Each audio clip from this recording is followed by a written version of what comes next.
What is going on, YouTube? It is your boy, Faithful to God. And tonight, we're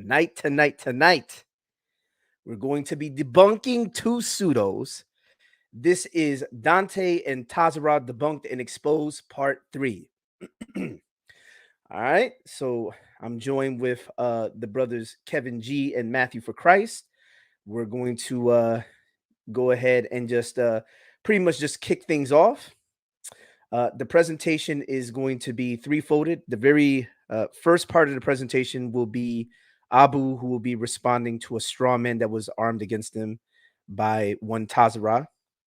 Then the brother Kevin G is going to do his presentation, where he's going to be debunking Tazarah's straw man against him. And then I will be debunking both gentlemen, Tazarah and Dante.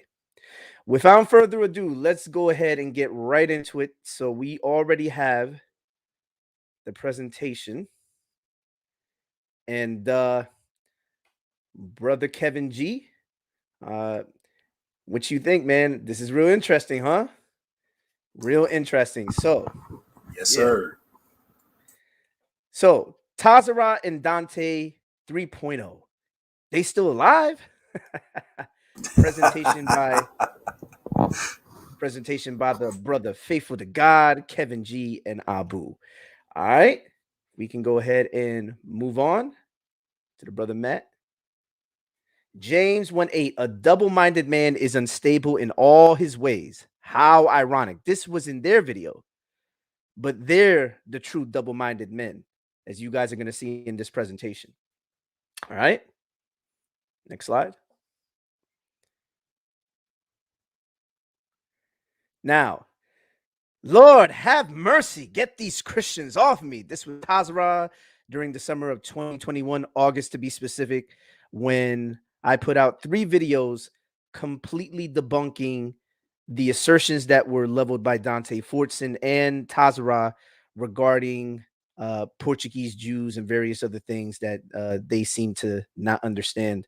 You know, we went into the various nuances, and it didn't end well for them. It ended up in a truce because I think it got to the point where neither side wanted to debate us, so it was a waste of time for us to continue doing any sort of back and forthing. We felt like it was just going to continually be a case of we present information, they ignore information, and keep trying to throw more spaghetti at the wall and continually misrepresent us. So, you know, neither Tazarah nor Dante wanted to do a debate with us.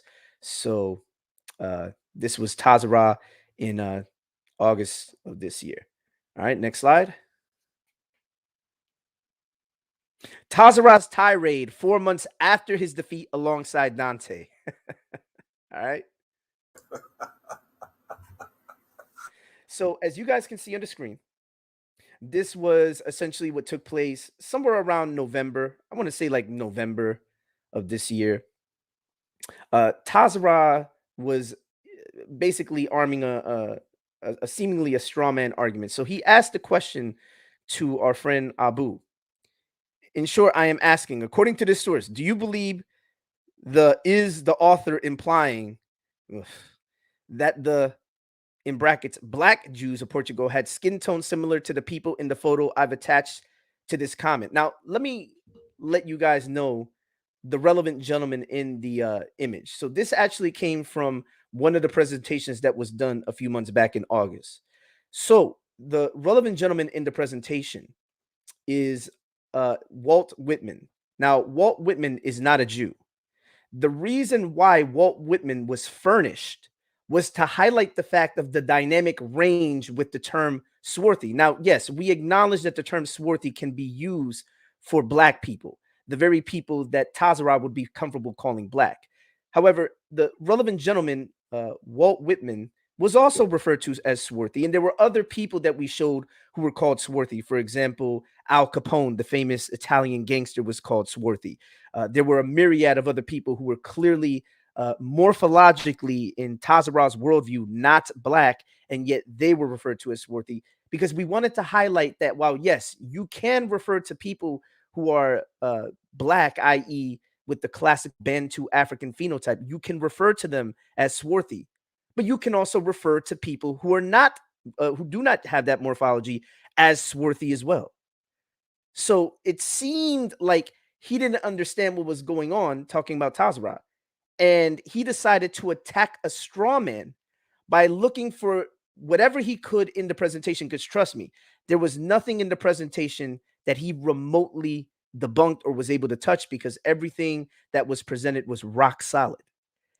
And what he ended up doing was he grabs this image and then he uses a straw man. He essentially accused us of saying that when we look at these old sources and we see the term black or swarthy, that we're always thinking of people that look like Walt Whitman.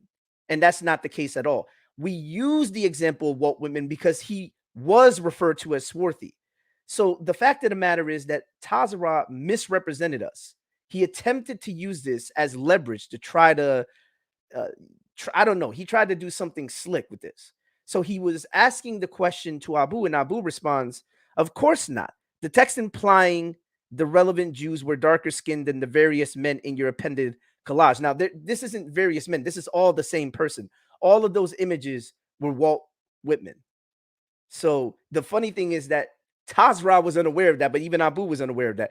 But then we spoke with Abu in private and told him that the relevant images were all of the same individual. And again, Walt Whitman is not a Jew. We simply used him as an example of somebody who would not fit Tazarah's example of morphology being described as swarthy. All right. So as you can see here, as he continues to go on, he basically he takes Abu's comment and runs with it, and then he basically says, uh oh, and this is his comment up here, Abu's comment. He keeps responding, and then so on and so on. So as we can continue on, we're gonna note that Tazarah decides to run with this, and somehow he thinks that Abu was contradicting our presentations a few months back. All right. As you guys can see there, you know what he's talking about. From your screenshot, it seems the author is referring to people with a dark skin tone, like one finds amongst many Indians. As for this is Abu, by the way.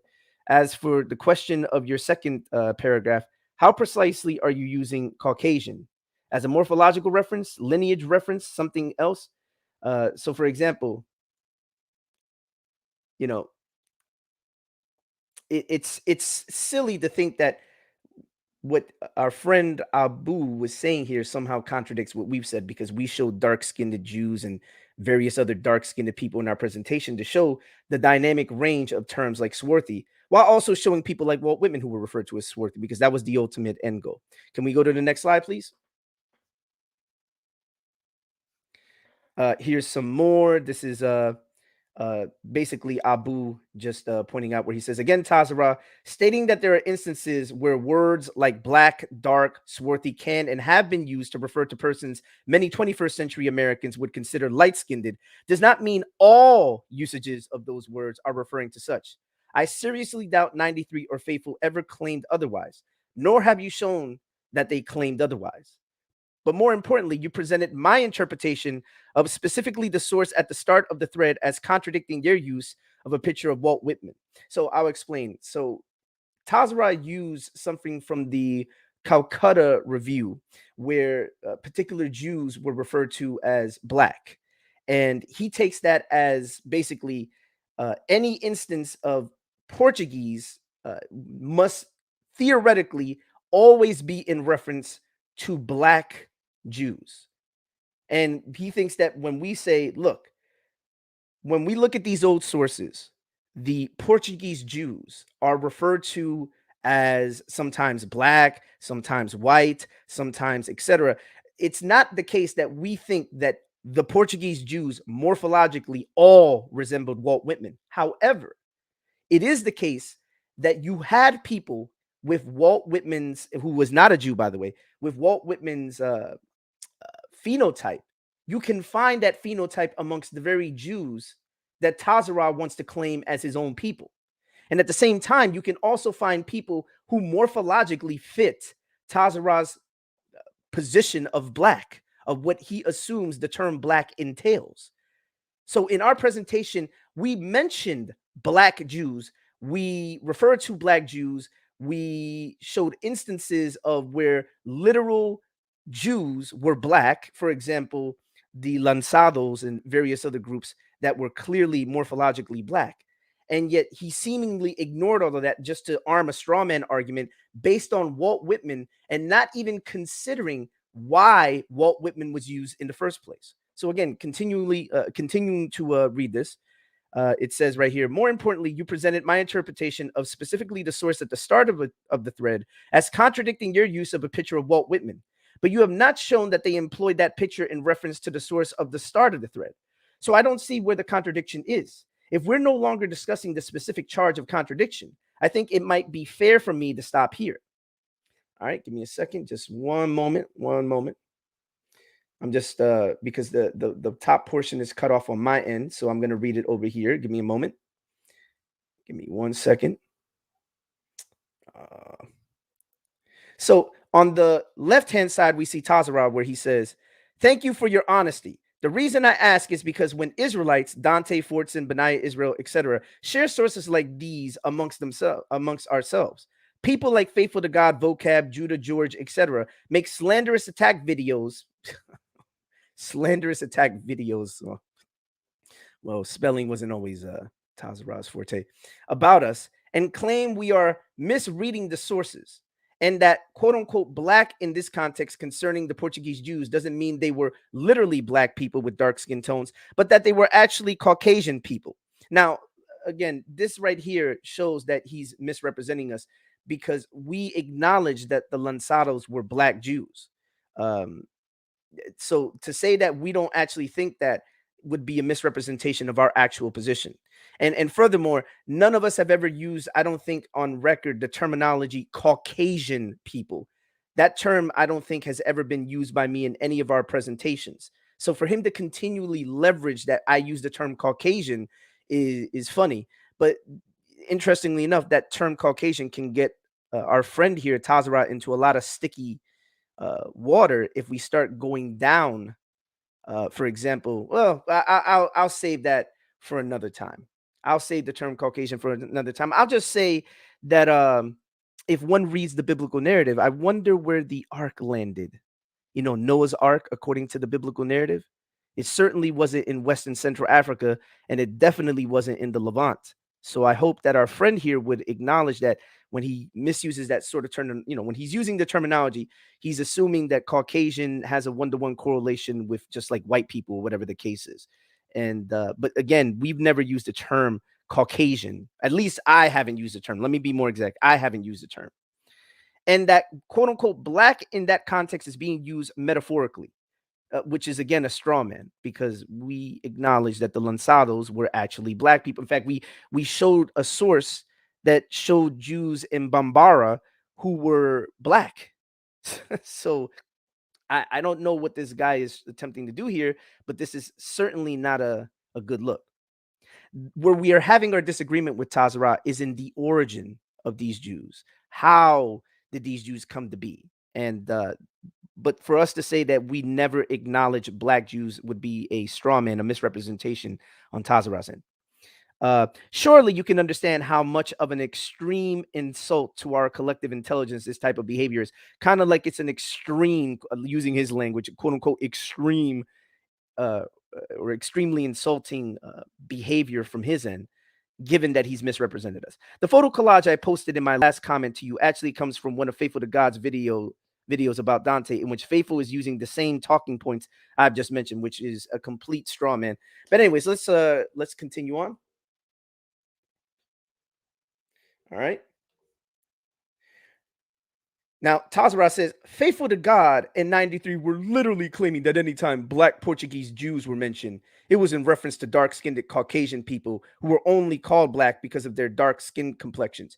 So this seems to be a contradiction because earlier it seemed that Tazarah was arguing that we didn't say that there were any Black Jews, and now he's seemingly going back on his word. So anyways, you guys could see the rest of this on the screen. Complete straw man. I'll just read this portion at the bottom. I literally took a screenshot of the people who Faithful in 93 claim these Black Portuguese Jews were, and you yourself denied that the source was speaking about Caucasian people with skin tones like the people who not Faithful in 93 were claiming. And you have admit this on more than one occasion. Abu responds again, Tazarah, stating that there were instances where where words like black, dark, swarthy can be and have been used to refer to someone pardon me, to persons many 21st century Americans would consider light-skinned, does not mean all usages of those words are referring to such. I seriously doubt 93 or Faithful ever claimed otherwise. And if anybody wants to see this for a fact, they can go to our video series. You can look at Tazarah and Dante Debunked Part 2. You can look at Tazarah Debunked Part 1. You can look at Dante Fortson debunk both instances where he was debunked. And you could see that even when we use instances where we showed what the terminology that I use, non-black men married to black women, even there, we're still acknowledging the existence of black Jews, where we're having a disagreement with Tazarah, not based on our opinion, but based on the actual sources, is where these Jews are referred to as being the descendants. Not all. Now I'm going to be very clear. Not all these Jews are descendants of Sephardic Jews, because I've had another person claiming that that was what I said. And no, it's the case that just Jews, period. However, there are sources that indicate that many of these communities were formulated by non-black men, meaning men without the Bantu African, Western Central African morphology, who intermarried with black African women, meaning women with morphologies that fit the classical Western Central African look. And somehow our friend Tazarah here assumes that we're just shooting from the hip or making this up when it's the old sources saying this. And he continually ignores that along with Dante. All right. So all usages of those words, he says, I would, let's see, refer to persons many 21st century Americans would consider light-skinned. It does not mean all usages of those words are referring to such. I seriously doubt 93 or Faithful ever claimed otherwise. Correct. Nor have you shown that they claimed otherwise, which is exactly why he shows a screenshot of Walt Whitman and then makes the assumption that that's what we did without actually showing the video. Why didn't Tazarah link the video so people could watch for themselves and see what our actual position was? But more importantly, you presented my interpretation of specifically the source at the start of the thread as contradicting their use of a picture of Walt Whitman. But you have not shown that they employed that picture in reference to the source of the start of the thread. So I don't see where the contradiction is. If we're no longer discussing specific charge of contradiction, I think it might be fair for me to stop here. All right, next slide. All right. So as we see here, one moment. Now, had either Tazarah or Dante accepted the debate at least a discussion with me, they would have gotten clarity on my position on dark or swarthy. It's obvious they have not watched our videos. And this is his comment. Nice, Abu. Now call out Faithful to God in 93 in this same manner for attacking, slandering Dante Fortson 3 months ago, and for lying and saying that all of his sources about black Portuguese Jews were bad, or for lying and saying that black doesn't really mean black in any of the sources about the Portuguese Jews, which is a straw man again of our position, and for attacking the Israelite community in general. You know what this sounds like? It sounds like when Boom Church's pastor William Brown was misrepresenting David Boonis and then calling for people to apologize to them for, criticizing their videos in the past, and then come to find out that Will Brown, much like our friend Tazarah, was misrepresenting the relevant scholar. In this case, Tazarah misrepresenting the sources, misunderstanding the sources, and then trying to call for us to apologize for something that we haven't done. Talk about delusional. So I don't think anything else needs to be said about that. All right, next slide.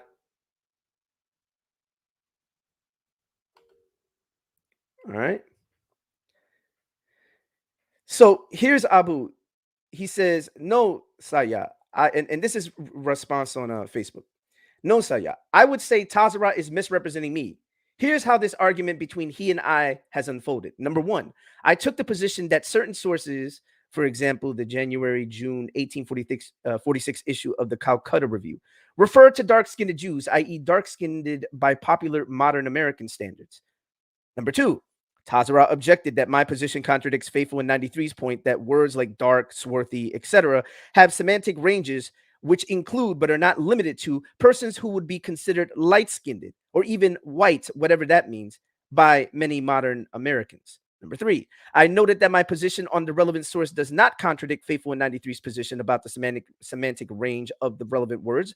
Rather, both their point and my position on the relevant source can be true. And number 4, Tazarah has dropped the more specific charge of contradiction in point 2 and expanded on his argument to accusing Faithful in 93 of applying that argument to all sources. Number 5, I have noted that their argument about how words can be used and have been used did not apply to all sources, nor did it constitute a denial of the existence of dark-skinned Jews, as they themselves acknowledged the existence of dark-skinned Jews. For example, we showed dark-skinned Jews in our presentation. Heck, we showed dark-skinned Jews outside of Western Central Africa, and that was ignored by all parties involved, more specifically Tazarah. My impression is that they apparently do not think all of the myriad sources explored during hours of discussion necessarily refer to as to such.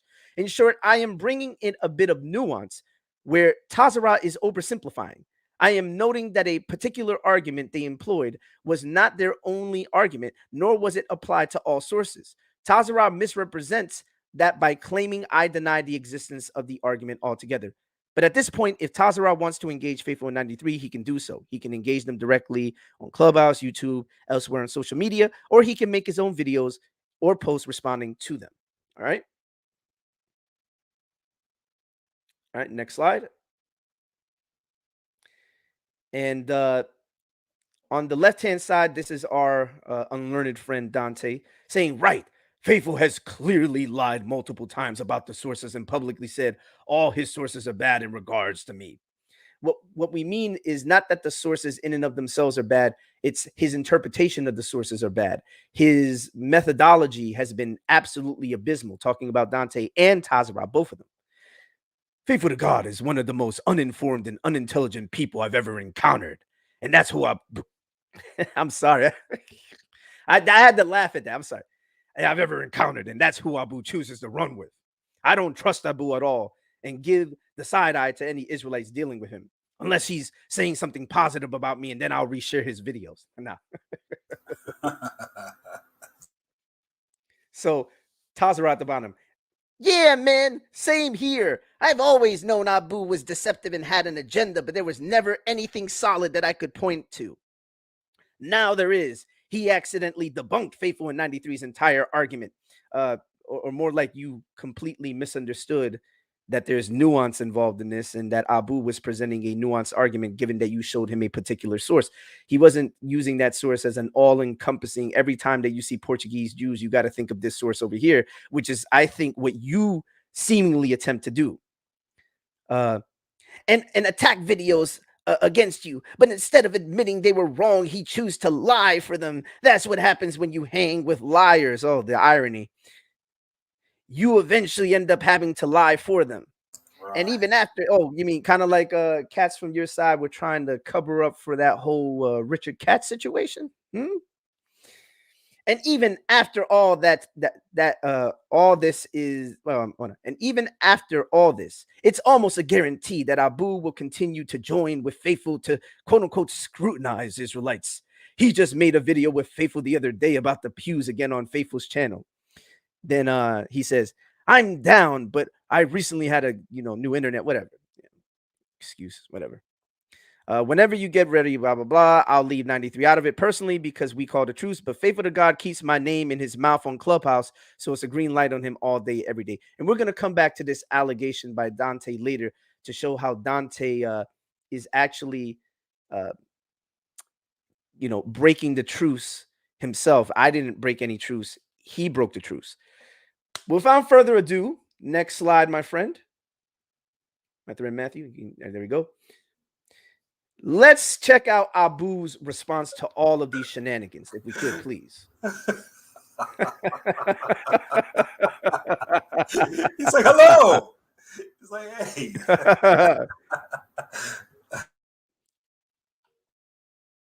All right, so we're going to play the response that Abu is going to show that Tazarah completely misrepresented him. So you guys are going to hear it straight from the horse's mouth. All right, here we go.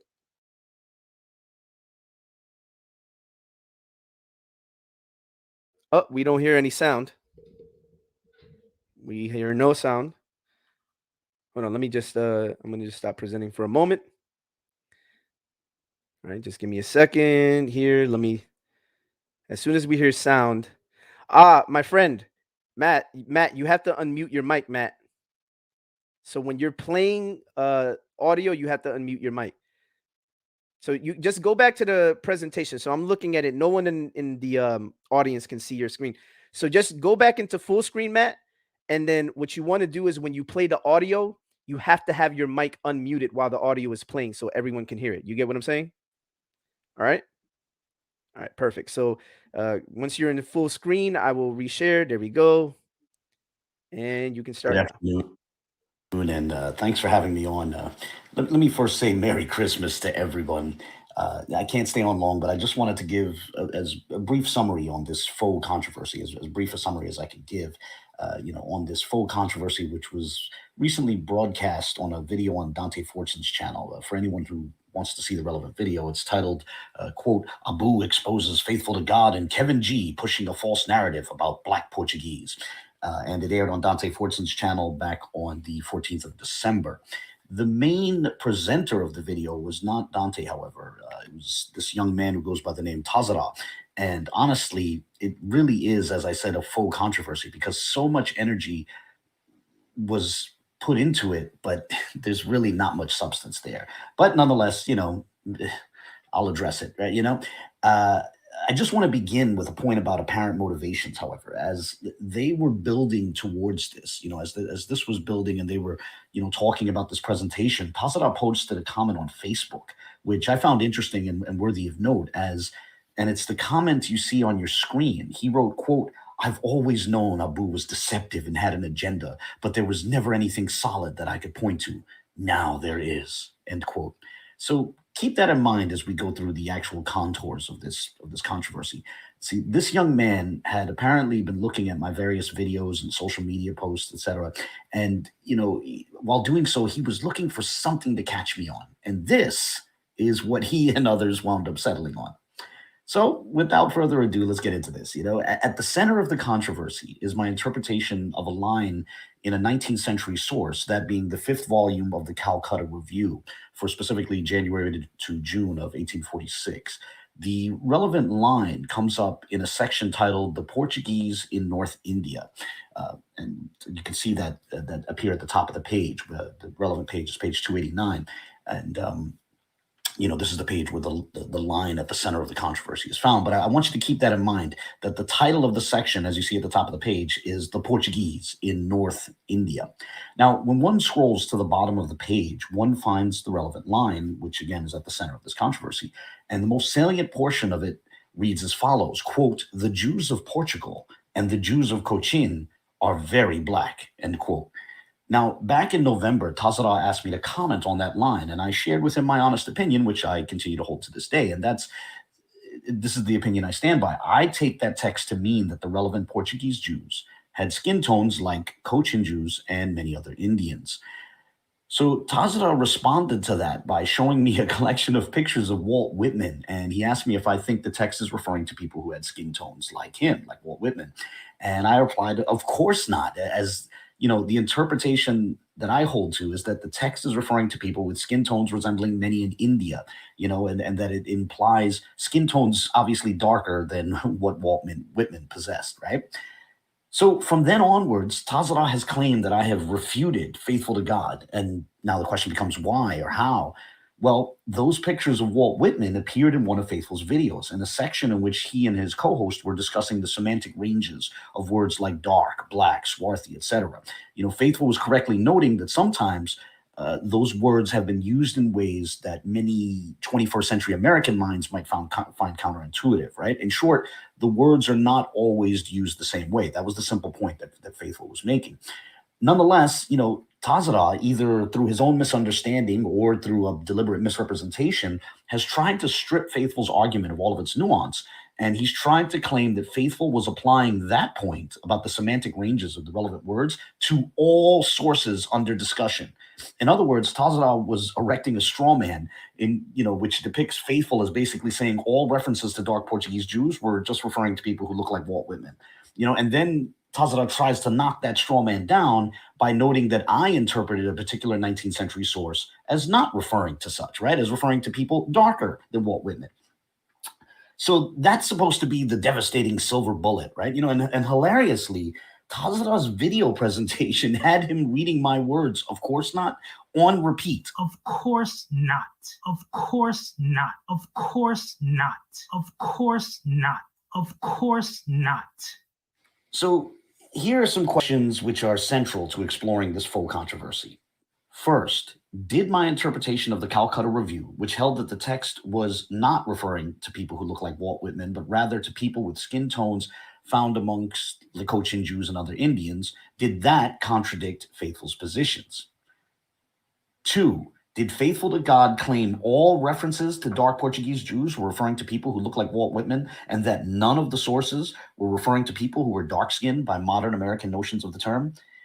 Right? Now, we're going to get into that, but however, before we get into Faithful's actual position, permit me to note that when Tazarah read my comment on air, he seemed to only then notice that I was interpreting the text as stating that the relevant Portuguese Jews resembled other Indians, and at that point, he expressed incredulity. Let's see what Abu says. From your screenshot, it seems the author is referring to people with dark skin tones like one finds among many Indians.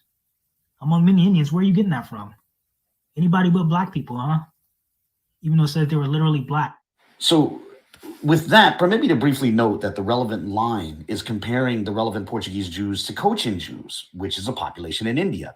And remember that title, the title of the section, which is at the top of the page, which reads The Portuguese in North India.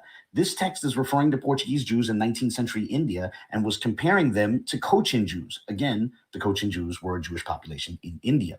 And interestingly, in Tazarah's video, he complained about Faithful using Maurice Fishberg's book, which is titled The Jews, A Study of Race and Environment. Tazarah objected that the book dates to 1911, which he felt was too late. However, ironically, the source he asked me to comment on, the source at the center of this controversy, the 1846 Calcutta Review, is roughly contemporaneous with Fishberg's book. There's only about 6 decades between these two sources, right? One is from 1846, the other one's from 1911. One's from the middle of the 19th century, one's from just after the end of the 19th century. Now, I mention this because we can find in Fishberg's book examples of Cochin Jews.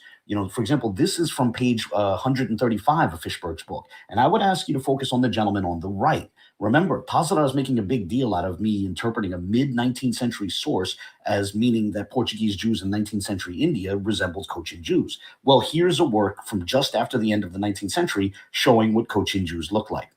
Interestingly and ironically, when I asked Faithful to God about the Calcutta Review, he told me that while he's open to other interpretations, he agreed with me that a fairly straightforward reading of the Calcutta Review of this text leads to the conclusion that it's describing Portuguese Jews in 19th century India as having looks which overlapped with those found amongst Cochin Jews and other Indians. In short, Faithful himself believes there's nothing implausible about the Calcutta Review referring to Portuguese Jews in 19th century India who looked more like many Indians than, say, Walt Whitman, right? And Faithful doesn't see that as contradicting his previous positions, and neither do I. Oh, and by the way, on the previous page of Fishberg's book, which is to say page 134, there are pictures of other Jews in India. Now, admittedly, they're not explicitly designated Cochin Jews, but they are nonetheless Jews in the Punjab, which is in North India. So do I think the Calcutta Review might mean there were Portuguese Jews in 19th century India who looked like the men you see on the screen? Yes, I do. And now, does that contradict positions taken by Faithful to God or even Kevin G, who came up later in Tazarah's video and is going to be mentioned later in this video? The answer is no, it does not. So let's explore why, right? Consider the example of the lanzados. And by the way, let me first ask that we all resolve in 2022 to note, that this word is spelled with a cedilla, right? That it's like the C in facade, right? So it's lanzados, not lancados, right? But whatever the case, towards the end of Tazarah and Dante's video, they also tried to pit my interpretation of the sources against Kevin G's interpretation of Richard Jobson's reference to the lanzados in 17th century Senegambia, as quoted by Leo Wiener. Now, it turns out that, as Tazarah knows, Faithful to God interprets this text pretty much the same way as Kevin G does, which is to say that both Faithful to God and Kevin G interpret the text as meaning that many of the lanzados in 17th century Senegambia had morphologies identical to those of sub-Saharan West Africans, like the people that are, like the looks and morphologies that are typical in Gambia. Now, remember, Tazarah himself defined the lanzados as Portuguese Jews. The Lancados were going under the name of the Portugales. The Lancados were Jews who were banished from Portugal during the Inquisition. So, if the lanzados were Portuguese Jews, and Faithful and Kevin G took the position that many 17th century lanzados were literally dark-skinned, even quote-unquote literally black by popular American notions of the term black, then both Faithful to God and Kevin G have taken the position that some sources were in fact referring to literally dark-skinned Jews. So with that, let's sum it up this way. Like Kevin G, Faithful took the position that some sources were referring to literally dark-skinned Portuguese Jews. Therefore, Tazarah misrepresented Faithful when he claimed his point about the semantic ranges of words applied to all sources. Quod erat demonstrandum. Now, I tried explaining this to Tazarah, but, look at this comment I received from him recently. In literally the same single sentence, he first declares that Faithful, quote, lied and claimed no sources about Black Portuguese Jews were talking about literal Black people, end quote, only to then follow that by complaining that Faithful, quote, argued on multiple occasions that the Black Jews were either converts or had Caucasian ancestry, end quote. Now, the text highlighted in red contradicts the text highlighted in green. The latter is no longer about morphology, but rather is a squabble about lineages, right? That's now Tazarah wants to squabble about lineages. But irrespective of what Faithful may or may not have said about anyone's lineage, the fact remains that contrary to Tazarah's misrepresentations, Faithful did treat some sources as referring to people who were, to use Tazarah's phrase, literally Black. But let's move on to the more central question of this faux controversy, which is whether or not my interpretation of the Calcutta Review contradicted both Faithful and Kevin G. We can sum that up this way. I took the position that there were literally dark-skinned Portuguese Jews in the 19th century. Faithful and Kevin G took the position that there were literally dark-skinned Jews in the 17th century.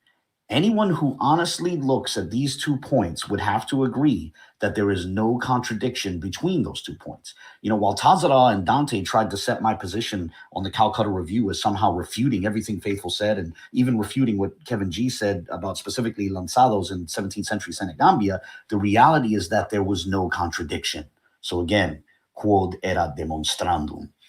At this point, Tazarah wants to object that Faithful's and Kevin G's acknowledgement of Black Portuguese Jews don't actually count because those 2 gentlemen have said that many of them were converts or people who descended from quote-unquote non-Black Portuguese Jews who intermarried with West African populations. But again, those are squabbles about lineage, not morphology. My interpretation of the relevant source only pertained to morphology. I never made any claims about anyone's lineages. So Tazarah squabbles with Faithful and Kevin G about lineages has nothing to do with me or the interpretation I had of the Calcutta Review, the very interpretation that he tried to present as contradicting Faithful and Kevin G. Nonetheless, taking this into account, taking into account these questions of lineages, we could rework the summary like this. I took the position that there were literally dark-skinned Portuguese Jews in the 19th century without making any claims about their lineages. Faithful and Kevin G took the position that there were literally dark-skinned Jews in the 17th century, and they also went ahead and commented on those people's lineages. Once again, anyone who honestly looks at those 2 points would have to conclude that there is no contradiction between those 2 points. So permit me to say, at the risk of repetition, permit me to say for a third time, quod erat demonstrandum. But let's ask this important question. Did Tazarah demonstrate an actual contradiction between my interpretation of the Calcutta Review and the positions taken by Faithful or Kevin G? Of course not. Of course not. Of course not. Indeed, of course not. It's honestly bizarre that Tazarah would think that the existence of dark-skinned Portuguese Jews in the 19th century would be a problem for men like Kevin G and Faithful, who have already explicitly affirmed the existence of dark-skinned Jews 2 centuries prior. Now, that said, let me make one more point about these squabbles about lineages. Returning to that page from the 1846 Calcutta Review, Tazarah feels it's important to note that the source seems to state that the relevant Portuguese Jews and Cochin Jews had not intermarried with anyone. However, what the text more explicitly states, what it actually states, is that they do not intermarry with natives. Recall that this piece is about Portuguese Jews in 19th century India. So it seems to be asserting that the relevant Portuguese Jews and Cochin Jews did not intermarry with natives of India, right? Now, first of all, if that's what the author meant, it would be plainly wrong, as we can say with confidence, that the Cochin Jews have considerable Indian admixture, and Faithful will get into that later. So if the author was apparently wrong about the Cochin Jews, why should those who want to squabble about lineages be held to thinking that the author was right about the Portuguese Jews, right?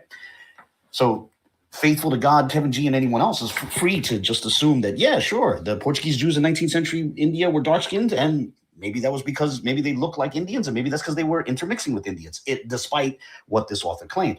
But even if we put the accuracy of the statement aside, saying that these Jews did not mix with natives of India does not mean that they did not intermarry with anyone else. That's just simple logic, right? You know, if I say that, you know, my father's line has never intermixed with Eskimos, that does not mean they didn't intermix with anyone else. Again, that's simple logic. But Tazarah, who is so scandalized by Faithful saying he failed to comprehend a variety of sources, seems to have missed the nuance of what this text is stating. He misread this text as well. But beyond that, remember that Tazarah was trying to pit specifically my interpretation of the text against Faithful and Kevin G. However, when he tries to argue that the text means the Portuguese Jews have never intermarried with anyone, he's no longer presenting my interpretation of the text. Rather, he is switching out my interpretation of the text for his own. He's replacing my interpretation with his own interpretation. So it's no longer about pitting my interpretation against Faithful to God and Kevin to G. He's pitting his own interpretation against them. And it's a rather obvious bait and switch. Now, finally, on a closing note, while this is unrelated to the Portuguese Jews, something else Tazarah did in his video presentation was make a big deal about my position on Ashkenazi paternal lines. And he tried to insinuate that there's no evidence that Faithful agrees with me on that topic. Here, listen to him reading one of my comments and notice how he responds. Nonetheless, regarding Faithful, I could be mistaken, but it's my understanding that he's come around to agreeing with my position on most Ashkenazi not descending paternally from Jacob. Well, I've never heard Faithful say anything about that, so you must be mistaken. You say you'd be mistaken. I've never seen Faithful come out and say anything about that. So with that in mind, I'd like to close here with an excerpt from a discussion Faithful and I had on precisely this topic. And we had it on his channel last February. This clip is going to run for a little bit less than 3 minutes. Do you or I believe that all Ashkenazis are physical descendants of Jacob? Definitely not. Well, again, but see, this is one of these instances where we have to be clear what we mean by descend. For those Israelites who put emphasis on specifically paternal line, patrilineal descent, my position is that when we're talking about strict paternal line, the majority of Ashkenazim do not descend from Jacob patrilineally. Now, that doesn't mean I can speak on all of their lines of descent, but just on the strict paternal line, most of them do not descend from Jacob, and I have a reason for why I can say that with confidence. I don't know if that's your we both have a reason. I think let's be on record about this, because in terms of the strict paternal line, what I always like to point out is that the Ashkenazi community, in terms of paternal haplogroups, Y chromosomal haplogroups, are so diverse that no single haplogroup has a majority amongst them. So what that means is that even without knowing, assuming there was a historical Jacob, I know some secular folks, but from a biblical, Bible affirming perspective, we assume there was a historical Jacob. Even without knowing the haplogroup of the historical Jacob, we can still say that most Ashkenazim do not descend paternally from the historical Jacob. Now, why is it that we can say that confidently? Because the fact that no single haplogroup has a majority amongst them, that means that no matter what haplogroup you choose as the hypothetical haplogroup of Jacob, only a minority of Ashkenazim have that particular haplogroup. No matter what haplogroup you pick, the majority of Ashkenazim will not have that particular haplogroup, irrespective of which haplogroup you pick. Mm-hmm. So that's why we can confidently assert that the majority of Ashkenazim do not descend paternally, on a strict patrilineal line from Jacob. It has to be the case genetically that the majority of them descend from converts. But we can say this, though. The largest segment of their haplogroup is J, how does this become a minority? Explain to In me this sense, let's like hypothetically speaking, I don't actually do this, but just for the sake of argument, let's let J represent Israelite and let anything else represent non-Israelite, right? Okay. If we do that, then the majority is non-Israelite. And so there would be an Israelite minority. No, I get what you're saying. If we couple all the various haplotypes that are not J, the majority of, yes, I see what you're saying now. Yeah, like if you separate you basically put it this way: let's separate out the Jews into those that descend paternally from Jacob and those that don't. Those that don't are the majority. Those that do, in other words, are a minority. Okay, so with that, I'll close here. As I have to run, I'll simply say that Tazarah's video presentation was, on a best case scenario, confused, and on a worst case scenario, deceptive. That is to say, he either badly misunderstood the propositions he was trying to pit against each other, or he was deliberately misrepresenting them. Whatever the case, the result was a bad argument. And honestly, I would have preferred to not get mired in all this. Nonetheless, it's telling that both Tazarah and Dante thought they had something here. It seems to hint loudly that maybe they don't have much to work with at this time. Oh, well. On that note, I want to, I'd like to wish both of them, Tazarah and Dante, and everyone else, a very Merry Christmas. And with that, I'm out of here. God bless. All right. Next slide, my friend. You can show the next slide.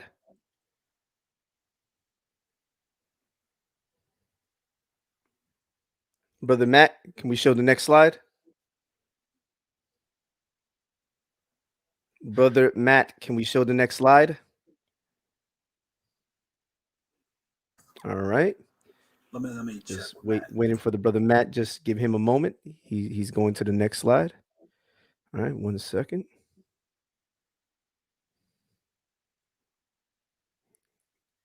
Just give him a second, y'all. All right, you have it right there. Thank you. Tazarah's straw man argument utterly refuted. I don't think anything else needs to be said. It was very clear that Tazarah had no idea what he was talking about. And then to think that Dante thought that was a good enough argument to show, when it actually just made him look bad. And on top of that, he broke his truce with me to try to show that nonsense. Just absolutely laughable. All right, next slide. Now we get to the brother right here, Kevin G. We're about to go into his presentation. Man. Oh, man. Get it in, man. Let's get it in. Let's get it in. Yes, sir. Give me the Celtics Kevin G, right? I ain't got the Timberwolves one. I got the one where he was actually had some help, But man, he got a title with that one though, right? Yeah, he got it with the Celtics. He got it with the Celtics. He got it with the Celtics. You're right. He got it with the Celtics, right? But hey, man, here's the thing though. Here's what you gotta love about Dante, right? When he gives gifts, he makes sure he put the gift receipt in there so you can take that junk right on back. The gift he gave us the gift receipt. He says, here, in case you don't like it, you could take it back to the store. Hey, Dante, the gift that keeps on giving, man. It's the gift that backfires on him every time. Bro, I'm telling you, we're about to get a gift card and or cash. So let's get this in, man. So let's get the next set. So Tazarah's poor research and comprehension skills. Yeah, that's me. I said that, right? There seems to be no sign of intelligent life anywhere. And what the brother did, which he made a huge mistake on, is he went on and he started making claims, chopping and screwing the video from its actual context to try to say something that I did not say. But what we're going to do, we're going to go in and refute all of his points, and we're going to show how wrong he is on everything that was presented. Let's go to the next slide here. All right, the pattern regarding the Jews in West Africa is clear, right? A, non-Black Jews are located in various parts of West Africa, right? These men took native women and created mulattoes, and the mulattoes themselves seem to follow the same pattern. And lastly, after generations, some of the progeny began to look exactly like the natives, and there is also a possibility that local Africans converted or took the culture of Jews or non-Jewish Iberians. Next slide, please. So we're going to take a look at this source here, and we're going to look at some things that's actually very wrong that we're going to see. So first off, we're going to go ahead and read the source, which he quoted in his video to try to say that we got this incorrect. So let's deal with the actual phrase that's being used here, or the quote here. It says, and this is from Jobson's source here, so we're going to take a look at this here. It says, and these are, as they call themselves, Portugales, and some of them seem the same, others of them are mulattoes. Some of them seem the same, others of them are mulattoes, which is between black and white, but for the most part black. So the misuse of the source of the Lassados in West Africa by Tazarah is also featured on Dante's site, Truth Ministries. And he's the author who contributed this entry and gave his thoughts that part of these Jews were white and mixed with black African women. They are described as mulattoes between black and white, and the text make it clear that the native country black women were used, thus indicating the men as the white element of the mixture. They don't put the emphasis on the white paternity because it undermines the argument of the men being black. Ain't that something? Note here that this is what's on his site, right? The Lassados, also known as Sephardi Jews or Spanish or Portuguese Jews, were definitely banished to west coast of Africa. This source confirms that many of them were black, some were mixed, and some were the same. In my opinion, this may have been where the white or appeared white. The source also reveals for us another name, the banished Spanish. Man, that's a tongue twister, right? Banished Spanish. And the Portuguese Jews went by Portugales. This source confirms yet again that the Spanish and the Portuguese Jews dwelt in mix amongst local black population, the Mandingos in this case in West Africa. Go to the next slide. Ooh, that's on creeping. Yeah, Kevin ain't playing no games, man. Go ahead, man. Check this out. Now, notice it says here, and these are that they call themselves Portugales. The source is first used in the source used in the first presentation. Jobson is right in the 17th century. Mulatto Portugales is specifically described between black and white, mostly black as the local population, and continue to use the use of black women, which likely explains why the majority of them assimilated into the black population and mostly look like them. Wow. Now, check this out. It's so crazy. We see this also written in the cultural history of the Atlantic world from 1250 to 1820. And here's a person, John K. Thornton, on page 259, actually quotes Jobson's source. Look what he says here. These Portuguese, most of them who descended from Lassados, settled in Cape Verde in the 16th and 17th centuries, were like the Portuguese elsewhere on the coast, of mixed race and not particularly loyal to Portugal. Richard Jobson. Now notice he's actually quoting that source, is he not? He's quoting Richard Jobson. Look what he said. Yes, he is. An early English visitor of 1620 noted that they call themselves Portugales, and a few of them, notice the wording, people. This is the exact source. Seem the same. Others of them are mulattoes between black and white, but for the most part black as the natural inhabitants. The result of at least 3 generations of intermarriage with Africans. But that's not all. Look what John K. Thornton says about Jobson's source. The ones he noted along the Gambia live scattered over the country in groups of 2 or 3, married and quote unquote kept with them the country's black women. Uh-oh.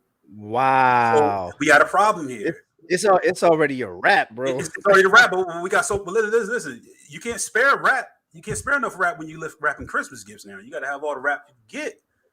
But here's the thing. Here's the huge problem.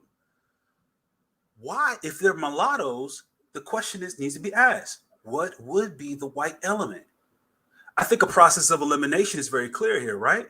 Because if Jobson and Thornton is both saying, as he quotes, kept with them the country's black women, faithful, I mean, correct me if I'm wrong, but in order to make a child, you need a woman and a man, right? So if the country's black women was an element, then what was the white element? The man. See, they don't want to accept that. They don't want to accept that. They don't want to accept it, bro. Check this out, right? Yeah, man. But confirmation on our understanding of Jobson's account, right? that John K. Thornton's research, Jobson was active in the 1620s, over 100 years after the expulsion of the Portuguese Jews to West Africa, and plenty of time for at least 3 generations of mulattoes to become as dark as native Africans. Right.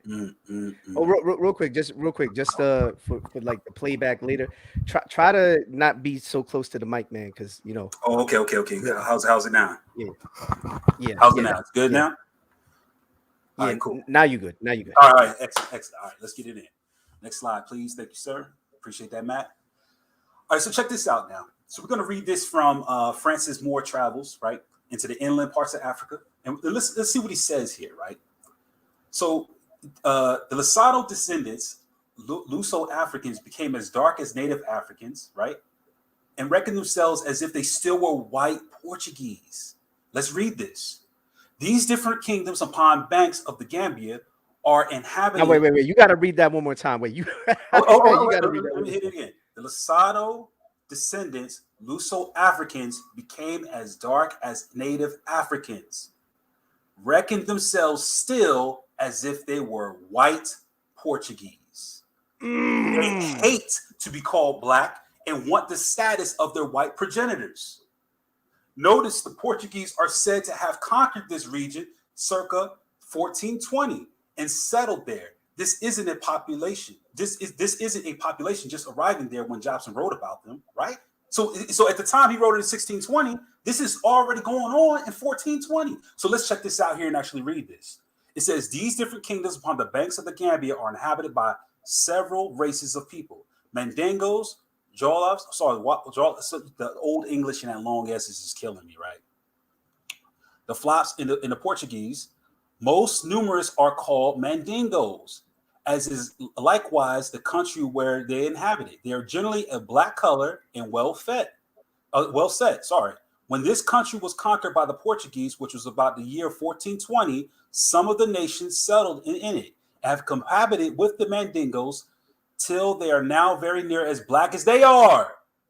Once again, confirming the same thing. What do we see from Jobson's source? Is that correct? But as they still retain a sort of a bastard Portuguese language called Creole. And this chieftain and married by the help of help of a priest sent yearly over hither from South Sago. What is that? South Sago? Sorry about this long S and this old English is killing me. One of the Cape Verde islands. They reckon themselves still as well as they were actually white. And nothing angers them more than to call them Negroes. That being the term that they use only for slaves, and they're not understanding the true meaning of the word is the reason for their being so very much affronted at it, right? So wait a minute, man, hold on. Before you go on, why you do him like that, man? Kevin, why you do him like that, bro? Listen, bro. My mother always said, when people give you gifts, you got to give them back. Listen, this ain't Secret Santa here, right? I'm sending it to you with the name. But check this out. Isn't this crazy, though? That not only do we see the dynamic that we have confirmed by a couple of scholars already who confirms that these people were white. That was the male element. And the black women, of course, was the African element. That's why they had mulattoes. But not only that, but they did not want to be called black. They did not want to be referred to as Africans. They still wanted to be referred to by their white progenitors, which is Portuguese. This is out of Francis Moore's Travels to the Inland Parts of Africa, containing a description of several nations for the space of 600 miles up the River Gambia. 1738, page 29. Next slide. So it's getting real deep here, man. This is getting crazy. So in that same source that we just read here, right? It says, oh, sorry, not the same source, but this is a different source here. It says, who are a sort of Portuguese, a nation whose named themselves so, because they were formerly subject to them and are descended from those of who shift inhabited this coast. After the discovery of it from the negresses. Oh, I'm going to read that again. After the discovery of it from the negresses whom they married were born the mulattoes, from whom are descended a more swarthy race. Oh my gosh, man. Mic drop. That's a mic drop right it there, man. sounds to me that Jobson was the only one saying this. So you get nowhere trying to cut up Jobson. You get nowhere trying to beat around and talk about this and who was mulattoes and for the most part black, because you got Jacques, you had Right. several Fortson, you have several other scholars who already confirmed this information. And we're talking about sources from the 1700s. So this one was from the late 1600s, like 1696 in the original French. So it was reproduced in 1745, I believe, in English. But look at this, man.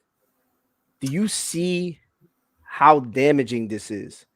We're bringing up sources before that Calcutta review, because he was trying to hone in on that and make that the end all be all or something. And yet we have these sources that tell us, that give nuance to Jobson, that actually lend credence to what you've said and what I've said, and absolutely demolish this dude Tazarah's position. Sure does. It says here that they also be fugitives to the Cape Verde or Caribbean, or what was that? What was that? Catchpoo? Sorry, this old English writing is just killing me.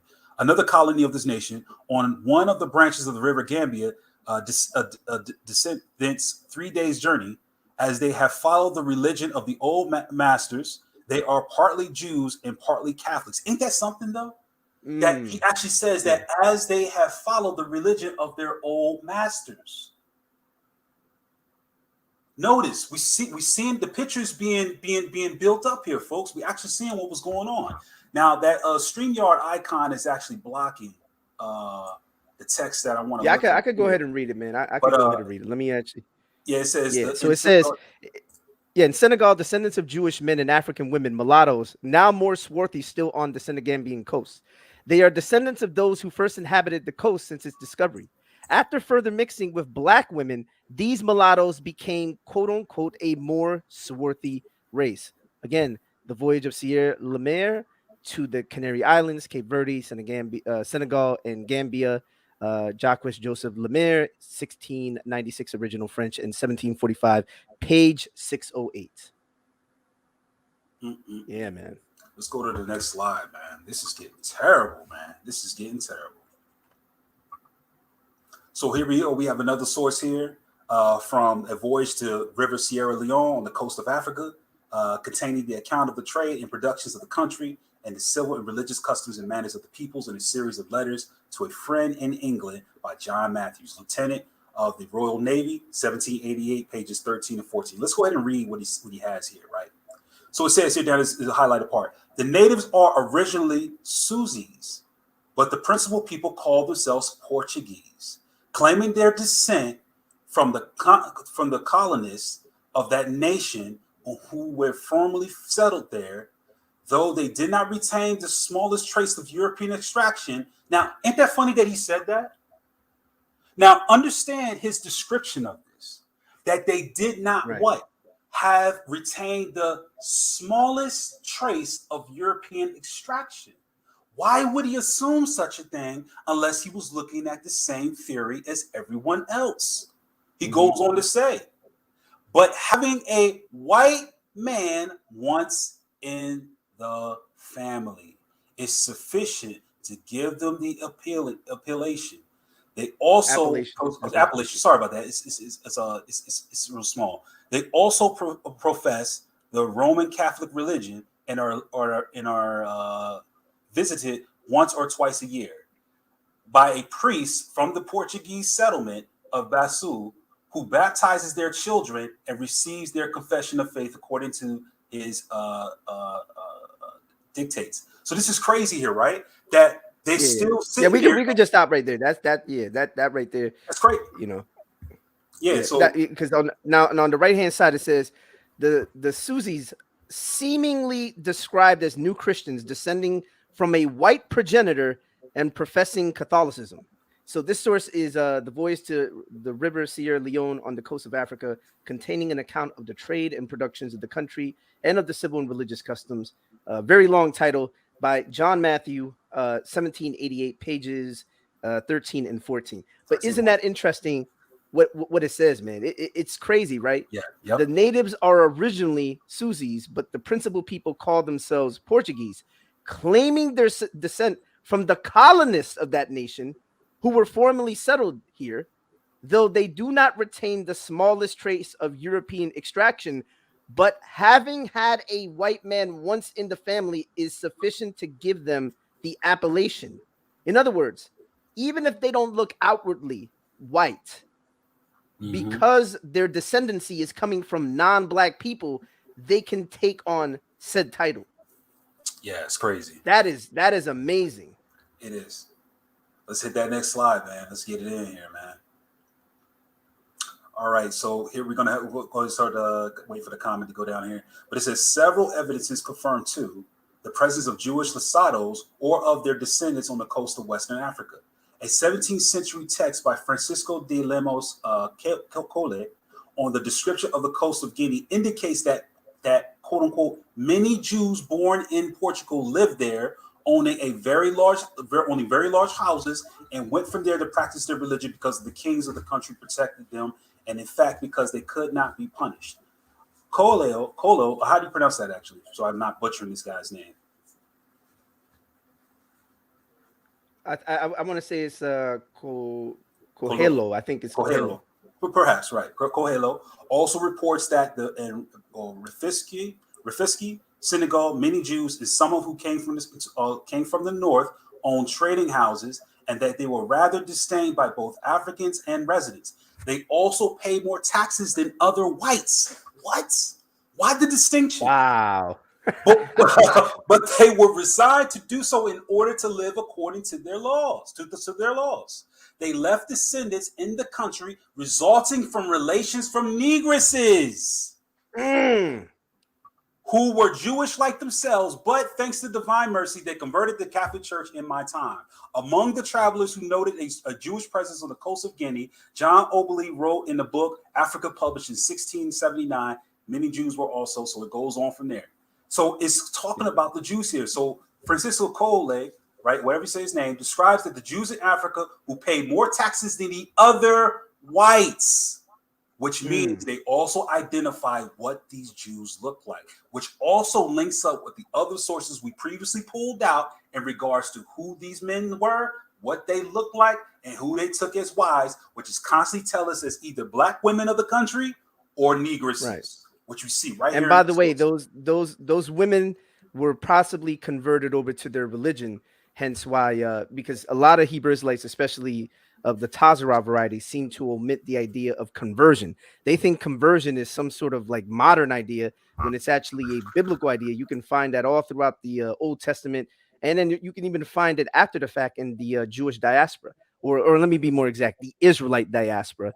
And so they seem to be like he seems to not understand that you even had the idea of conversion. He thinks this is all us making it up, but these are all the sources, right? The relevant sources and the scholars who deal with the sources, such as Edith Bruder and the other gentleman that we had quoted earlier. Man, this is already looking bad, man. This is looking real bad, bro. This is looking bad for them really bad, because they're not doing any fact checking. They're not. And what's crazy is that it goes to show they did not understand what Jobson was even saying, which says what? The statement that we said from the very beginning, or I say a lot, they have reading comprehension issues, and it shows, man, because they are not looking at what this actually means. And that brother tried to put out this, they try to mess with us. I appreciate that, bro. It's a lot of people that that help me out with this, and I really give credit to them for real. But here's the thing that's so crazy about this whole thing, right? They put you out there as though you have reading comprehension issues or you're not understanding. Then they lie about that one thing, but then guess what? We're going to open up the floodgate on them. Can we go ahead and go to the next slide? We're going to show some more of this because we're not done by a long shot, bro. We're not done by a long shot, bro. So check this out, right? So this is from The Forgotten Diaspora, Jewish Communities in West Africa in the Making of the Atlantic World, page 147. So I can go ahead and read this whole thing, but let me go ahead and read just a highlighted portion here so we can go ahead and actually verify the information that we just read. and they all trade in hides and wax and ivory, which they buy there from local non-Christian Africans and from white men who are called Cristais Novos. Cristais Novos, what does that mean? And they deliver the goods to Flanders where they have commercial contacts. Cristais Novos actually means new Christians, called white men. Now, on the previous slide, didn't we just see that these men were the ones who were Jews and that they had and this is the original Portuguese right here. Exactly. This is the actual the original Portuguese from the book and the Portuguese to the English translation. Now, if I could I just read this because I go ahead, bro. This is crazy right here. Yeah. So on the left hand side you have the original Portuguese, and on the right hand side you have the English translation. In the so-called Port of Ale, and in that Joala, and all treated in korama and wax and ivory that Ali brought from Gentile blacks and from white new Christians. Oh man, it feels like it's the 25th already.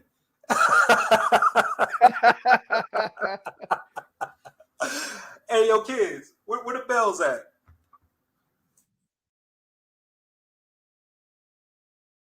Hey, it's a wrap, man. I'm telling you, it is a wrap for these dudes, man. Bruh. You know, theoretically, we could end it here, but nah. Let's keep going, man. We're not done. Listen, man. Going. Listen. The sleigh is huge, and and the reindeer are fed, bro. We're gonna drop gifts, man. We're gonna drop the gifts, man. So check this out. From the quoted source in Forgotten Diaspora. Oh, sorry. And the Christian in the Portuguese to English translation of New Christians is called white. Ain't that something? Here's what's so crazy about this. Here's the crazy thing about it. When we did the research, right? Notice it says Negros Gentiles. Negros Gentiles e a homens, right? In the English, it actually says Gentile blacks. Now, here's the crazy part about it, folks, and we can't ignore this small little point here. Notice how the writer is making a distinction between the white new Christians who we identified as Jews and the blacks. But notice what it calls the blacks. Does it call them Jews? Right. It calls them Gentiles. Hey, check it out. And if you look at the left-hand side in the Portuguese, it says negros gentios, like gentios, like it almost sounds like the Spanish gentil, where you get Gentile. E a homes brancos cristianos novos. That's white. Blanco is Brancos is white. Yes. So is white. There's no escaping that from the original text. That's a cut, man. Next slide, Matt. Let's get this in. Let's read this. Let's take our time with this, right? So, second, the history of the early Atlantic is often presented as the history of the trade in human beings. But important non-slave trade also needs to be emphasized. Notably, along Senegal's Petite Côte, site of 3 Jewish settlements, the main exports were ivory and hides. Blade weapons constituted a crucial import, although the weapons were often traded for slaves. Third, Jewish merchants and settlers in West Africa influenced those Africans living near their trading posts. This in turn led the emergence of distinctive syncretic religious forms. African religions were influenced not only by Christianity, but also by Judaism. Now we're starting to see where things start to get the rub. Meanwhile, the Sephardim, via marriage and conversion, assimilated African members into their community. Finally, in a broader sense, African-European cultural synchronisms resulted from the conjunction of Senegambi societies in Portuguese New Christians and Jewish culture. This process was integral to the construction of the Luso-African culture that included, in the broadest sense, the Sado communities and Cape Verde and local African cultures were characterized by a flexible and fluid sense of identity, and they readily assimilated outsiders, Portuguese New Christians, the Jews, and some of their relatives who had returned to Judaism. had developed their own flexible and adaptable sense of identity, both as a survival mechanism in the face of the Inquisition and as a necessary response to the life in diaspora. The resulting Euro-African culture that was born from this conjunction ultimately spread from Upper Guinea through much of the Atlantic world. And I think one more time, I want to emphasize this at the very top. One more time. It says, third, Jewish merchants and settlers in West Africa influenced those Africans living near their trading posts. I just want that to be very clear. I hear that slay. That's right, man. Dropping off some gifts. I hear that slay, yo. Hey, check this out. Yeah, that's funny. Check it out. Headline: Jews influence Africans and syncretize their religions. This is Forgotten Diaspora, page 17. And from what we did a while ago, Faithful, as you recall, if you know his Dante's paper that he brought out that time, what was the dude? They brought the paper that actually talks about where did Black Americans get the Israelite religion. And when they talk you're talking about Ulysses, what's his name? Yeah. Ulysses' paper, which talks about how these neighboring African tribes learned from neighboring Jewish settlements. This is the same thing going on here. So any synchronisms that you see in African culture, guess where it came from? Nearby West African Jewish people. Let's keep going to the next slide. This right here is going to be crazy. When the bottom fell out of whaling and the New Bedford Portuguese went into the cotton mills and their countrymen began coming in larger numbers, beside the white Portuguese, have come in multitudes of Black Portuguese from Cape Verde Islands. 3,000 of them worked during the season of the cranberry bogs of Massachusetts, and all other pickers flee before them. They are obviously Negroid, lack foresight, and are so stupid they cannot follow a straight line. See, that has some messed up racist stuff that's right there. But this is the source from Tazarah's Facebook page mentioning Black Portuguese from Cape Verde, essentially Cape Verdeans who are partially descendant of Portuguese and Portuguese Jews. This is from the Old World and New, the Significance of the Past, the Present Immigration of the American People by Edward Ellsworth Ross, 1970, page 179. The evidence is everywhere. Now this book was actually published in 14 or 1911, 1914, I think is what it was. All right, so the book was 1914 and it was republished in 1970. But yeah, this is page 179, right? Yes, absolutely. Next slide, please.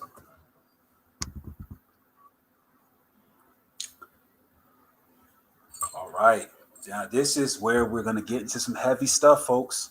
Like I said, the gifts is going to keep on giving.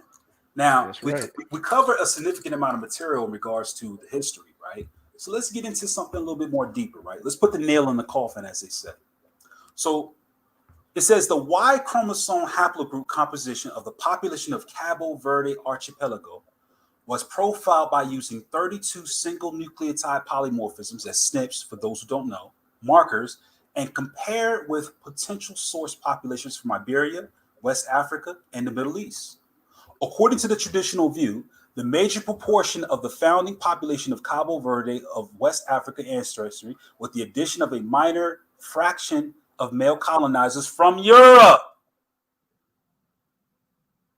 Unexpectedly, more than half of the parental lineages, 53.5% of Cabo Verdeans clustered in the haplogroups, that StreamYard logo's in the way. Haplogroups, what's it says? I'll read it. I'll read it for you. Yeah, I'll read that part. From that it says, unexpectedly, more than half of the paternal lineage, 53.5% of the Cabo Verdeans, clustered in haplogroups I, J, K, and R1, which are characteristic of populations of Europe and the Middle East, while being absent in the probable West African source population of Guinea-Bissau.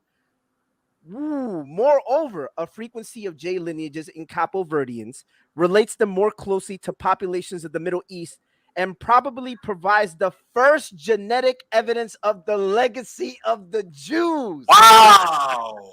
Now check this out, what's crazy. It says, in addition to the considerable proportion, 20.5% of E3B XM81, And it also says their lineages indicates a possible gene flow from the Middle East or Northeast Africa, which at least partly could be ascribed to the Sephardic Jews. In contrast to the predominance of West African mitochondrial DNA haplotypes in their maternal gene pool, the major West African Y chromosome lineage is E3A was observed at only a frequency of 15.9%. Overall, these results indicate that gene flow from multiple sources and various sex-specific patterns have been important in the formation of the genomic diversity in the Cabo Verde Islands. The Cape Verdean DNA suggests the legacy of white Jews lives on in these people. Notice the title, origins of its first male settlers. Notice the title here. Y chromosome lineages. Yeah, the bottom is the title. It's the title. Y chromosome lineages in Cabo Verde Islands witness the diverse geographic origin of its first male settlers. Oh, man. Which means Jobson's source, Thornton's source, all the way down, all attested to white Jews taking Negress wives and making children based on DNA information on the population that was settled there. This is actually observing the first white male settlers. But what was the haplogroups there, Faithful? I, J, K, and R1.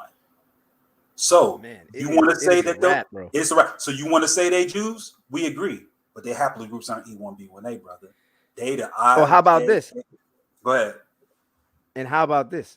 We're about to show an example of a man who was a descendant of a Cape Verdean who did a DNA test and found out that he was a Jew. All right. We're about to find out in a second because we're tying this all together. Oh, yeah. So he wanted to misuse that source, but now that we have some context, it's gonna get worse for this guy. It's gonna get way worse. Yep. Let's go to the next slide, man. Ooh. I could go ahead and read that since go ahead and get it in. So Peter Gomes, that's Gomes. Minister and theologian Peter J. Gomes. This gentleman passed away, I believe, in 2011, if I'm not mistaken. I could be mistaken. Yeah. Right.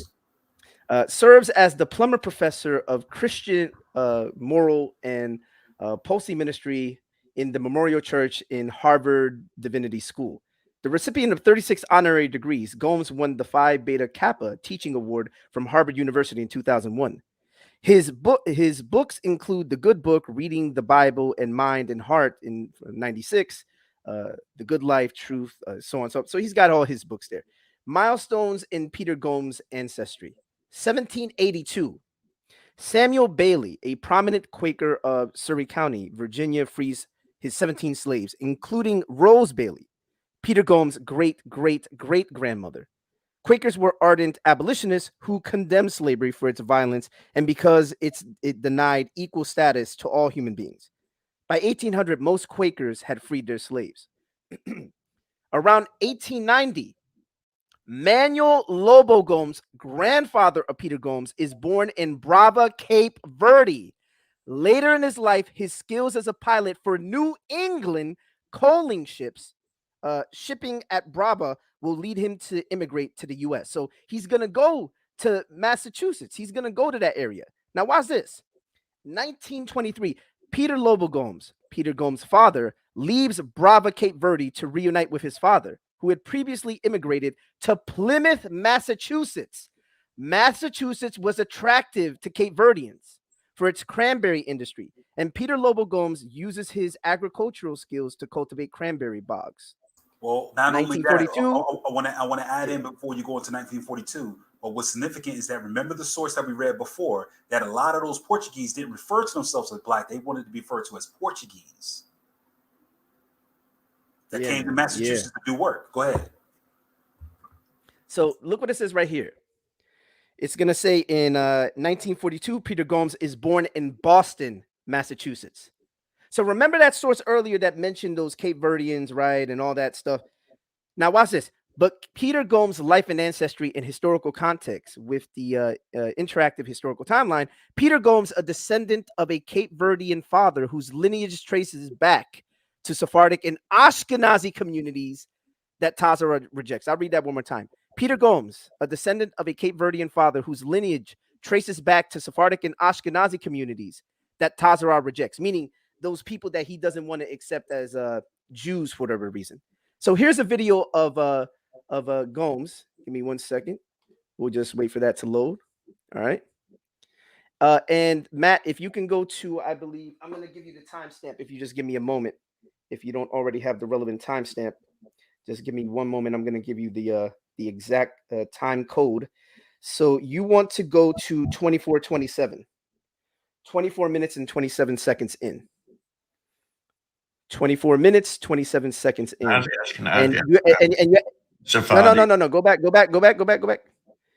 back just a little bit more. Go back a little bit more. Go back like 10 seconds. Match being. That's where we are. If we could find someone with the same fingerprint, then we found someone with whom you share a common ancestor. Here's the printout of the results from the database of people who matched your Y DNA. Ashkenazi, Ashkenazi, Ashkenazi, Sephardi, Sephardi, Ashkenazi, Ashkenazi, Ashkenazi, Ashkenazi, Cohen. As you well know, these are designations for subcategories of persons of Jewish descent. So we feel confident in saying that on your father's side, Peter, you are descended from a Jewish man. Well, that's surprising, to put it mildly. Yeah, we can stop it right there. Every family with belonging to has. So it's interesting. All right, give me a second. Let me. Wow. Yeah. Wow. So this guy was Cape Verdean, and his ancestry went back to Sephardic Jews who also had shared ancestry with Ashkenazi Jews, which I wonder how Tazarah feels about that. Those Cape Verdeans, those Jews. Remember, we read in the genetic paper what their DNA lined them up with. And now,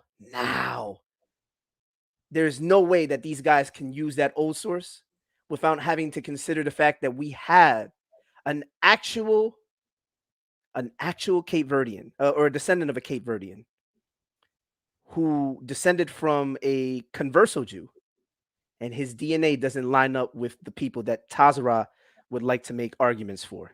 Isn't that interesting? Notice it said Ashkenazi, Ashkenazi, Sephardi, Sephardi, Ashkenazi, Cohen. So he more than likely had the Cohen modal haplotype, which is J1. That's a cut, man. J1C3. Now check this out. Here's what's so crazy about it too. Keep in mind, they always neglected the genetic evidence about what identified a Jew, right? Now, notice the trip they made. They didn't claim that the Portugales were black Jews, and they said that they're Jews, right? They said they were legitimate Jews and called those people Jews that were black Portuguese and this, that, and the other. Oh, these are the Jews. These are the Jews. These are the Jews. This proof that the Jews were black. Okay, we carried on with the argument for a while. Then the evidence come out from Jobson. Oh, no, this is talking about black people. Nah, it's talking about white progenitors. Nah, it's talking about black people. Then we prove, argue it. They want to claim it so much. But then now we find out who they are. Not only that, but historical sources tell us what they look like. On top of that, then we do the genetic evidence on it. And guess what? They, in conclusion, they ignorantly accept the J1C3 Cohen monohaplotype as an identifier for Jews. Ain't that something? They rejected it from the beginning. They relied on E1B1A. They claimed that these people were Jews. We proved that they were white. They claimed that they were black. They owned them. We proved that they were white. Now they got to own it. But guess what? Genetically, what are they? Are they E1B1A? No, they're not. They're J, I, K, and R1 and have the Cohen model haplogroup. How do you get around that? That means by their own admission, by what they pushed and put out there before we did. Keep in mind, they pushed that they were Jews before we did. We just went into the research and found out who they were. Now that they did, they automatically accepted that the J1C3 is the marker for the Jews. Case closed. It's over. Case closed. That's right. It's over. All right. Right, man. That's if people don't understand how damaging that is, it is over. It cannot come up with. Let's give a conclusion. Let's give a conclusion, if we could, to the next Oh, slide. yeah. And Definitely. this way, so the audience can pick up on all the nuance. All right. Yep, absolutely. So, in conclusion, we have shown that the wording of Jobson's source not only speaks for itself, but also associated with other. Let me get these things out. Sorry about that, people. I got these braces in, right? So we have shown that the wording of Jobson's source not only speaks for itself, but also is associated with other claims of Jews taking black women. We have shown that the statement in Jobson's source not only is accurate in describing the events between Portuguese Jewish settlers and their admixture with black Africans, but it also is backed by other scholars making claims regarding this fact, i.e. Moore, Lemaire, and others. We also have statements from these mulatto Jews themselves that they are not black Africans, nor did they associate themselves with them in identity. Finally, we have genetic evidence from an interviewed descendant, Peter Gomes, and a scientific peer-reviewed paper which proves that the male lineage Y haplogroups within those black Jews is what we found. In other words, they accepted what we always been preaching. They went around, thought they had something, lied about it to find out that they accepted.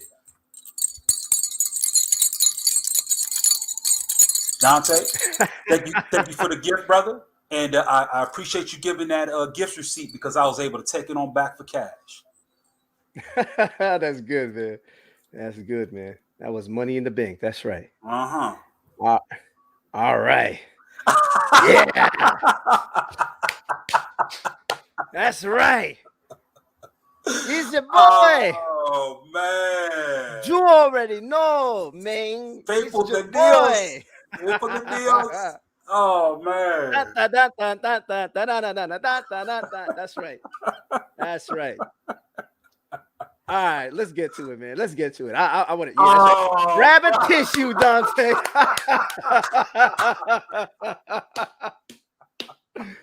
Oh man, grab one, bro. You're That's gonna right. need it. Oh man, yo. Yeah. Hey, next time, brother, buy somebody the PS5. Don't buy the PS4 in 2022, man. Don't do that. All right, man. Next slide, man.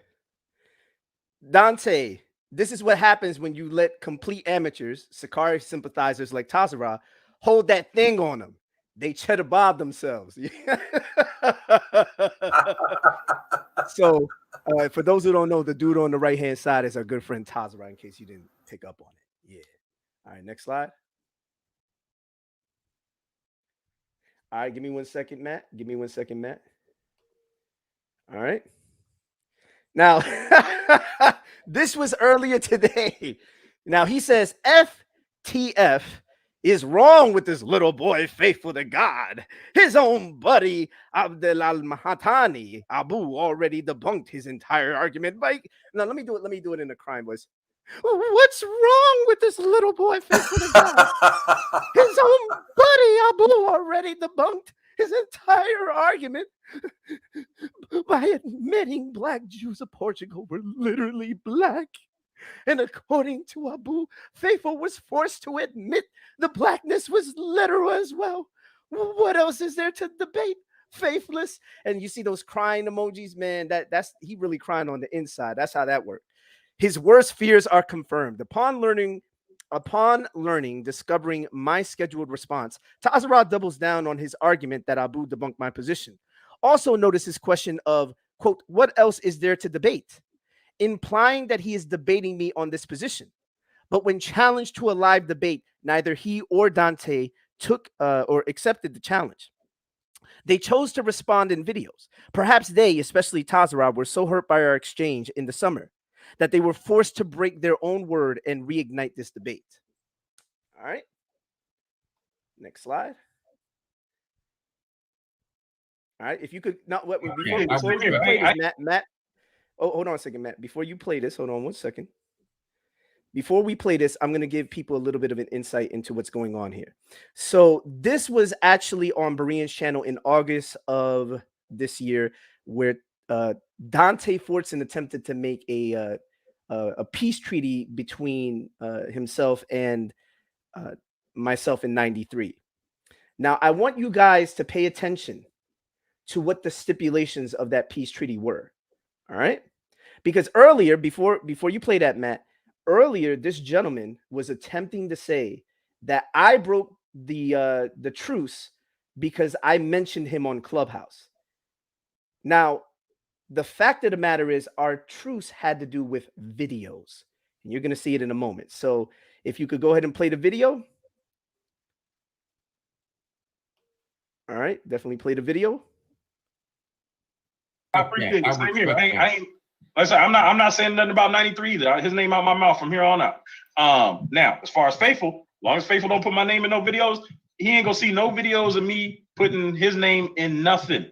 So that's what it is. If Vocab wants to talk to me and air it out, we could do that. But I'm not airing out stuff about Vocab with Faithful.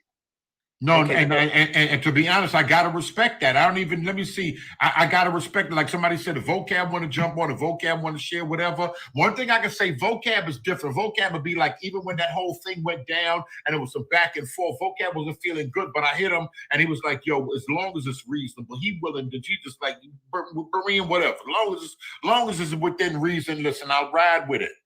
You know, so I'll come on, Faithful. You hear that now, Faithful. Let's hear. You heard I heard what he said. You heard what Dante said. So this is what I'm going to say to Dante. As far as putting his name in videos, I will not put his name in videos so long as he refrains from putting my name in videos, especially slander videos. So there you have it. The stipulation was, do not put my name in videos, and I will keep your name out of my videos. That was Dante's stipulation. What was my response? I will refrain from putting your name in videos or even saying his name in videos if he also does the same. Of course, our friend did not keep up his end of the bargain. He decided to break the truce because he thought he had something with the Tazarah thing. And unfortunately, his boy, he ended up making himself look bad and making Dante look bad. So now we got to go ahead and get to the business. So let's go on ahead and let me go ahead and show this real quick. Give me a second. So this is Dante. Look what he says. This was his. This is when the initial ceasefire happened. A very shaky ceasefire was called yesterday. But don't get it twisted. I still have zero tolerance for anyone that isn't our people wanting to attack our people and think they have any kind of importance or influence in what we're doing. If they get out of pocket even once, all bets are off. And there will be no more ceasefire. I'll drop full government names in every video in addition to their fake WWE names. This was from August 18th, 2021. A truce was made between Dante and I not to make any videos attacking or mentioning each other. We will see that Tazarah would later rekindle the back and forth via Facebook. All right. We can go to the next slide. This was earlier in the month. Dante's insidious plan to break the truce before he went through with it. So notice that it says, "Merry Christmas to all, especially Abu and faithful to God. 12 days of Christmas gifts coming soon." All right. Next slide. Now, this is Dante, and he says right here that this was on his community tab. Berean TV, please make something make sense for me. All of the urban apologists have so far admitted that there were Israelites on slave ships, and they acknowledge that the kingdom of Judah is marked as the slave coast on multiple maps. And we're going to get into this when these conversations progress to show how Dante has a poor understanding of what he's looking at.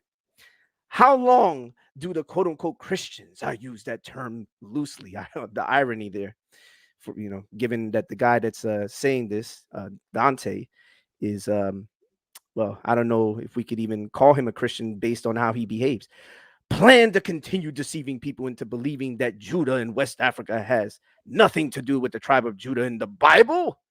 Where did the Israelites on slave ships come from if not the slave coast of West Africa? I think I need to deliver more Christmas presents this year. Tell the truth and shame these lying, malinotted, church indoctrinated devils. I love Dante, how you said malinotted because it doesn't say melanated. That's how he wrote it. Malinotted. Yeah, malinotted. That's the Lashawan Kodash way of saying it. Nah, let me stop. Tazarah been giving them lessons. Yeah, he been giving them that fake Hebrew. Now look what it says right here. Dante gives a clue in his YouTube community tab that he intends to go back on his word. Now this is before he actually went back on it. Shh, I'm about to give the gift of hypocrisy. Santa Dante. Let's get it in. You already know. All right, Matt, next slide. Now, look what it says right here. Now, this was Dante in a recent community YouTube tab regarding a video. Dante dares to accuse others of not doing a proper amount of research. Here we will show recent entries on his website from various contributors who themselves demonstrate poor research methodology.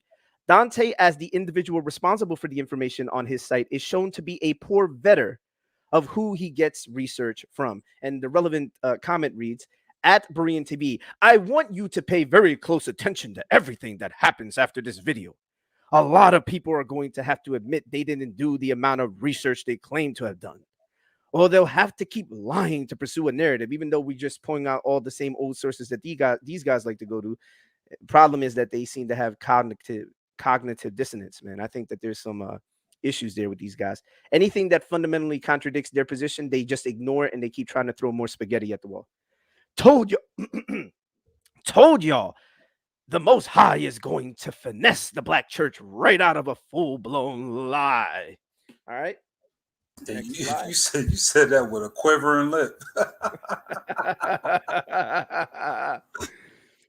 Now, look what it says right here. Dante's rallying cry for sources on black Jews likely comes from the Rabbi Pirkei source that initially described Shem as black, then was later changed to white as the racial element of black and white began to change in later centuries. Once his website got a large influx from various contributors like Tazarah, who may have contributed sources, began to challenge Abu on social media.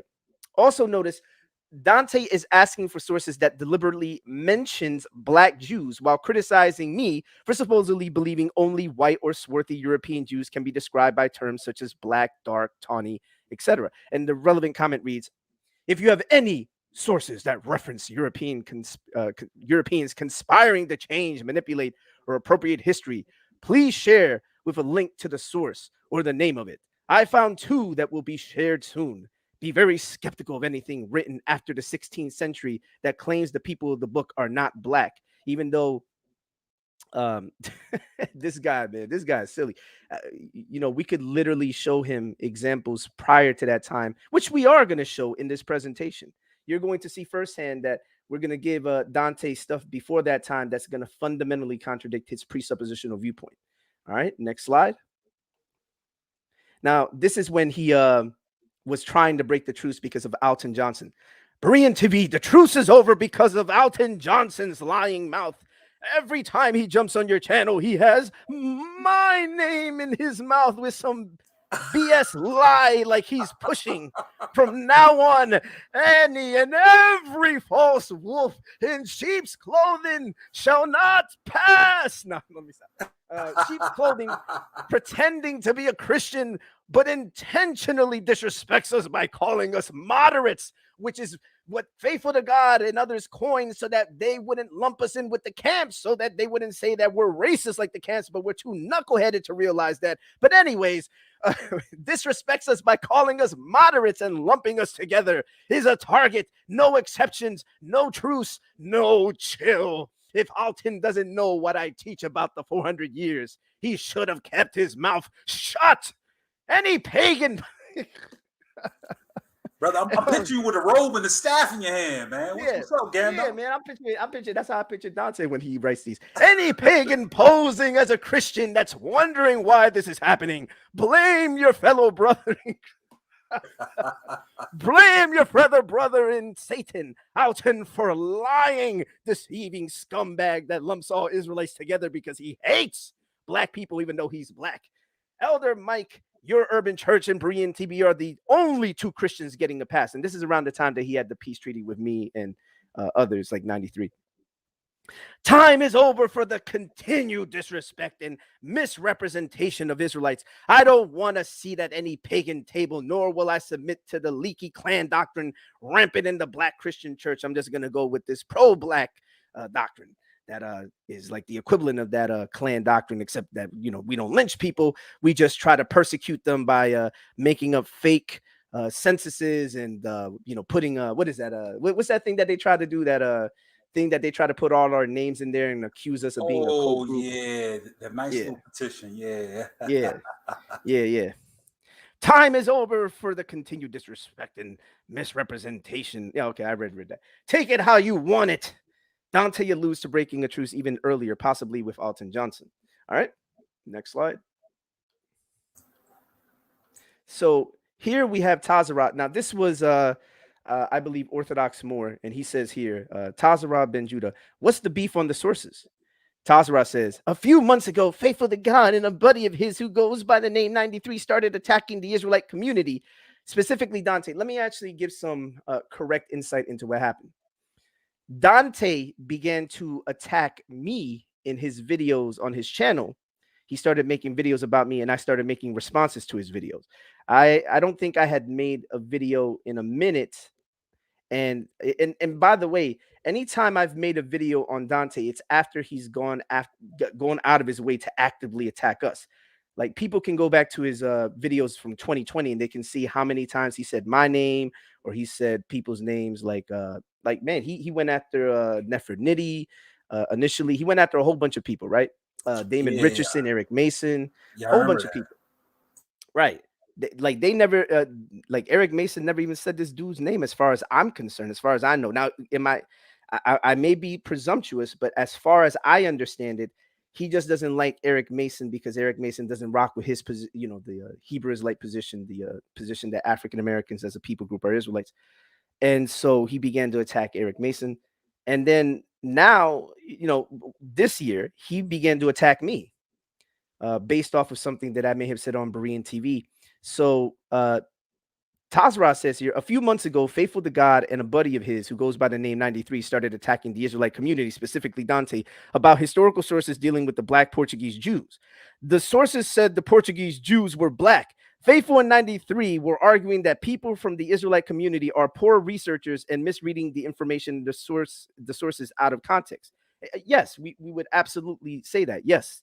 Poor researchers, especially Tazarah. He's one of the worst researchers.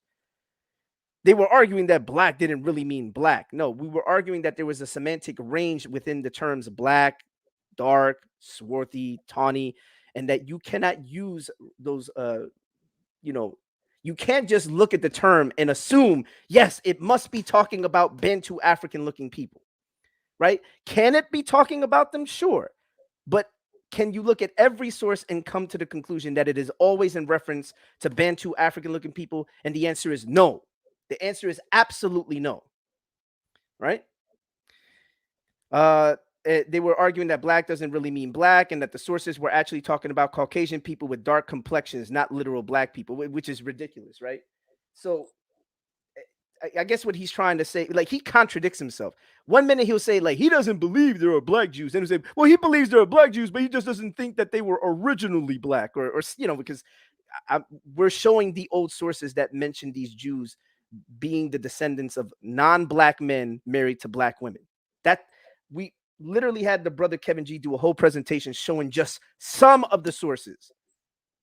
So it's amazing that they have to ignore these points because they have this false narrative that they are pushing. And then they're accusing us of a false narrative when all we're doing is dealing with all of the sources as a collective. We're considering their arguments and we're considering all these other sources that they tend to ignore, because a lot of these guys, what they'll do is they'll go to like archive.org and they'll put in the term like Black or Negro and then Jew.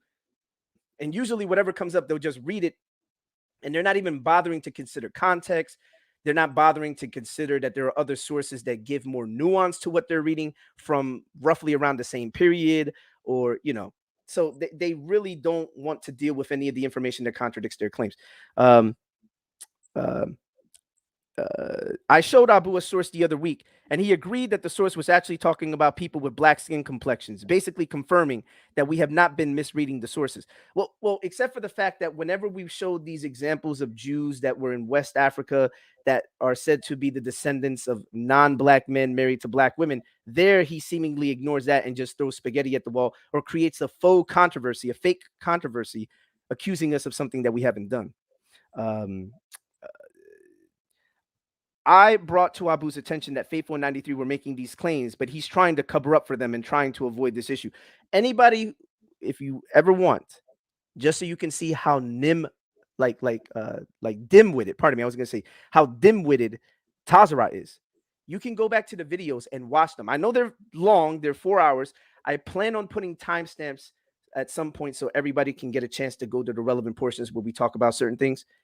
In the video, we this claim that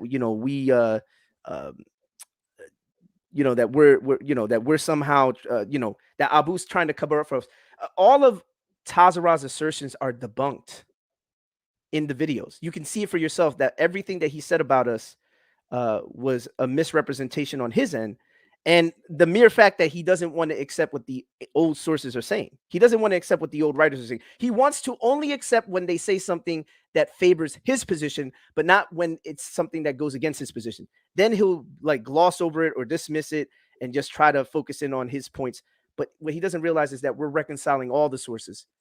His viewpoint is literally ignore any source that goes against my position and just cherry pick the ones that I can twist, basically. Like, not that that's his position. Right, that the cherry pick the sources he can twist. So look what it says right here. It's funny because Abu actually inserted himself into the drama when it happened a few months ago and was insisting that the Israelites respond to Faithful's attack videos about the sources. Yeah, because they weren't actually dealing with any of our points. We would make a video, we would completely demolish their assertions and then bring out evidence that they haven't considered. They would ignore that evidence, and then they would just keep making more videos, just attack, like just basically tacking on more claims instead of actually dealing with the stuff that we were bringing out.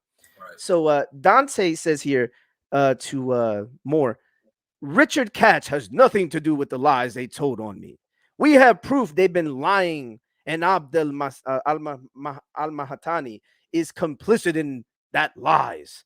The difference is the only people riding with that Katz nonsense are those that defended it to begin with. So far, Abu's position completely contradicts theirs. Somebody is lying, and it's either Faithful to God in 93 or it's Abu. The Katz thing is BS, and we all have already agreed to that. I don't know if you publicly agreed to that because you guys were still adamantly standing next to Kelly and Brown and all those other guys even after the fact. Maybe behind the scenes, but you certainly weren't doing that out in the open. Since you guys like to talk about people being transparent, I don't think transparency is one of your finer qualities there, Mr. Fortson. The Katz thing is BS, and we have already agreed to that. So what is there to call out? So this is an example. When their side does something wrong, just gloss over it, try to ignore it. Like, man, why are you bringing up that old stuff? It's like that, right? But when they want to misrepresent us, then they'll try to go out of their way to just like make mountains out of molehills and put forward this straw man.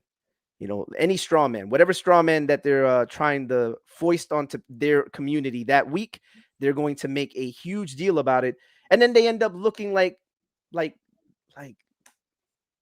I don't know, like knuckleheads when we actually have to do these videos to show that they've been misrepresenting us.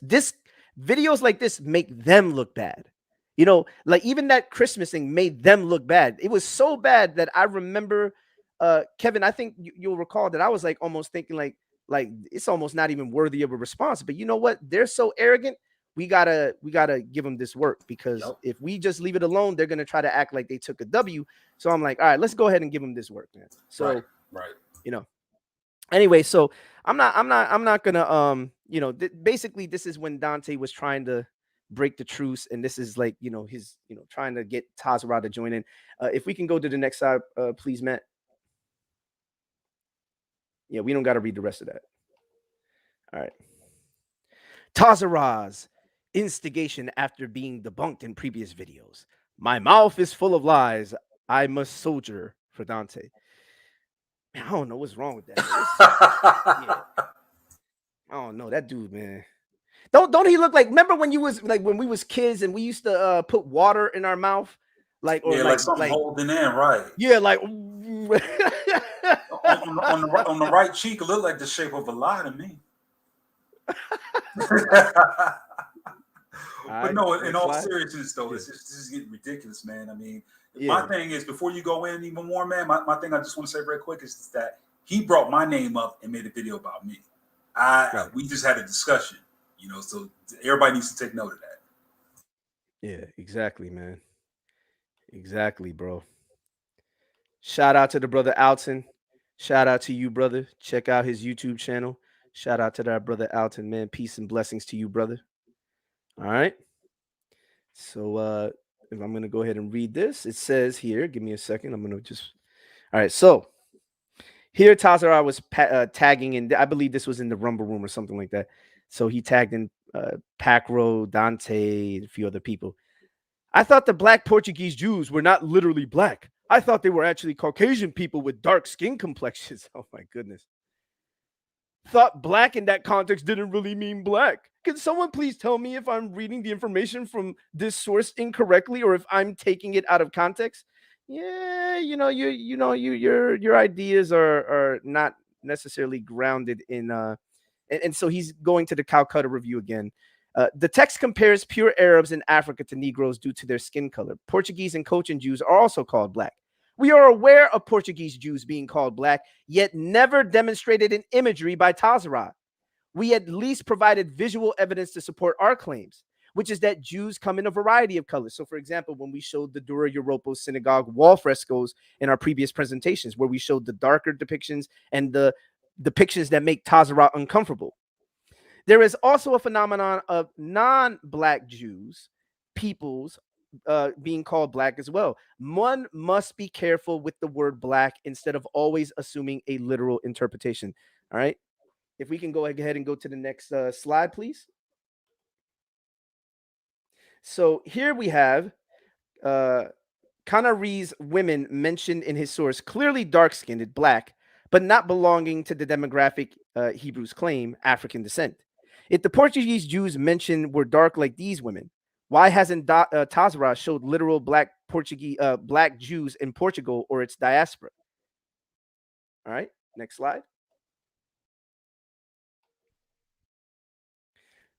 So this source is African and Native Americans, the Language of Race and the Evolution of Red Black Peoples by Jack Forbes, pages 10 and 11. As the reader will see, this is hardly a racial term which has clear and consistent meaning over time and space. For example, the term Indian or Indio has been applied to many peoples, including the Indians of South Asia, as well as all groups found in the West Indies, the Americas, and the East Indies, Filipinos, Chinese, Japanese, etc. The term Negro has been applied to Black Africans, the Indians of India, Native Americans, Japanese, and slaves of whatever ancestry. Black has been used for all of the above and for non-whites in general. Look what it says here. Black is applied not only to Africans or West Indians or whatever shade or mixture. I'm going to read that one more time. Black is applied not only to Africans or West Indians of whatever shade or mixture, but also to people from India, Pakistan, Bangladesh, Sri Lanka, and even to Latin Americans. For example, a very light-skinned Chilean lady, refugee living in Oxford, was surprised to be referred to as black. Her dark hair, Spanish accent, and immigrant status had caused her to become quote-unquote black, at least to some English contacts. I have before me an appeal to drop all charges against black youth, which refer to the arrest of some young Asians in Bradford during the summer of 1981. This modern British usage, which usage extends well back into earlier years, reflects very vividly the problem of assuming that the English terms such as black, Negro, mulatto, or colored can be interpreted easily when found in documents of earlier eras. According to the very book Benaya cited, because this was originally used by Benaya, cited to broaden the term mulatto, the same logic should be applied for individuals or people groups described as being called Negro. And the reason Benaya is here is because Dante had originally shared something that Benaya had shared in which he tried to cast aspersions on the usage of mulatto. but we had debunked that in our previous presentation. Let's see. Applied for individuals or people groups described as being called Negro, Jewish, Irish, Italians, Anglo-Saxons, and Iberian Jews. Why won't they address this? All right. Next slide.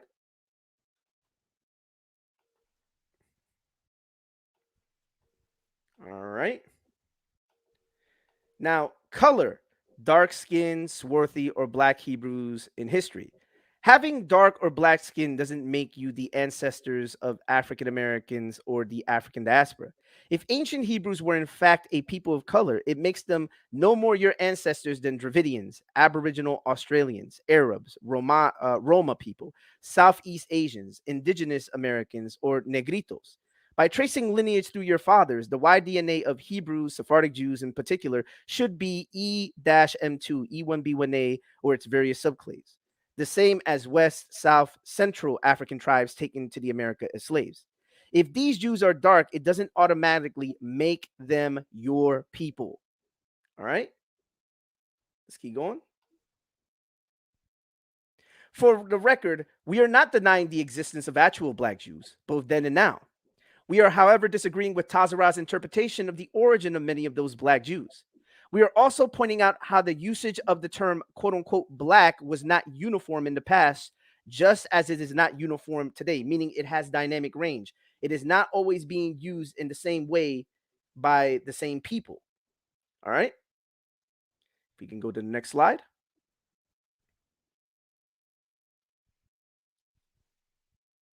All right, give me 1 second. Matt, I think you skipped a slide.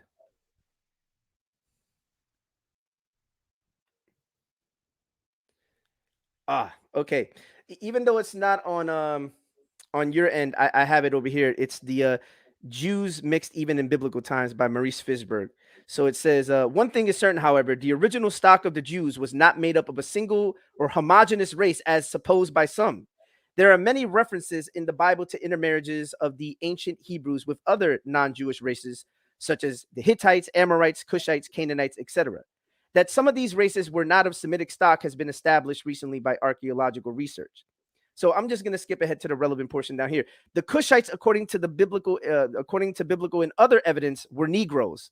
The ancient Hebrew patriarchs and the aristocracy in Israel have freely indulged in intermarriage with these and other non-Jewish races, and it can safely be assumed. Jews Mixed Even in Biblical Times. This is Maurice Fishberg, Physical Anthropology of the Jew, page 35. All right.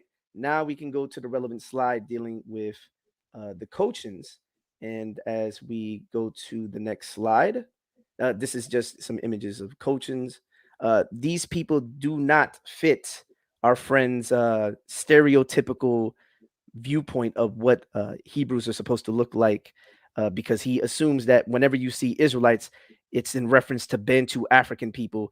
But yet here you have a dark-skinned people, people who wouldn't be categorically referred to as white, and yet their morphologies do not line up with Tazarah's assumptions about Israelites. All right. And these are Jews from Cochin, by the way. All right. So the next slide says, so this is from The Jews of India, A Story of Three Communities by Muzian Yisrael, 1995. Growth of the Kerala community. Beginning in the early 16th century, there were a new migration of Jews to Kerala. Some of the newcomers were Sephardi Jews, direct and indirect refugees from the Spanish and Portuguese expulsions, who came to India by way of Aleppo, Constantinople, and the land of Israel. Others were from Iraq, Persia, Yemen, and Germany. Notice this is Germany. Some apparently came in family groups, and some men married Jewish women from the first families of Krangranor.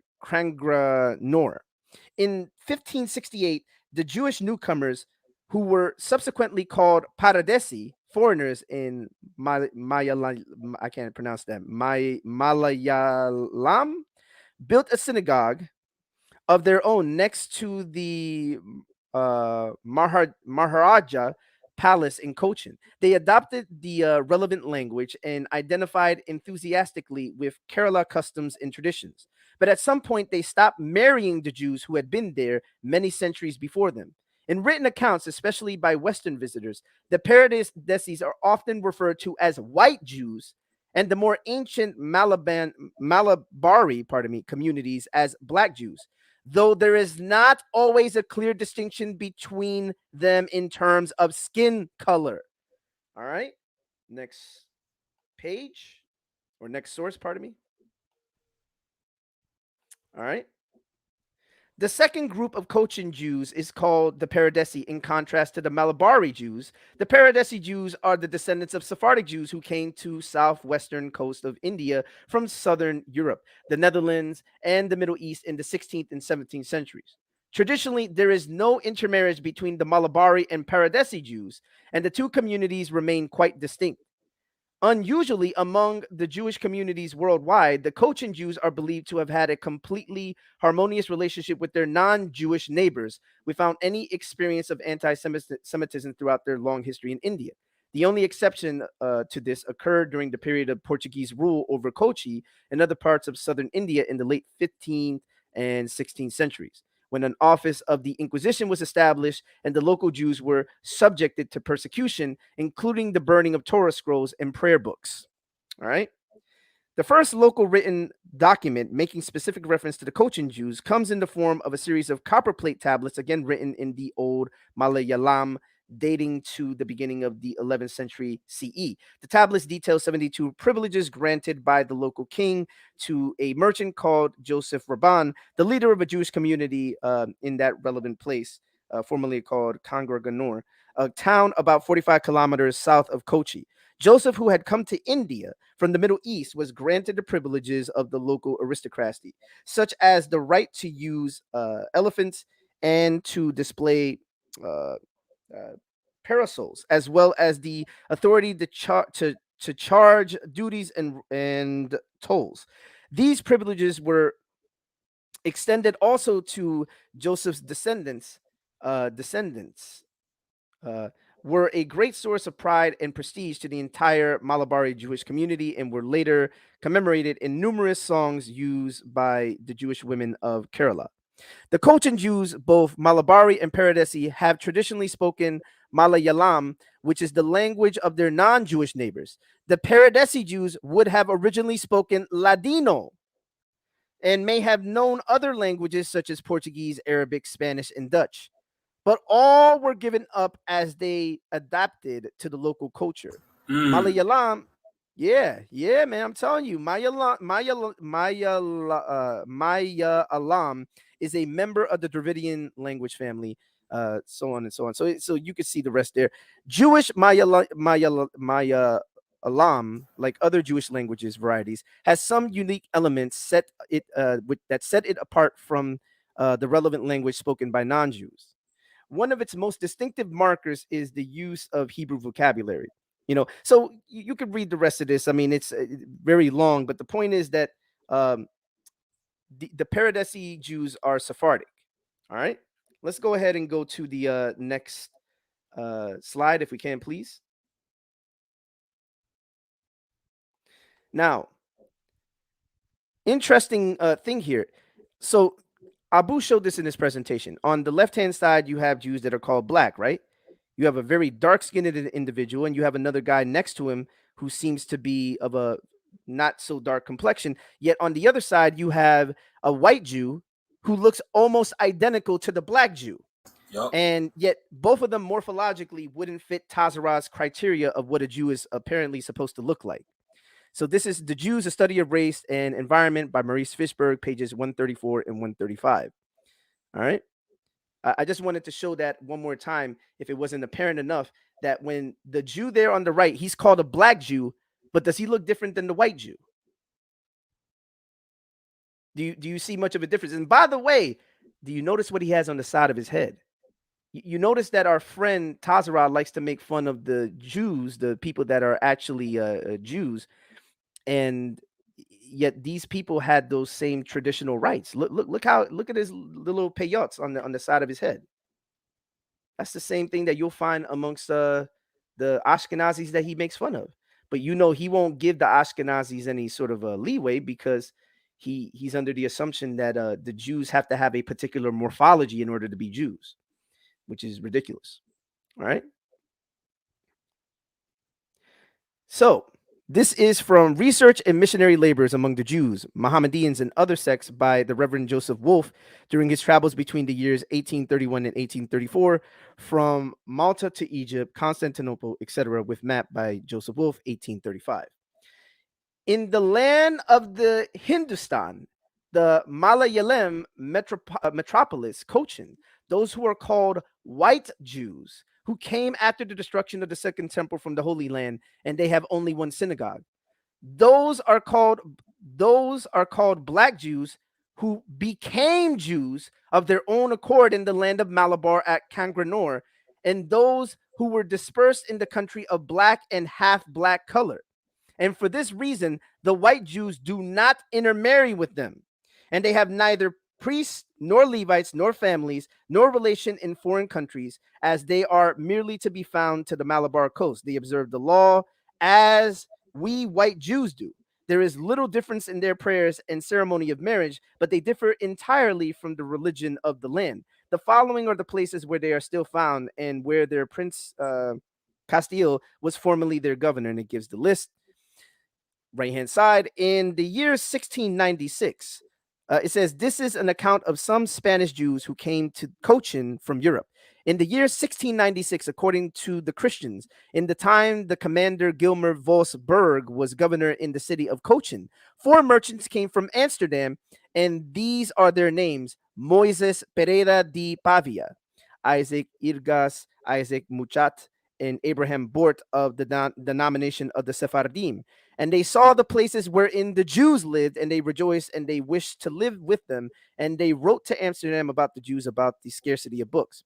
And it just basically talks about their interaction with those communities. All right, let's keep going. Next slide. Matt, the next slide. All right. Certain Cochin Jews admit to being converts. This is from the relevant book, and look what it says right here. This is page 477. Thus far, I have followed the authority of the manuscripts delivered to me by Moses Sapphirti. Several of the black Jews themselves assert that their ancestors became Jews in the time of Haman fell into. Wait, let me actually get a little closer. My bad. Several of the black Jews themselves assert that their ancestors became Jews in the time that Haman fell into disgrace at the court of the relevant Persian king Arsaces, and that they prove it by affirming what the white Jews deny, that there were already there at the time the white Jews came to Hindustan. See Esther 8:17, which reads, and many of the people of the land became Jews, for the fear of the Jews fell upon them. In the Septuagint reading, it says, and the Gentiles circumcised themselves and became Jews for the fear of the Jews. Their complexion is like that of the Hindus, talking about the black Jews. Indeed, even at this time, many of the Hindus at Cochin become converts to Judaism. I'm going to read that one more time. Their complexion is like that of the Hindus. Indeed, talking about the black Jews. Even at this time, many of the Hindus at Cochin become converts to Judaism. They consider themselves as slaves to the white Jews, paying them yearly tribute. Wow. And they're bound to pay them a small sum for the privilege of circumcising their children and for being allowed in prayer time to wear the frontlets, tefillin. And they do not sit down in the presence of the white Jews, nor eat with them, as they acknowledge them as their masters. They are, however, richer, more industrious, and more moral than the white Jews. The white Jews are too proud to work and live chiefly upon the jewels and valuables that they have inherited from their ancestors. They are very immoral and give not only to their daughters, but frequently their wives for hire to European Parsis and Parsis and Mohammedans, and fathers frequently desert their reputed children, knowing that they are not really their own. They are beautiful in countenance. They behave towards the black Jews with the arrogance of masters.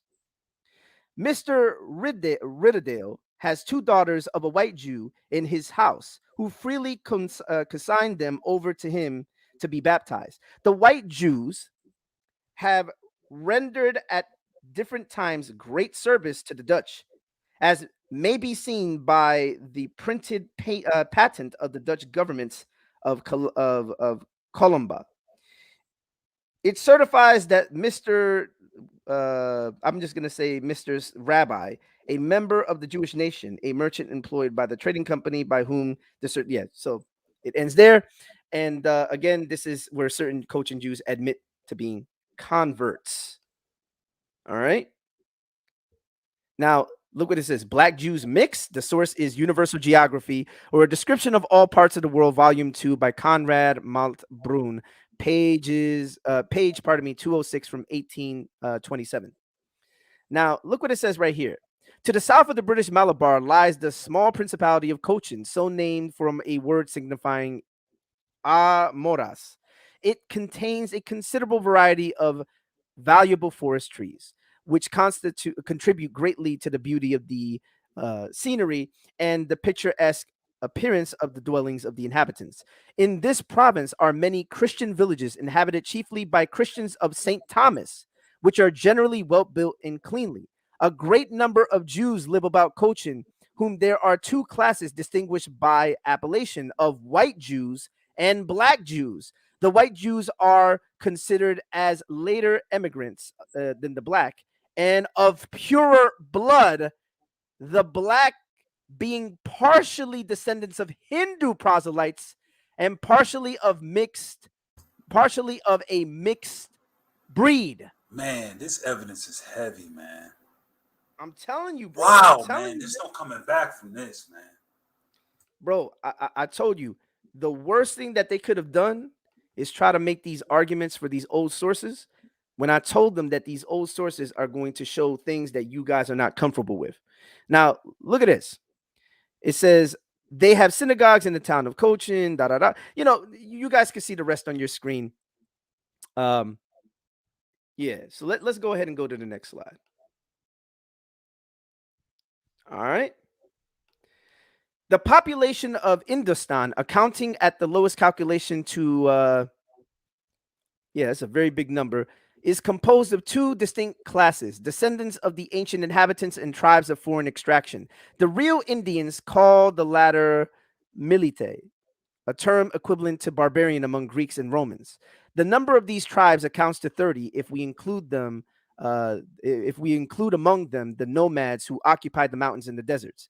The most conspicuous are the Tartars and Mongols, the Afghans and the Pathans, of whom the Rohingyas form a branch, the Baluches, who seem to have come from Arabis, the Malays and the Persians, particularly the Gubres and Parsis, the Arabs, the black and white Jews, and the black Portuguese, a mixed breed of Europeans and Hindus who are widely spread over the coast of the Deccan and the province of Bengal. Well, hold on, bro. I gotta read that one more time. Read that again, man. Read that again. Yes, I am. Excuse me. And the black Portuguese, a mixed breed of Europeans and Hindus who are widely spread over the coast of the Deccan and the province of Bengal. All right. Wow, man. You know what's so crazy? Even in the examination of these Indian Jews, it's the same type of scenario that we see with the West African Jews. And they're of these Portuguese people. It's looking bad for these dudes. Man, now, watch this. It's looking terrible, man. Look at this right here. Now, it says, these foreign races have come under our view in the course of our topographical details. Their manners and laws are generally diversified. Their total numbers have been rated at 10 millions. The indigenous inhabitants are the Hindus or descendants of the ancient Indians. They formerly were exclusive possessors of India and still occupied the finest and most extended tracts of the country. Some of them have mingled with foreign blood and adopted foreign religions and manners, in whole or in part. So the Portuguese and Indian mixture, also called Black Portuguese, similar to the description of other results of darker people mixing with Portuguese. This is again from Conrad Malte Brun's book, 1827, page 23. And by the way, he can't make any excuses about us using sources from 1827 when he's using sources from the 1800s as well. That's right. He does. All right. Now, let's look at some of the genetic affinities of Jewish populations in India. So, let's actually look at the relevant paper that deals with this. So, here we go. I know this may be a little small on y'all's end, but I'll go ahead and read it for you guys. Now, the relevant paper is from 2016, May 23rd, and it says, due to the lack of written records and inscriptions, the original and the origin and affiliation of Indian Jewish populations with other world populations remains contentious. Previous genetic studies have found evidence for a minor shared ancestry of Indian Jewish with Middle Eastern Jewish populations.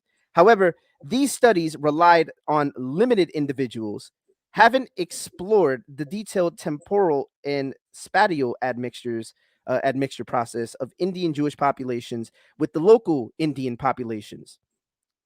Here, using large sample size with combination of high resolution by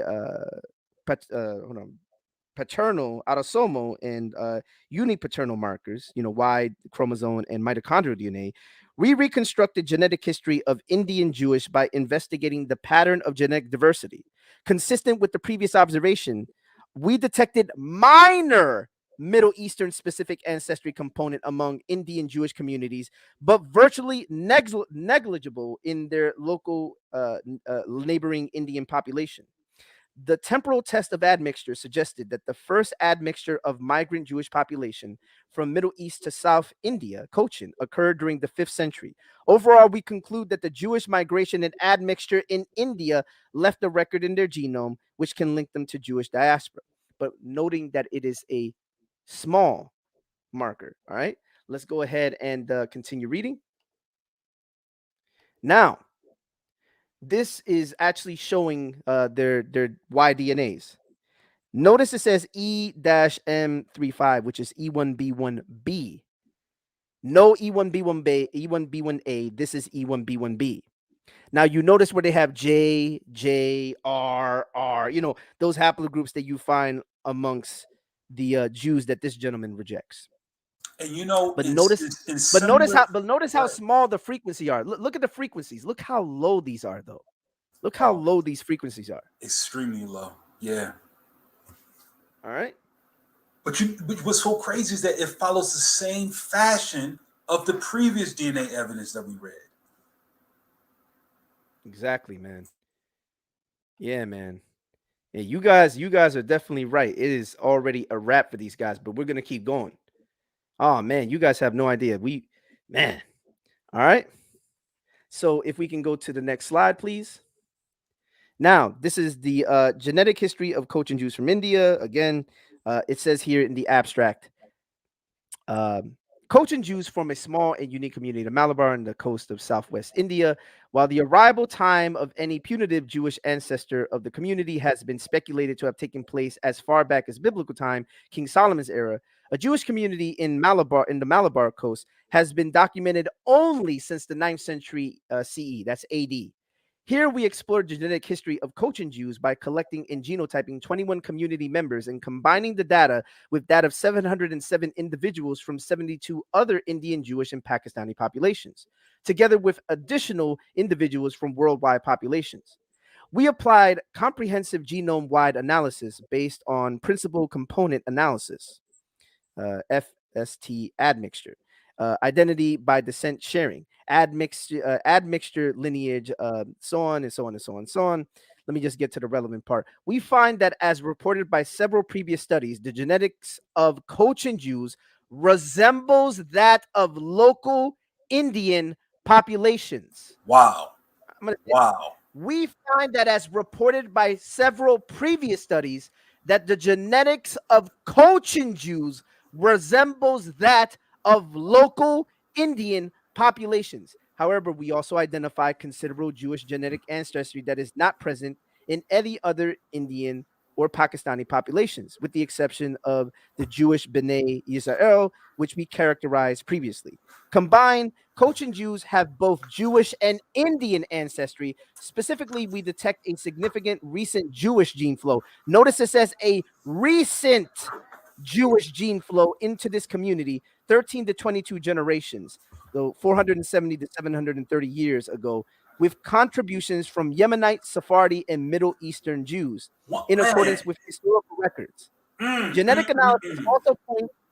It says genetic analysis also point to the high endogamy and recent population bottleneck in this population, which might explain the increased prevalence of some recessive diseases in Cochin Jews. So there you have it. So even wait a minute. Here's something that people need to highlight here. Read that again, bro, from where it says with contributions from Yemenite. Go ahead. From Yemenite, that's right. Sephardi, and Middle Eastern Jews in accordance with historical records. Genetic analysis also points to a high endogamy. Now, brother, if you don't know what this word means, I could define it. What does that word endogamy mean? It means in anthropology, it is the term used as a custom of marrying within the limits of the local community, clan, or tribe. Which means the same method in which they did the marrying of the locals there, they did with the Portuguese Jews in the Senegambian area. Ain't that something? Right. Definitely, man. I'm telling you, it's bad for these guys, man. And here's the thing: the recent gene flow, that was the relevant part, right? So the fact of the matter is that we because you had a bunch of admixture during that period of time. It wasn't that it wasn't that it all happened in one fell swoop. 470, it's over the course of those centuries. You're getting this admixture from all these Jews that are finding their way in the region. And here's a fact. What was most of their ancestry, though? Most of the ancestry of these communities happens to be Indian, which shows that when the papers talk about intermixing, that's actually a portion where they're telling the truth. And when our friend makes an appeal to the Calcutta Review and, where it says that they don't intermix or whatever, we can now show, according to the genetic research, that the paper was simply wrong. And not only that, you're talking about a paper that was pre-DNA, pre-scientific. The science debunks those old assertions, and it shows that, yes, they did intermix. So when the old papers say that they intermix, it just so happens that they got that part right, because the genetic evidence points in that direction. But of course, these guys, I don't think, are considering the genetic evidence. Now, look what it says here. The Portuguese and the Jews of Iberia, and by the way, we didn't deny that they did have Jewish ancestry, some Jewish ancestry, but the majority of their DNA is clearly non-Jewish. It's Indian. All right. So the Portuguese and the Jews of Iberia, of the Iberian, pardon me, dark, black, and swarthy. Portuguese nobleman courting an Indian woman. Source is the Codex. Hold on one second. Let me actually just look it on my end because it's very small, the text. Codex Casanatense. All right. If we can go ahead and go to the next slide, please. Now, random Hebrew website post shows how far the idea of Black Sephardic Jews have spread. Baruch Spinoza, described as having black skin, indicative of Portuguese Jews in general. His source is highlighted. So look what it says. This is a Truth Hitman, and I believe that he submitted this to Dante, if I'm not mistaken, or he probably posted this. No. This was on pardon me. This was on their website, so he posted this on the website. My apologies. A graphic description of the Portuguese Jew named Baruch Spinoza. Baruch Spinoza, born Benedito de Espinosa in 24th of November 1632 to the 24th of February 1677. Later, Benedict de Spinoza was a Dutch philosopher. Spinoza's ancestors were of Sephardic Jewish descent and were part of the community of Portuguese Jews that had settled in the city of Amsterdam in the wake of the Alhambra decree in Spain, 1492, and the Portuguese Inquisition in 1536, which had resulted in the forced conversion and expulsion from the Iberian Peninsula. Book Abridgment of R.H.M. Elwes's 1883 introduction to his translation of Spinoza's Book 1 and 2 in Elwes's introduction, chapter 28. The details as to Spinoza's manner of life and his physical description collected by Corylus.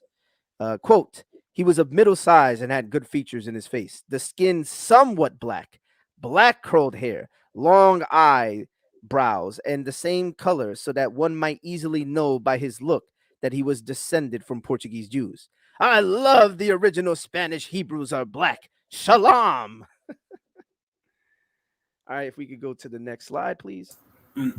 This is a slaughter, bro. Now this is the relevant citation. Book source: the chief works of Benedict de Spinoza. He was of middle size. He had good features in his face, the skin somewhat black, black curled hair, long eyebrows, and of the same color, so that one might easily know by his look that he was descended from Portuguese Jews. All right. So, description of Baruch Benedict Spinoza, although described as having black or dark skin, this has never been demonstrated.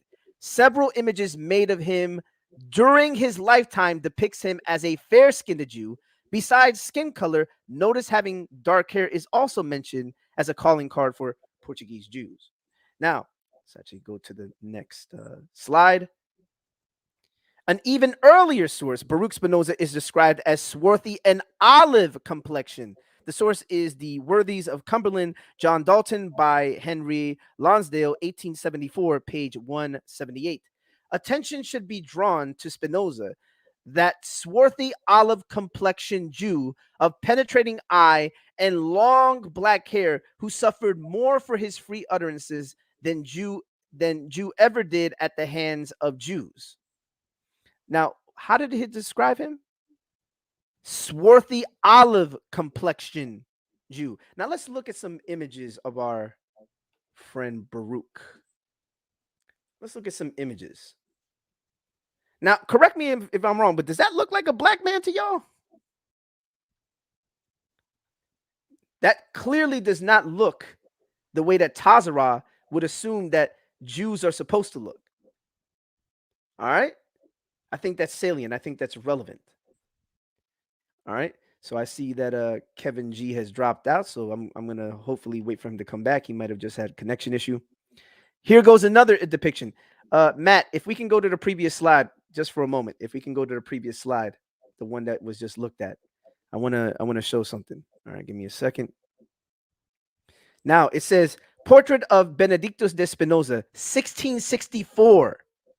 Baruch Spinoza, both paintings made during his lifetime. Portrait of Baruch de Spinoza, painting by an unknown artist, 1665. So this was the very next year. All right. You notice he got curly hair, all that stuff, and his skin is olive and quote unquote swarthy, but this would have been considered dark according to certain Europeans. All right. Now look at what it says right here. This is from Walren Valente. Another contemporary of Spinoza created this portrait of him 5 years before they both died. Now, the relevant source is there, and look at Baruch Spinoza on the right-hand side. Does that look like a black man to y'all? Because the source referred to his skin as somewhat black. So clearly the dynamic range of black doesn't always mean Bantu African. All right. Next slide, please.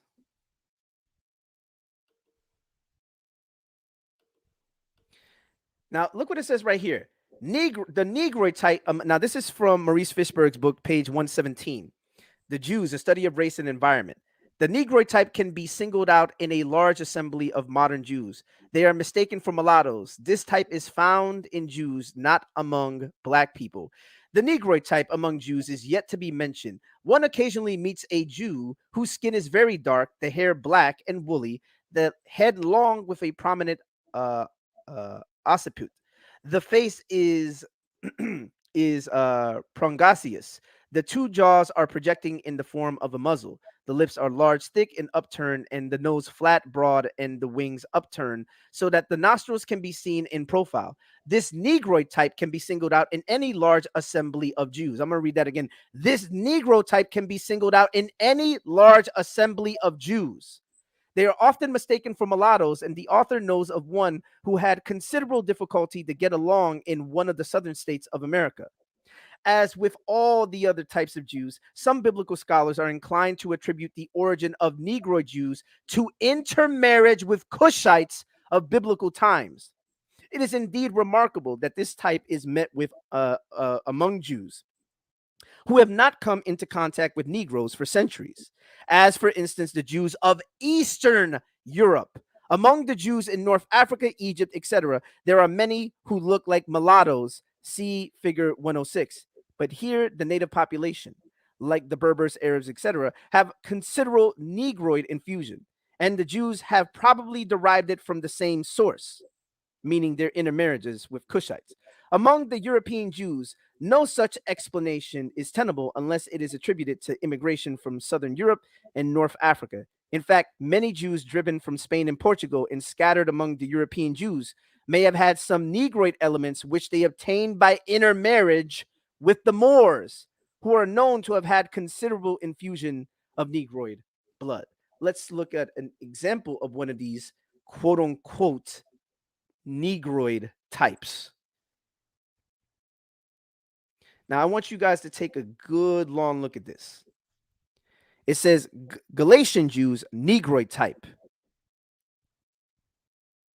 Now, as you guys can see, these people morphologically, these two individuals, wouldn't fit our friend's criteria given what he assumes Jews are supposed to look like. Then again, he holds to the 12 tribes chart, which I don't understand how you can hold to the 12 tribes chart and then have the conclusion of just trying to argue for the blackness of Jews when from your own presuppositional viewpoint, Tazarah, you believe that people can look like anything and be Israelites, except for when we actually show old sources. And then you're kind of like, your cognitive dissonance goes into overdrive and you kind of forget about the fact that you hold to the 12 tribes chart, and then you're arguing illogically like you typically do. All right. Whoops. So to the brother Kevin G, look at this on your screen, man. If we can just go back, Matt, just for a moment to the relevant images. We can go back to the two gentlemen momentarily. If we can go to the previous slide to the two the Negroid type. Matt, can you hear me, Matt? I don't know if you can hear me, Matt. Okay. All right. Well. All right. We'll just deal with this slide here. Oh, no, never mind. No, you're back now. All right. So, Kevin, look at the Negroid type. Yep.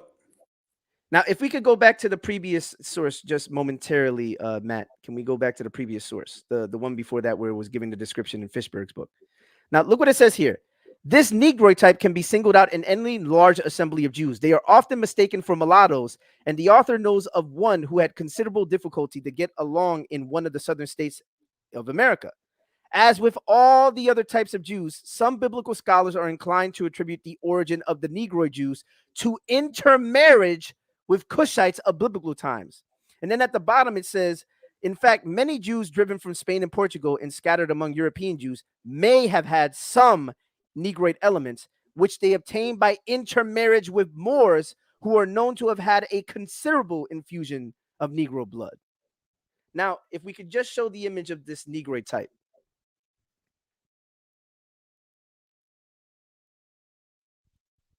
This is the Negroid type. Now, Man, Kevin, does that hey, now here's the crazy thing, right? Here's the irony of grand ironies. Our friend Tazarah holds to the 12 tribes chart. So he believes that Jews can have morphologies that differ drastically, right? That an Israelite, quote unquote, an Israelite can have a morphology that differs drastically than what he assumes the Israelites' original template was, right? And yet he argues for like the blackness of Jews in a way where it's like he seems to forget. I think he like loses his marbles and he forgets that he actually holds to the 12 tribes chart. Yep. You know, I mean, if both of these individuals, if the guy on the left was named Jose and the other guy was matter of fact, don't that guy kind of look like what's that dude from Sakari? What's his name? What's that dude's name, man? From The Sakari? little, yeah, the young dude. His name escapes me right now. I can't remember his name for the life of me right now. So he'll look at this guy and say, yeah, that looks like what's his name from Sakari. But here's the thing though. Why is it the case that when we show these examples, this is what was called the Negroid type? Why is it that the very source says that these people were from intermarriage with, like, some intermarriage that happened previously with Jews and black people? All of that is ignored, you know? But notice that we're giving sources. Oh, Hassad, that's what it was. Hassad. Yeah. You know? That dude on the left looked like he might be Gorilla Hebrew. I don't know. Nah, I'm just playing. Let me stop. But the point is that these guys don't have the morphology that our friend is arguing for. He wants to find dudes that look like Idi Amin or something. Like he's thinking like the original Jews was all looking like Idi Amin or something. But then when we show examples, see, we're giving examples. We showed Baruch Spinoza. We showed that Baruch Spinoza was called black or blackish, and he clearly wasn't black. These guys are called Negroid type. Would these guys fit into Tazarah's definition, the way that he typically tries to argue emphatically for? Would they fit into his definition of Negroes? The way that he tends to argue, the way that he tries to argue for quote unquote Negroes. No, they wouldn't. No. Exactly. Even though he holds to the 12 tribes chart, which is the irony of ironies. All right. So let's go ahead and go to the next slide. Next slide. Number of Jews have great resemblance to American mulattoes. Sallow carnation, complexion, thick lips, crisp black hair. Of all the Jewish population scattered over the globe, 1/4 dwells in ancient Poland. Wow. I am therefore well acquainted with their feature. On my arrival in this country, I took every light-colored mulatto for a Jew. Could not these Jewish mulattoes have been descended from some crossing between Jews and the Egyptians at a time previous to the Exodus? This is from Adam Growolski. Notes on how modern-day non-black Jews look similar to mixed mulatto people. He bases this on Jews he'd seen in his homeland of Poland, America, and Europe, 1857, page 177. Man, these old sources are killing these guys, man. All right, next slide. Now, even the non-Jewish Portuguese population are called dark. We have images of them showing who these people are despite their skin color. Now, look what it says here. On approaching the shore, the Englishman begins to observe some of the novelty. Heavy fishing boats with large lanterns, sails plunge through a rough sea and outstrip the packet. They come near enough. His attention is drawn towards the mariners, whose dark complexions, meager countenances, and rag dress immediately announce a different race of men from those of the same occupation whom he has just left. All right. And over here on the right-hand side, it says the Portuguese are generally dark complexion and thin with black hair, irascible and revengeful in their tempers, and eager in their gestures on trivial occasions. They are also said to be, is that insolent, indolent? It's indolent. Indolent, deceitful, and cowardly. But they are temperate in diet, and they may be classed at the head of their virtues, if indeed they have many more to add to it. They affect to talk of the Spaniards with great contempt, as being perhaps, and that part is obscured, next despicable nation to themselves with which they are acquainted. They have no public spirit, and consequently no national character. And an Englishman or Frenchman may be distinguished in foreign countries by an air and manner peculiar, to his nation, which he would attempt in vain to disguise. But any meager, swarthy man may pass for a Portuguese. Upon reaching Portugal, the people are distinguished from English by dark complexion and look like a different race. Observation of a journey through Spain and Italy to Naples, etc., etc. Volume 1 by Robert Semple, 1807, pages 2 through 6. All right. Next slide.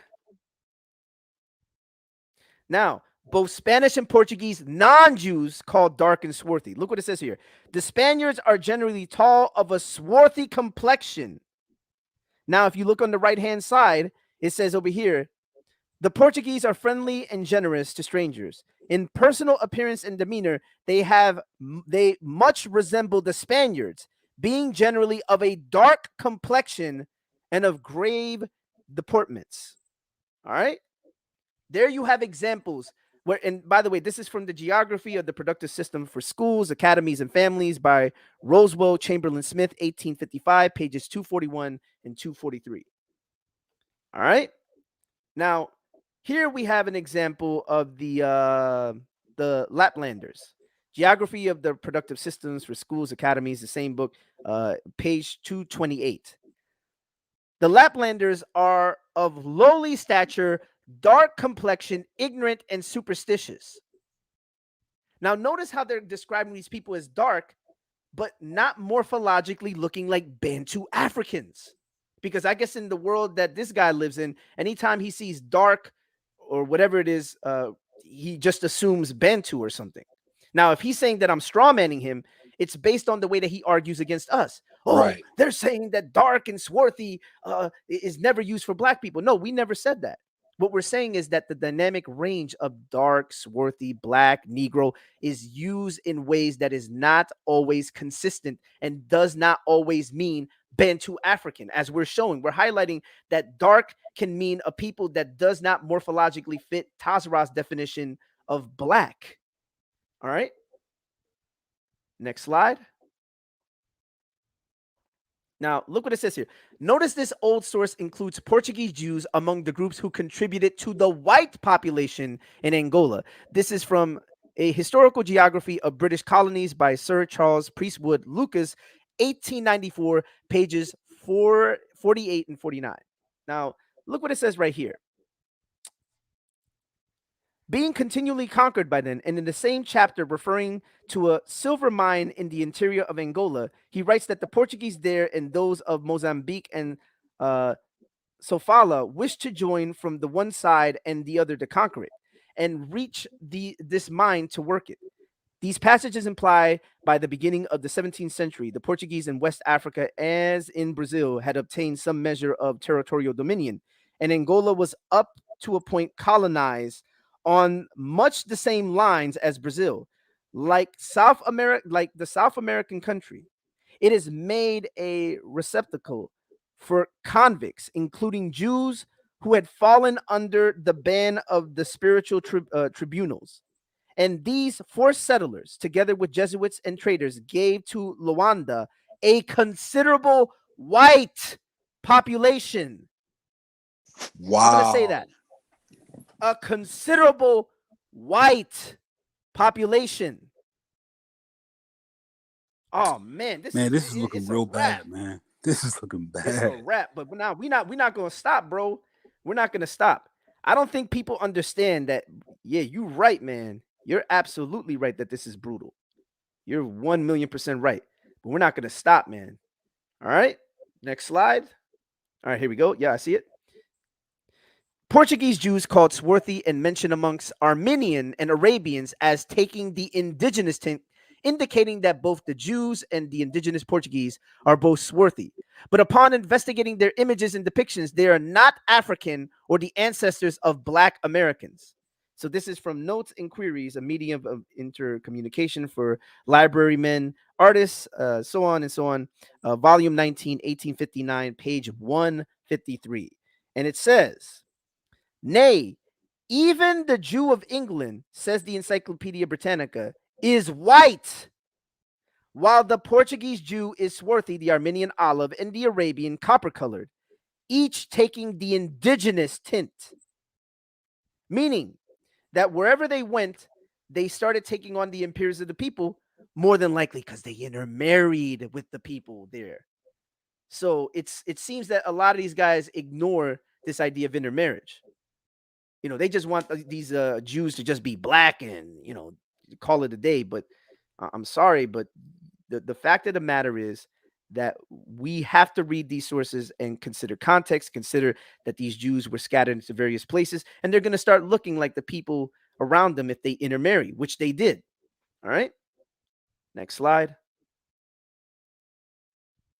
More sources showing that non-Jewish Portuguese were also referred to as dark-skinned. This is Travels in Portugal, Oswald Crawford, 1875, page 162. Now look what it says right here. The complexion of the northern Portuguese is mostly dark and the hair black. You notice that the Portuguese keep getting called, and these are the actual Portuguese, not Jews, but Portuguese. They keep getting called dark. All right. Right. Next source.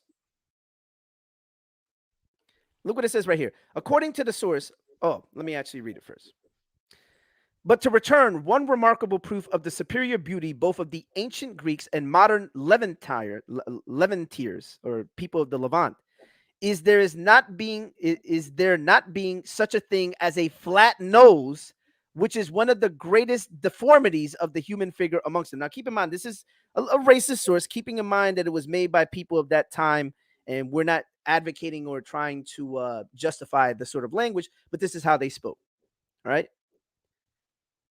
Now, Skalgiger goes as far as to assert there is no such thing as a Jew with a flat nose, and that all the Portuguese Jews have alkaline noses, which is the reason that such noses are called at Lisbon des nez le Juvi, meaning the nose of the Jew, I assume. Yep. So according to the source, flat noses appear to be a rarity amongst Portuguese Jews, alkaline noses being more prevalent, while not exclusive to blacks. Flat noses are a common occurrence in sub-Saharan Africans. If Sephardic Jews are Negroes, they would certainly have flat noses amongst others, and not monolithically des nez de la Juvi, the nose of the Jew. Right, So which yeah. Yeah, go ahead. No, I'm saying which is the typical nose that people will talk about. Like, for example, if people want a quick reference, just look up Josephus's bust. Right. Yeah, man. Y'all already know, and it's still nah, man. We ain't done yet. A new review. Now, this is from a new review of literary curiosities and literary intelligence, volume 1, 1782. 1782, my man. This is from the 1700s, page 34. Man, we going in on these dudes, bro. It's shit. I don't see how they can respond to this. Oh man. Probably by misrepresenting us. Now look what it says right here. Now, this is from Eli Meeker, 1830, Sermons on Philosophical, Evangelical, and Practical Subjects designed for the use of various denominations of Christians, pages 37 and 38. As Jews have inhabited every climate that is not extremely cold, so that they changed their complexion in every case and acquired some likeness in color, form, and feature to the people among whom they have for a long time lived. In other words, their intermarriages, they started looking like the people around them. The idea which some entertain of their existing with the contrast of colors, white and black, is incorrect. It is not proper to divide them into two classes of white Jews and black Jews. They are dispersed throughout every country in the world and have four differences in complexion: the fair, the swarthy, the olive, and the black. In whatever region they are found, they are marked with a peculiar color of the natives. I'm going to read that more time. In whatever region they are found, they are marked with a peculiar color of the natives. Jews who live in Britain and Germany, and who are descendants of past generations in the same nation, have as intermixture of a fair and ruddy complexion, nearly resembling that of English and Germans. Those of Spain and Portugal are swarthy, but little varied from the features of Spaniard and Portuguese. I'm going to read that one more time. Those of Spain and Portugal are swarthy, but little varied from the features of the Spaniards and Portuguese, meaning the Jews didn't look dissimilar from their Spaniard and Portuguese counterparts in Spain and Portugal. In Syria, they, like the Syrians, are nearly of an olive color, but in India, they are said to be black, However, they have not the blackness of the African countenance. Wow. Although they are peculiarly dark. But to what shall we ascribe the very different shades of complexion, if not to dissimilarity at birth, the variety of climate, manner of living, and other so on and so on? You know, there you go. And not only that, they are Bruh, known that to is be descendants of crazy. one family. Look at this. They are known to be the descendants of one family and to have but very few intermarriages with other nations. But we know for a fact with the genetic studies that that's not true. They did a lot of intermixing. Let's just keep it real. Jews did intermixing. All right, like any people group, they did intermixing. All right. So point blank though, how was it that they looked during this time? This was in 1830. Remember that our friend was using a source from the 1800s, right? Talking about those black Jews. But what did it say about India? But in India, they are said to be black. However, the Indian Jews have not the blackness of the African countenance, although they are peculiarly dark, meaning that they were dark, but they weren't the people that Tazarah likes to posit are Israelites. Morphologically, they didn't look like those people. Now, look what it says right here. Sephardim and we got to go to the next slide, Matt. Sephardim and Ashkenazim share features. A picture of England containing a description of laws, customs, and manner of England by M.D. Alkenholz, translated from French by Johann Wilhelm von Alkenholz, 1790, another 1700 source, page 113. Jews are allowed in England as well in Holland. The free exercise of their religion, their numbers, and their riches are therefore continually augmenting. One is astonished at the prodigious difference between the Portuguese and German Jews established in that island.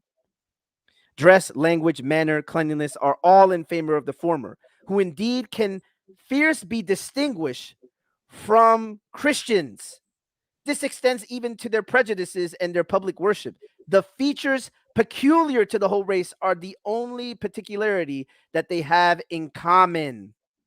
Ooh, that's a cut, man. That is a cut. That's ridiculous right there, man. Yeah. Oh man. Especially the part where we read earlier, it says wherever they go, they actually take on the color of the natives. That's game over right there. Man, I wonder if these guys kind of wish that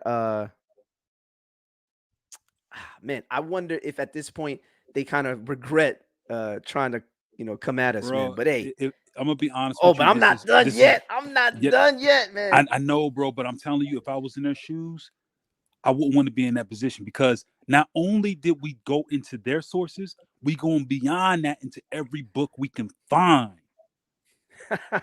and this is just a surface scratching. Now look what it says right here. It says this is the History of the Jews, 3 volumes, volume 1 by Henry Hart Millman, 1829, page 417. In America, the Jews are calculated at about 6,000. The few in the former dominions of Spain and Portugal are descendants of those who, under the assumed name Christians, fled from the Inquisition. I'm going to say that one more time. In America, the Jews are calculated about 6,000. The few in the former dominions of Spain and Portugal are descendants of those who, under the assumed name of Christians, fled from the Inquisitions. Notice that the Spanish and Portuguese Jews in America in the 1800s were not counted among American blacks. You notice that they're distinguished from American blacks. These are facts Tazarah and Dante continually ignore in ignorance. So notice that the Jews are calculated about 6,000. According to them, like that whole, almost all of the African diaspora was apparently Jews, or most of them. And yet here in these actual censuses, they're being listed as only 6,000. And these are the very people that they claim, the Spanish and Portuguese. So it's bad, bro. The Spanish and Portuguese Jews that lived in America were not counted as being the same as African Americans. They weren't the same people. How could they be the same people? That's just utter ridiculousness. All right, next slide. What they look like. Images of Portuguese made by Africans in West African salt cellar ivories. Let's go ahead and look at some of these, man. What it says right here. Salt cellar. This is from 1525 to 1600. Look at how they were depicting This is how they were depicting Portuguese people. Now look how they were depicting them, man. Look at the noses. Look at everything, man. Look at this. All right, we can just run through these a little quickly. Let's just go through these a little quickly. All right. Now there's one here, the salt cellar, that it says figure on the bowl depict Portuguese men identifiable by their costumes, beak-like noses, and straight hair. And remember, you had some of those Jews that were said to be virtually indistinguishable from Spaniards and Portuguese. Man. So you had Sephardic and Portuguese Jews, or Spanish and Portuguese Jews, that look like these people, bro. And guess what? We're going to show images of those people. We're going to show images of the Spanish and Sephardic Jews in their own Haggadahs. All right. Let's just keep going. Just run through these. Oh, here's one right here that says, the one on the screen, with Portuguese horsemen and other figures. Now these were actually made by West Africans. Keeping in mind, it says carved by Lyre craftsmen. I can't see that. Something craftsmen working to Portuguese specifications with later replacement lid. West Africa, Nigeria. All right. Let me actually if we can just go, we can just run through these a little quickly.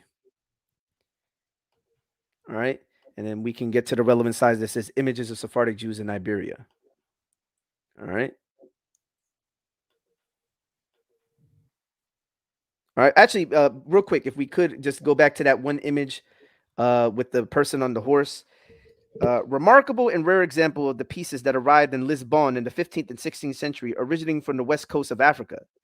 So it shows, how Portuguese were depicted, and So in other words, it's very clear that these people were not being depicted as and by the way, to think that you had Sephardic and you had Spanish and Portuguese Jews that look like these people, that's a dagger in and of itself. But let's see what they look like.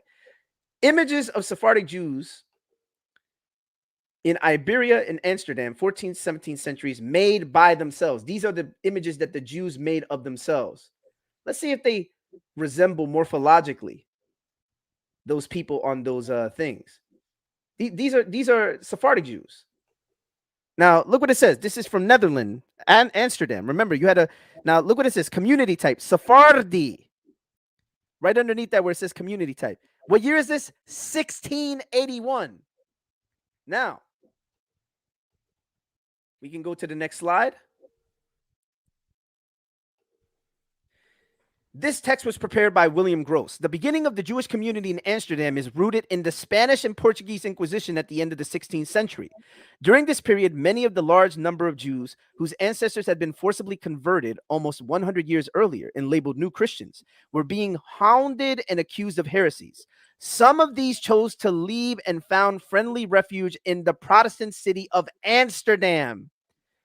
So here you have an example, right, of where they were living. And it says right here, as more and more of them arrived and sought to return to their Jewish roots, the need arose for fundamental Jewish texts that would be comprehensible to an audience ignorant of Hebrew.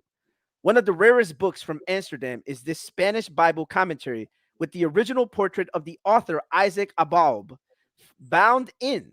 Both the portrait and the title page are beautiful copper engravings. It is often cited that the portrait and the title page are from two different dates, but even if one looks at the date on the left-hand side of the crown and the portrait, one sees that it is indeed 81, the same date, 1681, as in the title page. Jacob Chaim de Cordoba was born in Brazil. Following the arrival in Amsterdam, he learned the printing trade and worked at several Jewish presses there, including those of Joseph Athias, Yuri Phobius, David Tartas, and Moises Coutinho. His sons Isaac, Hezekiah, and Abraham also became printers. Isaac began printing Hebrew and Spanish books at his own press in 1706, operating his press during various periods in both Amsterdam and Hamburg. Several of his books are preserved in the Gross family collection. And let's look at the next slide. Let's get a very close look at this relevant author. This was a Sephardic Jew. Look at that.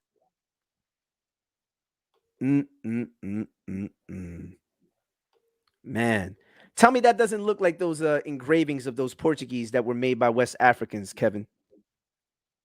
Tell me that doesn't look like that, man. Tell me. This right here, bro. And what we saw with the Portuguese, the noses, everything.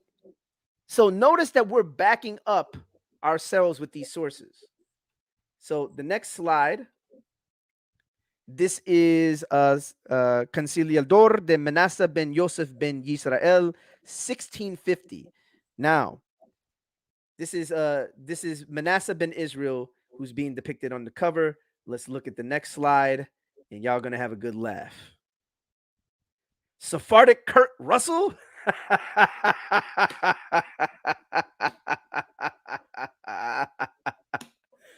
Man, I thought the Sephardic Jews were supposed to all look like Bantu Africans. What's going on, man? What is going on? It seems that somebody might be confused, and that person might be Tazarah. All right. Next slide, please. The first edition was published in Spanish, Frankfurt or Amsterdam in 1632. The composition Conciliator, written by Manasseh ben Israel, was one of the greatest achievements. This work, written mostly in Spanish, was primarily intended for Christian scholars and clerics to enable them to understand genuine Judaism according to the commentary of verses in the Bible and reconcile apparent discrepancies in various parts of the Hebrew Bible. Moreover, the composition was intended to strengthen the faith and principles of Judaism among the Anusim. The book was highly successful and was translated into several languages and spread the name of Manasseh ben Israel among non-Jewish scholars, right? So, we don't got to read the rest of this. This is just giving an example of, Now, here goes another Sephardic Jew, Manasseh ben Israel. Pardon me. This is, pardon me. I misspoke. This is Manasseh ben Israel. These are contemporaneous drawings that were made of him. Manasseh ben Israel, 1604 to 1657, Portuguese Jew in Amsterdam, engraved portrait by Salome Italia, 1642, left portrait by Rembrandt. Bro, these are portraits of this guy. Does that look like a Bantu African to you? Man, if we could go back, if we could just go back momentarily, can we just go back momentarily? Man, oh man. Look at that right there. This is getting bad, man. That's a bro. That's a cut, man. All right. Next slide. Yeah, man. The Haggadah. And I'm pronouncing it that way so others can pronounce it. I could pronounce it more properly, but I'm just, or the Haggadah, or the Haggadah, or Haggadah. The Haggadah is the service book used in Jewish households on Passover Eve to celebrate the Israelites' deliverance from the Egyptian enslavement, as described in the book of Exodus. The reading of the Haggadah, which literally means narration or telling, conforms with the biblical commandment. And you shall tell your son in that day, saying, it is because of that which the Lord did for me, that I came forth out of Egypt. Exodus 13:8. Traditionally, Jewish families gather together for special ritual meals called seder, or meaning order. During the seder, the Haggadah is read, providing the structure, for celebration, which is divided into 15 steps. So you guys can see that there. That just gives an insight into it. And let's actually go to the next slide. Now, this is the brother Haggadah. The children of Israel liberated from bondage leave Egypt, in another illustrated Haggadah from Catalonia. This is from 1330 CE, AD, or 1404, pardon me. Or, as you can see there, the more appropriate dating. And we're going to get a close look. So it says right here, before we go there, just to read a little bit, British Library holds one of the most important collection of Hebrew manuscripts in the world, and among them, a number of lavishly illuminated books can be found. Perhaps the most splendid of all is the Golden Haggadah, which owes its name to a rich series of biblical scenes on gleaming background on gold leaf. So these date to 1320, and they were made perhaps in Barcelona for an anonymous patron of great wealth. All right. According to recent studies, the brother Haggadah was produced around 1330 CE in a style attributable to Catalonia, Spain. It is so called because of its connection to the Ryland Haggadah held in Ryland Library, Manchester, to which it serves as model, right? And it just pretty much gives some scenes. So let's look at some of these. Let's just go ahead and look at some of these. Now look at these Jews, man. Again, does that look like Bantu Africans? No, sir. Now I will say this: their skin looks a little swarthy, but they're certainly not Bantu Africans, though. Let's get a closer look if we can. Closer look. Look at that. Swarthy complexions, but look at their features, man. Bro, this is a dagger. This is from 1330. 1330. Let's show some more. Let's show some more. Look at that. Notice that some of them have swarthy skin. Some of them have the sort of feature. They all have the features that these guys reject, but these are the Jews in Spain and Portugal. And, well, more specifically in Barcelona. Let me be more exact. Not Spain. Let me be more correct. These are the Jews in Catalonia, right? All right. Let me be more correct and exact. All right. We can keep looking at some more of the images. We can look at some more of the images. All right. It says the Haggadah is being recited at the eve of Passover in a 14th century AD Catalan synagogue, and the Sephardic family is celebrating Passover. Right. This is from 1325. Or yeah. All right. Let's go. Look at this, man. Look at this, man. This is how they made Jacob and Esau. You know how they'll say that the Esau is the white man and that, you know, Jacob is a black man, but clearly not in this. Oh, Bruh, man. it's listen, man. I want to see them. I want to have my jaw drop when they present their information. Like, man, what we presented was wrong, but we are blowing it up, man, with a nuke. With a nuke, man. This is irreversible right here. Mm-hmm. It's bad, man. It's bad. All right, next slide. Look at this, man. Now, let me actually read this. Give me one moment. 1320 to 1330. Man, look at how look at how fair-skinned these guys look, though. Yeah, we did see some Jews that were dark-skinned or swarthy, but definitely not morphologically the way that these guys interpret swarthy to mean. Look what it says right here. 1320 to 1333. Golden Haggadah, illustrated Jewish text for Passover, done by medieval Spanish Iberian Jew Depi, citing scenes from the Bible. Fair-skinned Jews depicted. So it's a wrap, bro. It's a wrap. Nah. We not done yet, man. Medal of Gracia Nasi, the younger Portuguese Jewess, circa 1550. Bro, that's not a Bantu African woman. She has the sort of features that they would call quote unquote, I don't know what, they like to misuse their terminologies, but definitely not looking Bantu African at all. Bro, this is a dagger. This is a dagger. The medal is the earliest known example of a Jewish subject in a Hebrew inscription, as well as extraordinary historical document of one of the most prominent Jewish families of the 16th century. The Graci Nasi portrayed here originally Beatriz Mendez Beneviste Garcia, 1540 to 1596, was the young wife of Samuel Nasi and the niece of the older Gracia Nasi. Right? Now look at the dates. 1510 to 1569. Look at these 1500s.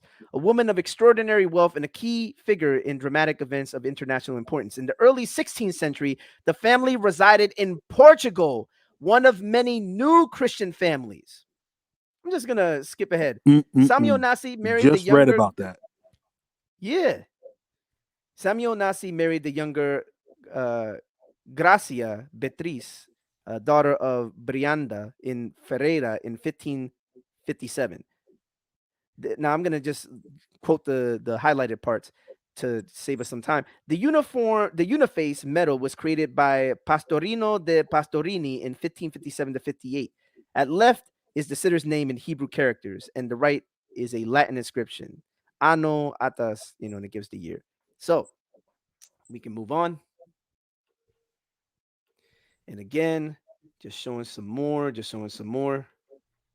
All right, let me just pull that up real quick. My apologies. It says right there, yeah, it gives the relevant dating and everything. Yep. So we can move on. Y'all gonna get a kick out of this next one. Stop gaslighting us, faithful.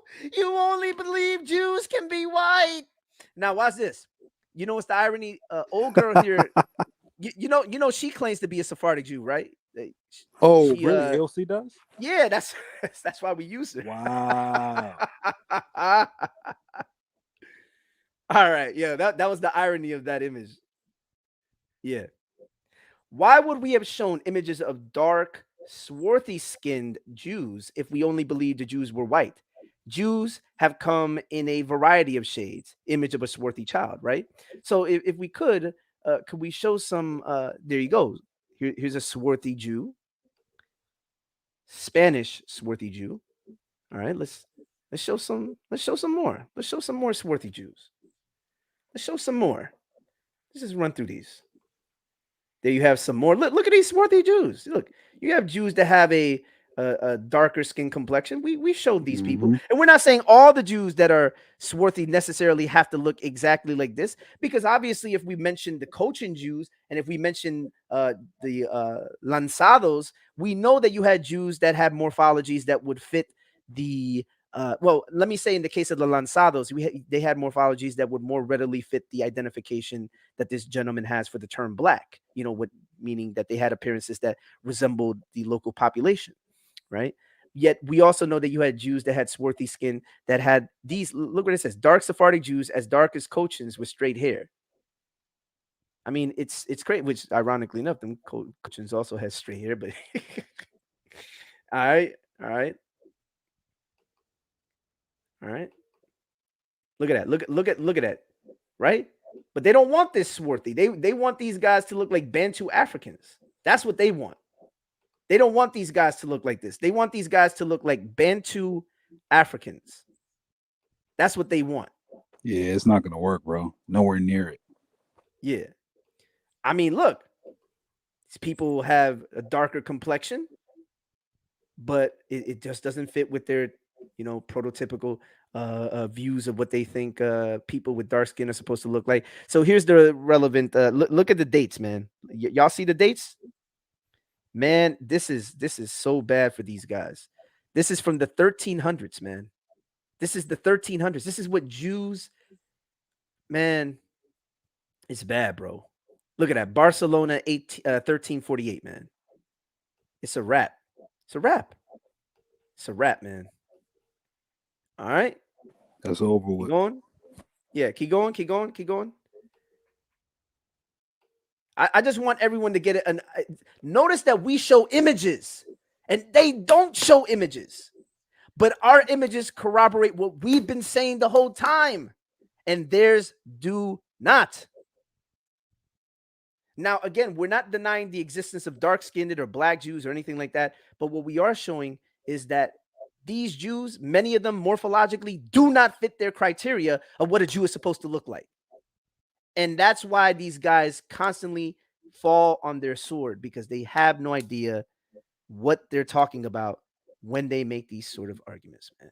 All right. Now, look at this. This was from the previous presentations that we did. Now, look what it says right here. Compare the swarthy skin depiction of Yemenite Jews on a Ketubah circa 1794 on the left with a depiction of Jews in 16th century Bet Aleph synagogue, 6th century Israel on the right. This may give us an idea of how ancient Jews may have looked compared to the Yemeni Jews. Now, here's the thing. You notice that not only is it being shown in this presentation, but this was shown in the previous presentation. So when Tazarah accuses us, Kevin G, of not showing dark-skinned Jews and only talk, we're showing dark-skinned Jews right here. In fact, Matt, can you go back to that previous slide? Go back to the previous slide, please, with the Yemeni Jew. We're showing dark-skinned Jews, like the kind of dark skin that Tazarah would even be comfortable with. And yet This was shown in the previous presentation when we showed that the Jews come in a myriad of appearances, a wide variety of appearances, just as the old sources say, which he ignores because he wants to make the Jews all Bantu Africans. All right, next slide. Look at these Jews, swarthy-skinned Yemenite Jews, similar color to Syrians like Indian Jews. They could be described as black. But of course, that doesn't fit the criteria that he wants for Jews. Keep going. Look what it says right here, that this was in the previous presentation as well. Crossing of the Red Sea, Dura Europa Synagogue, 244 AD, swarthy Syrian Jews with dark brown skin. But as you're going to see, in the same wall frescoes, they made depictions of Jews that were basically that would make them uncomfortable. Another panel of Dura Europos depicting lighter-skinned white Jews seen of Moses rescued from the river. You notice how they're making various depictions of the same Jews and even of the patriarchs. They're doing all this stuff. This is in the same synagogue. You have one fresco that's a little dark and another one that's fair-skinned. Now, look, you see the menorah in the image and everything. Yeah, and this is Aaron. This is how they depicted Aaron. Dura Europo's image of Aaron, 3rd century AD. Same synagogue by the same people. All right, keep going. Swarthy skin Syrian people, they range in skin color like the Jews in Dura Europos. It really bothers me when these guys don't bother to consider that the Jews would have depicted themselves in a way that resembled their people group. And the way that they appear in those walls is how they probably were as a group. Again, color, dark skin, swarthy, or black Hebrews in history. Having dark or black skin does not make you the ancestor of African Americans or the African diaspora. If ancient Hebrews were in fact a people of color, it makes them no more your ancestors than Dravidians, Aboriginal, Australians, Arabs, Romana people, Southeast Asians, Indigenous Americans, or Negritos. By tracing lineage through your fathers, the Y DNA of Hebrew Sephardic in particular should be E-M2, E1B1A, or its various subclades, the same as West, South, and Central African tribes taken to America as slaves. If these Jews are dark, it doesn't automatically make them your people. We cannot reiterate that enough. All right? Such a deceiver, man. I know, man. Now, this is from Dante's site. Let's take a look at some of this stuff, man. All right. Now, look what it says right here. This is one of his blog posts. This is from Black History in the Bible. Now, look what this says right here. So it says in 1852, it was noted that Israelites inhabiting the oasis of the Sahara had ancient manuscripts that are probably older than others. So the author responsible is Black History in the Bible, right? Again, the site showcases researchers who omit relevant portions of sources that disagree with their overall premise regarding Black Jews. The source from Dante's website on Negro Jews in West Africa, Bambara Kingdom, pages 103-104, conveniently omits portions concerning their skin color. Something is missing before this portion. All right. Now, I want you to take a look at this. I've shown this source. I showed it in my presentation. They have to ignore this stuff because if they actually show it, then it's going to make them look bad. Matt, can we go to the previous slide? The previous slide, the one before this one. Now, look what it says right here. Now, notice that it says right here, the Reverend Dr. Philip, missionary in the north of Africa, gives the following details concerning that country. A Russian Jew resident at Medea gave him information concerning a great number of Israelites inhabiting the oasis of Sahara, and dwelling also at Bathor, Bisrabi, Tagarut, Busara, Benusab, and Locust, etc. Anyone that knows me when I do this on Clubhouse knows that I use this source whenever I'm interacting with these guys, Hebrew Israelites of this variety. And they almost seemingly never have an answer for this when they actually look at the source that works against them. When it explains how the people in the second paragraph, how they got their black skin. There are in each of these places as many as 100 families, and in some even more.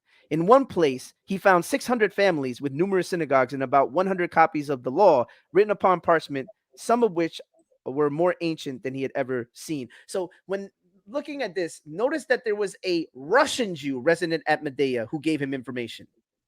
They have to ignore that part. And notice that these Israelites up here are never called Negroes yet. But the second paragraph says, but this is not all. Other curious details reached Dr. Philip from another source. A Jew who had accompanied a German traveler as far as Timbuktu found near the boundary of the kingdom of Bambara a large number of Jewish Negroes. Nearly every family among them possesses the law of Moses, written upon parchment. Although they speak of the prophets, they have not their writings. Their prayers differ from those of other Jews and are committed to little leaves of parchment stitched together and containing numerous passages derived from the Psalms. The Jews have mingled some of their superstition. Now, notice it's cut off, and it says these highly interesting facts and create a strong desire that, et cetera, et cetera. So notice that the relevant source cuts off. Now, let's look at the full source if possible. All right. Now, this is the full source. This is the one that I read on Clubhouse, and I even use in my previous presentation, which was seemingly ignored. The superstitions of oral law, which they have not committed to writing with those of their neighbors, the Mohammedans and the heathen. They enjoy equal liberty with other subjects of the African chiefs and have synagogues and their rabbis. The explanation which they give of themselves in connection with their black skin is this, that after the destruction of Jerusalem at the time of the first captivity, some of their ancestors, having neither goods or land, fled to the desert. The fatigue which they endured was so great that nearly all the females died by the way. The children of Ham received them with kindness. Remember, these are these same Jews saying this about themselves. The children of Ham received them with kindness, and by intermarriage with their daughters who were black, communicated the mama's color to their children, not the daddy, the mamas. The children became generation by generation of a deeper hue until no difference of color now distinguishes the children of Shem with those of Ham. Speaking of those specific Jews, the form of their features, however, is very different from that of the Negro around them. These highly interesting facts. Now, you notice that, right? So what's interesting to me is that our friend omitted this portion. Now, this is consistent with the narrative of Sephardic Jews in West Africa. These Jews cohabitate with black African women over long periods of time to produce black Jews. Just gonna ignore this, huh? What you talking about, Willis? All right, next slide. This is the primary. This is the relevant primary. So this is from the Weekly Raleigh Register, Raleigh, North Carolina, Wednesday, March 23rd, 1853, in the relevant section that mentions the Jewish Negroes and the very thing that I read. And notice that that was omitted in what was being read over in the other portion. If we can go to the next slide. Now, in all fairness, this entry on Dante's site does include the reference to the intermixture of Jews and black women. However, he ignores this important point and instead focuses on the fact that they have the law written on parchment. Why not admit the Jews were not patrilineally black in their origin? So this is from his website, and it actually includes the relevant portion. To be fair, because we do like to be fair, unlike these people, unlike the people that we're interacting with. All right. That's right, man. Give me a second. Let me just go to the next slide. All right. Now, so the reference here to mulattoes is literal, meaning the Jewish men were not black. Cardoso's father was a white Sephardic Jew. So notice that it says in 1665 AD, a Portuguese Jew in Jamaica was called a black Jew. Now, this is from Truth Ministries, right? The explanation. This newspaper stories tells of a Jew from 1668 America. Solomon was listed as a Malata Jew. The source tells us that the Englishmen of that time period thought the Jews were dark-skinned. The source then tells us in 1665 that a respectable Portuguese Jew in Jamaica was called a black Jew. The source tells us that F.L. Cardozo, a famous Jew in America during the Civil War time frame, was of Negro descent. The source also tells us that the term mulatto was occasionally applied to Spanish Portuguese Jews. Now, the reference here to mulatto is literal. The meaning the Jewish men were not black. Cardozo's father was a white Sephardic Jew, and his mama was a black African woman. All right, who very well could have been biracial herself. So, the author of this entry, Truth Mysteries, leaves out the portion of this source that undermines the overall argument on black Jews. Here are the two provided portions from the source. Notice the mention of Englishmen in the past, thinking of Jews as dark-skinned, consistent with the idea that even non-black Jews were looked at as dark. Now, look what it says right here. Who was Solomon? All we know is that he was described as Malta Jew, but was he actually a mulatto? The Englishmen of that day thought of the Jews as a dark-skinned people. In 1665, 3 years before Solomon was hauled before the magistrates in Wenham, a respectable Portuguese Jew on Jamaica, a landowner, was referred to as a black Jew. It is by no means improbable that the term mulatto was occasionally applied to Spanish Portuguese Jews, especially by people who had never seen a Jew before. So the New Englanders had come from an old England where before 1655, no Jews had been allowed to dwell for nearly 400 years. Even after 1655, there were only a handful, and they were secluded in an obscure corner of London. Now, hey, Faithful, I'm going to come right back, all right? All right, that's what's up. That's what's up. Now, I'm going to go ahead and just finish reading the rest of this. Solomon the mulatto, as he was, the mulatto, pardon me, if he was one, would have been the first Jewish Negro in North America. Let me just say that one more time.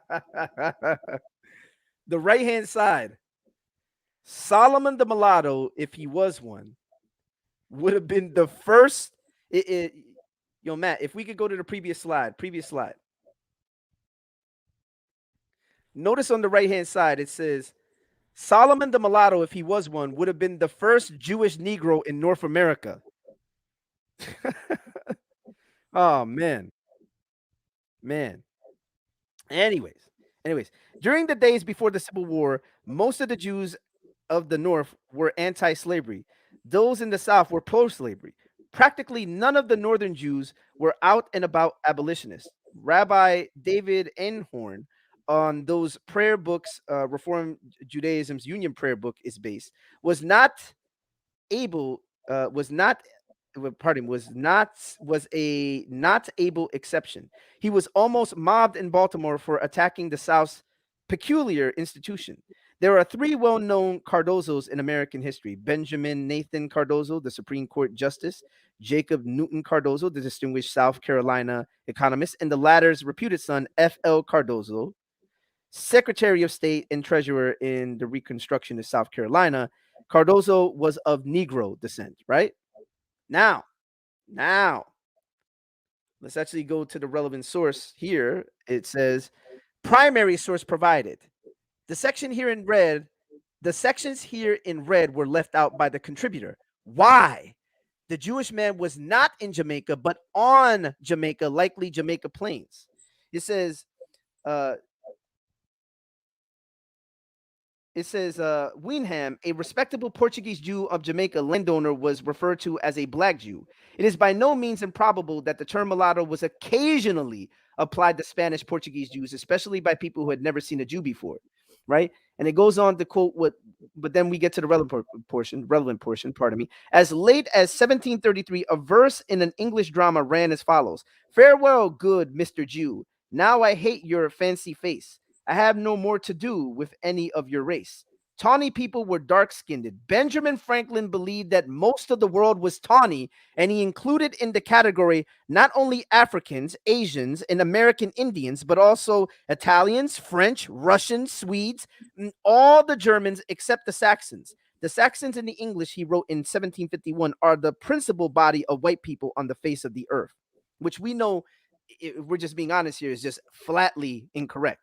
Although Solomon of Massachusetts may well have been a white man of Spanish Portuguese origin, I'm going to read that one more time. Although Solomon of Massachusetts may well have been a white man of Spanish Portuguese origin, this is not to imply that there were no genuine mulattoes among the Jews of that generation. Jews in the West Indies and in Dutch Guinea, in Dutch Guyana, pardon me, fathered many mulatto children who were reared in the Jewish faith. No later than 1664, the London Jewish Charities were supporting a mulatto Jew, and they continued to provide for him until his death 4 years later. Perhaps by 1668, they had tired of maintaining their mulatto client over a period of years and found it cheaper to ship him off to distant Massachusetts. But if he returned almost immediately from inhospitable New England, only to die and to require burial, give me 1 second, give me 1 second. This thing just skipped on me. Only to require, because I just had it, inhospitable New England, only to die and require burial by his co-religionists.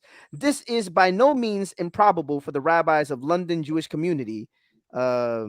This by no means improbable for the rabbi of the London Jewish community was a man named Solomon Franco, who may well be identical with a Jew of the same name, who was the first of his tribe to land in North America and spent a few weeks at Boston in 1649. Now, if we look at this right here, because we had read this earlier about El Cardozo was of Negro descent. We could go to the next slide. We'll deal with that. Actually, no, pardon me. I'm skipping ahead on myself. My apologies. Now, what they left out mentions of Jews mixing and creating mulattoes with black women. Now, this is the part that they left out. As late as 1733, a verse in the English drama ran as follows, right? Tawny people were dark-skinned. Benjamin Franklin believed that most of the world was tawny, and he included in the category not only Africans, Asians, American, Indians, but also Italians, French, Russian, Swedes, and all the Germans except the Saxons, right? Although Solomon of Massachusetts may have been a white man of Spanish Portuguese origin, this is not to imply that there were no genuine mulattoes among the Jews of that generation. The Jews in the West Indies and in Dutch Guyana fathered many mulatto children. Now, here's the interesting thing. In the previous presentation that we did, we showed a man who was a white Jew who fathered mulatto children. If I'm not mistaken, in Suriname and in various other places. There were other guys that fathered mulatto children. If we can go to the next slide, please. Now, Europe, according to Benjamin Franklin, white, tawny, and swarthy complexion. Yeah, this is crazy. We had pretty much all of Europe being tawny, with the exception of the Saxons and his people.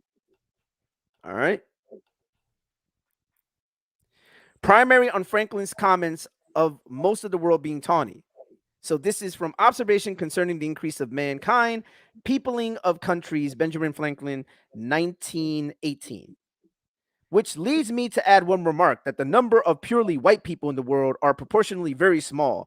All Africa is black or tawny. Asia chiefly tawny. America exclusive of the newcomer, wholly so. And in Europe, the Spaniards, Italians, French, and Russians and Swedes are generally of what we call a swarthy complexion, as are the Germans also, the Saxons only excepted, with the English make the principal body of white people on the face of the earth. Man, it's crazy to me, man. Man. But of course, all the sources, when it talks about swarthy, is always talking about Bantu Africans, right? Well, no. And we're proving this. Now we get to the portion. So who is the Cardozo mentioned here? So this is the reference here to mulatto is literal, meaning the Jewish men were not black. Cardozo's father was a white Sephardic Jew. Now, the source tells us that F.L. Cardozo, a famous Jew in America during the Civil time frame, was of Negro descent. Let's take a look at where he was Negro descent from. What part? His father's side or his mother's side? Francis Louis Cardozo. Francis Louis Cardozo was born in 1836 in Charleston, South Carolina. His father was a Jewish merchant, and his mother was a free African American. At that time, Charleston had a large population of free blacks. Now, you could, you guys can see the rest. You could read the rest. I just wanted to show those salient portions. Skip to the next slide. Eslanda S.C. Cardoso Good Robeson was an American anthropologist, author, actress, civil rights activist, etc., etc. Her maternal great-grandfather was a Sephardic Jew whose family was expelled in the 17th century. Her maternal great-grandfather was Francis Louis Cardozo. Remember, the guy who descended Francis Louis Cardozo, F.L. Cardozo, whose daddy was non-black and whose mama was black. Don't believe me? Let's take a look. Let's see what his parents look like. This was F.L. Cardozo's parents.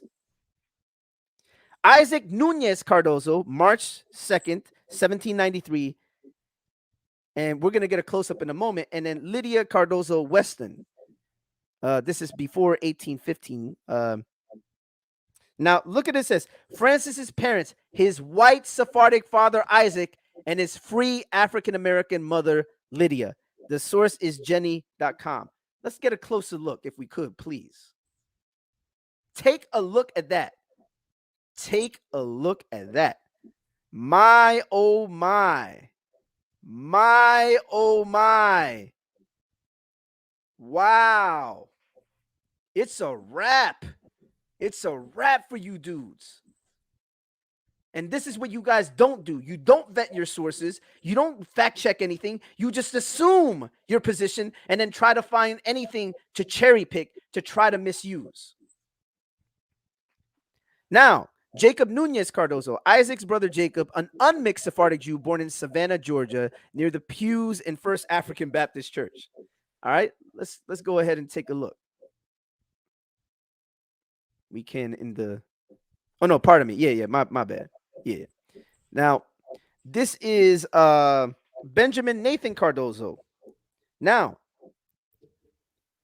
if I could, it says right here at the bottom, Benjamin Nathan Cardozo and his twin sister, Emily Natalie, were born in New York City on May 24th, 1870, into an elite, prominent Sephardic Jewish family, the fifth and sixth surviving children of Albert Jacob and Rebecca Nathan Cardozo. If we could do a compare and contrast, Matt, with the image of F.L. Cardozo's father and this gentleman, the appearance is almost like you could tell that their appearances are just very. Now go back to the other gentleman, if you could, please. The relevant gentleman. Look at that appearance, man. Wow. And he's a Sephardic Jew. Sephardic Jew. Now, we could, next slide. We're going to run through these and finish this up.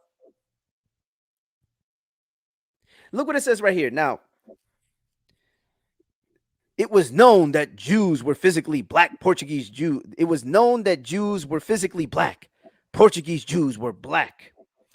Now, look what it says right here. This is an exaggeration of Jewish skin color. All of this is done to look olive in the end. So it gives an example of something that's quoted here. So it says, for example, the idea that Jews were black-skinned resurfaced in the facetious preface to some considerations on the naturalization of the Jews, where the author jokingly suggests that those of his English readers who might want to appear Jewish should, in order to bring the skin to a lively complexion like that of a new Negro from the coast of Guinea, take the peeling of walnuts and carefully rub the flesh night and morning for 3 weeks together. Afterwards, rub yourselves with flesh brush, and it will make it shine exactly like the back of an old base vial and will fix an indelible hue that will not come off in 6 weeks with all the water and soap you can use to it. And this in order to make you complete olive beauties. Charges of Jewish ritual murder appeared as well. So notice that it says right here, the definition of facetious, joking or jesting, often inappropriately, waggish, meant to be humorous or funny, not serious. All right.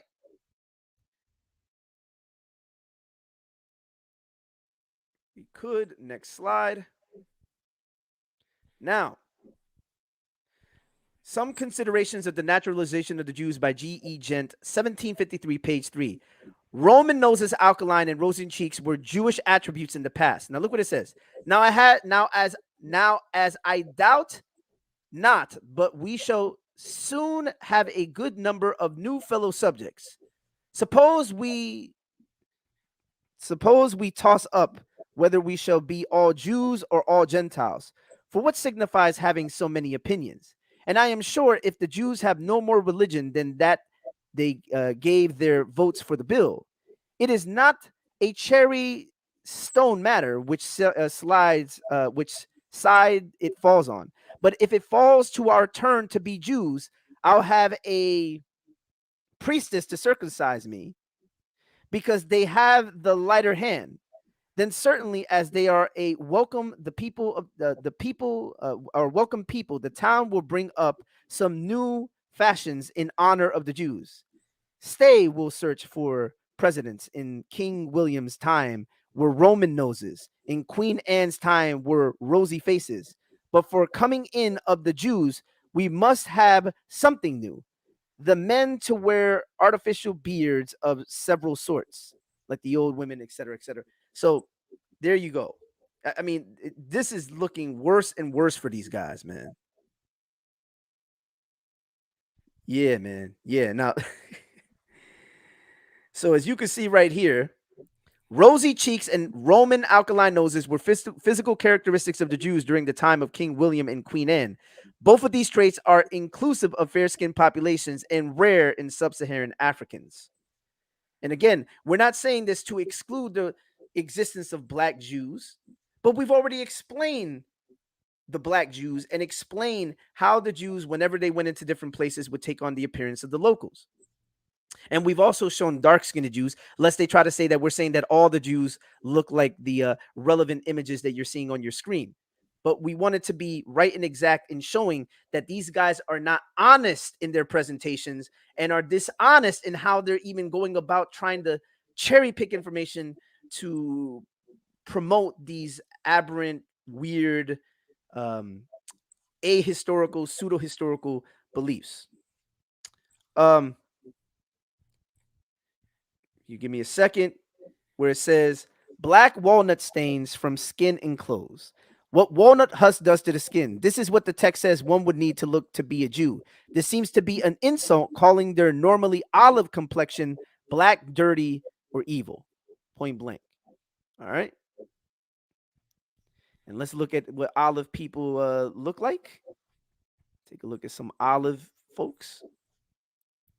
Idea of olive skin people. All right. Now, let's take a look at what Jews in England look like. You know, let's keep going. Upper margin of the pardon me, I'm going to mispronounce this. Exchequer receipt roll, Hillary and Easter times. This is from 1233 AD, almost 60 years before Jewish expulsion from England. Prominent Jews of the time, such as Moses Moquet, his name is barely visible, circled in red, and Isaac de Norick are drawn. The source is the National Archives, London. Jews in London, 13th century. Jews are depicted prior as non-blacks. Let's take a closer look. Upper margin, there you go. Very, very clearly looking non-Bantu African, since these guys think that Jews have to have the Bantu African, Western Central African phenotype. Yeah. Yeah. That's right. You notice that we're bringing out sources and they don't. We're showing images and they don't show images. Or if they do, they only cherry pick the images they think they can make arguments for while ignoring the ones that they have nothing for. Because they have to misuse all these, they have to misuse their sources and then ignore any source to the contrary. So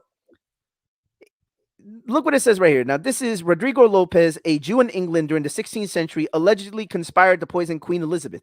He is depicted in this 1627 book over 130 years before the Jewish Naturalization Act in 1753. As it says right there, you can see the relevant portion. And give me a moment. I'm just going to my next slide. Marano community in London. Though he is described by Carlton as Dr. Lopez a Jew, Lopez was actually a Marrano, one who claimed to be a Christian to avoid persecution. Since the Jews were expelled from England in 1290, they were unable to practice their faith openly. But there is evidence that many continue to observe Jewish customs in private. Lopez was a prominent member of the circle of 80 to 90 Portuguese Marranos living in London at the end of the 16th century. All right. And the relevant source is there. Now, this is page 164, which shows Rodrigo Lopez, a Portuguese Jew or Marrano. As you can see, Elizabeth's personal physician was drawn and quartered in 1594 for allegedly conspiring to poison the queen. Now, if we could, let's zoom in. Does that look like a Bantu African to y'all? Man, it's just getting worse and worse for these guys. Worse and worse and worse. Now, Samson Gideon, February 1699 to 17th of October 1762, was a Sephardic Jewish banker who was active in 18th century London. Gideon was most prominently known for his financing of the Hanoverian Whig government's suppression of the Jacobite Rising in 1745, subsequently becoming a trusted advisor of the government who supported the passage of the Jew Bill in 1753. Again, looking very non-Bantu African, even though he was a Sephardic Jew, a Spanish Jew. Let's keep looking. Isaac and Benjamin Disraeli, so from 1766 to 1848, and the other 1804 to 1881, father and son, Sephardic Jews living in London after the 1753 Naturalization Act. So notice that the pattern of behavior, we show you non-Black Jews in London in the 1200s. We show you non-Black Jews after the Naturalization Act, and their appearance remains consistent. And it remains consistently the case that we are not seeing Bantu Africans when we look at these people. All right? Since the assumption is that the Jews all look like Bantu Africans, according to Tazarah, I guess. Now, this is from Tudor Parfit, Hybrid Hate, page 66. Jews could not be distinguished from Christians and forced to wear a mark of distinction such as badges. If the Jews were in fact Black, if all of them were Black, like if they were just a Black people group, not that we know that you had Jews like the Lanzados who were Black, but if all of them were Black, shouldn't their skin itself be enough of a mark of distinction?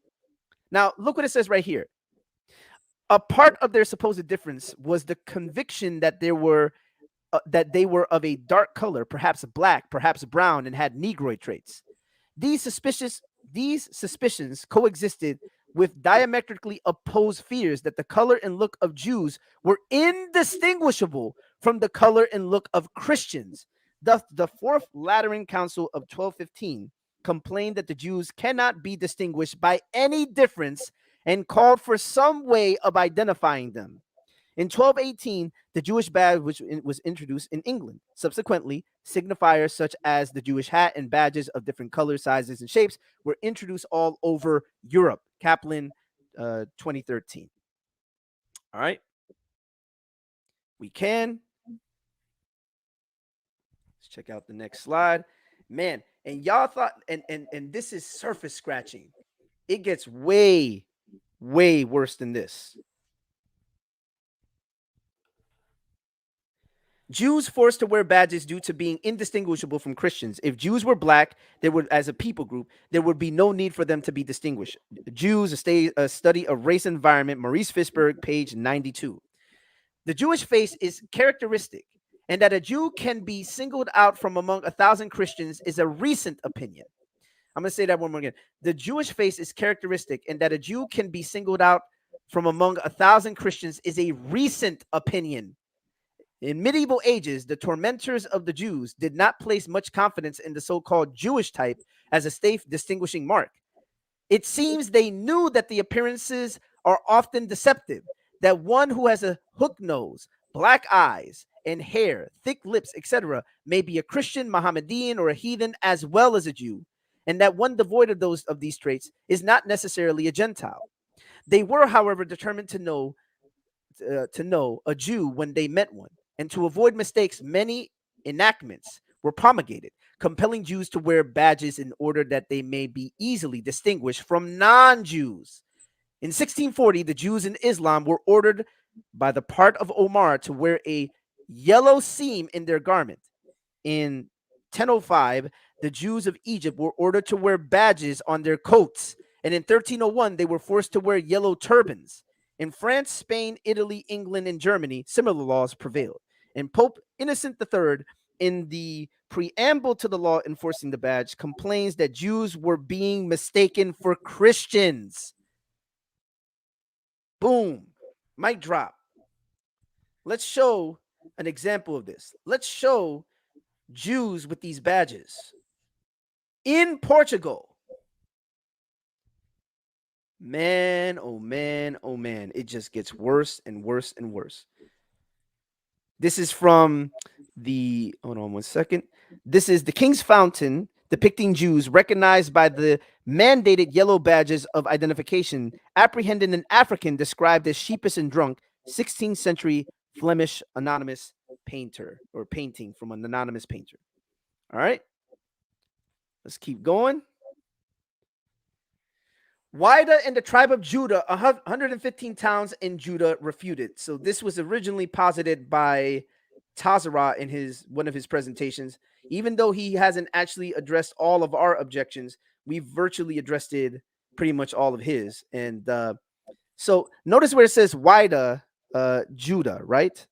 So let's take a look at this. Now look what it says right here. Now, this is from A Mission to Gilay, King of Dahomey, Volume 1 by Sir Richard Francis Burton, 1864. Now, it says, the eyes dwell with delight upon the numerous country villages. This is referring to the relevant region, like the 115 towns of the tribe of Judah. Now, when we actually look at the relevant source, it says the phrase or even word Judah in tribe of Judah is mentioned only once in this source. Tazarah mistook this as a literal reference to Wida, often called Judah by Europeans. Wida, the literal region of Benin, however, is mentioned over 100 times in this text.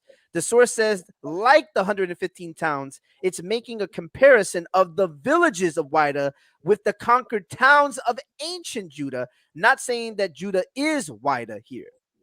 And if we could, the next slide. Now, as you can see, this is the 100 results for Wida, and it gives all the instances. And it says, in memory of his deeds, the fourth marked day of Wida called the da-da-da, so on and so on, just so you can get an idea, guys. We can keep going. And it says, Message of Joel, Micah, and Habakkuk by David Pryor, 1999, page 158. Now, look what it says right here. David the youngest, Bethlehem was a little town, so insignificant that it was not even mentioned in a list of place names in Judah when Joshua divided the land. When we realized that 115 towns and cities were named with their villages. All right. And it's citing Joshua 15:20 through 63. So if we can go to the next relevant source. The Wesleyan Methodist Magazine, 1822, page 710. The number of the ancient cities. In the time of Joshua, when Canaan was divided among the Israelites, there was a great number of fortified cities. The tribe of Judah alone had 115. And again, citing the relevant passage in Joshua. All right, let's keep going.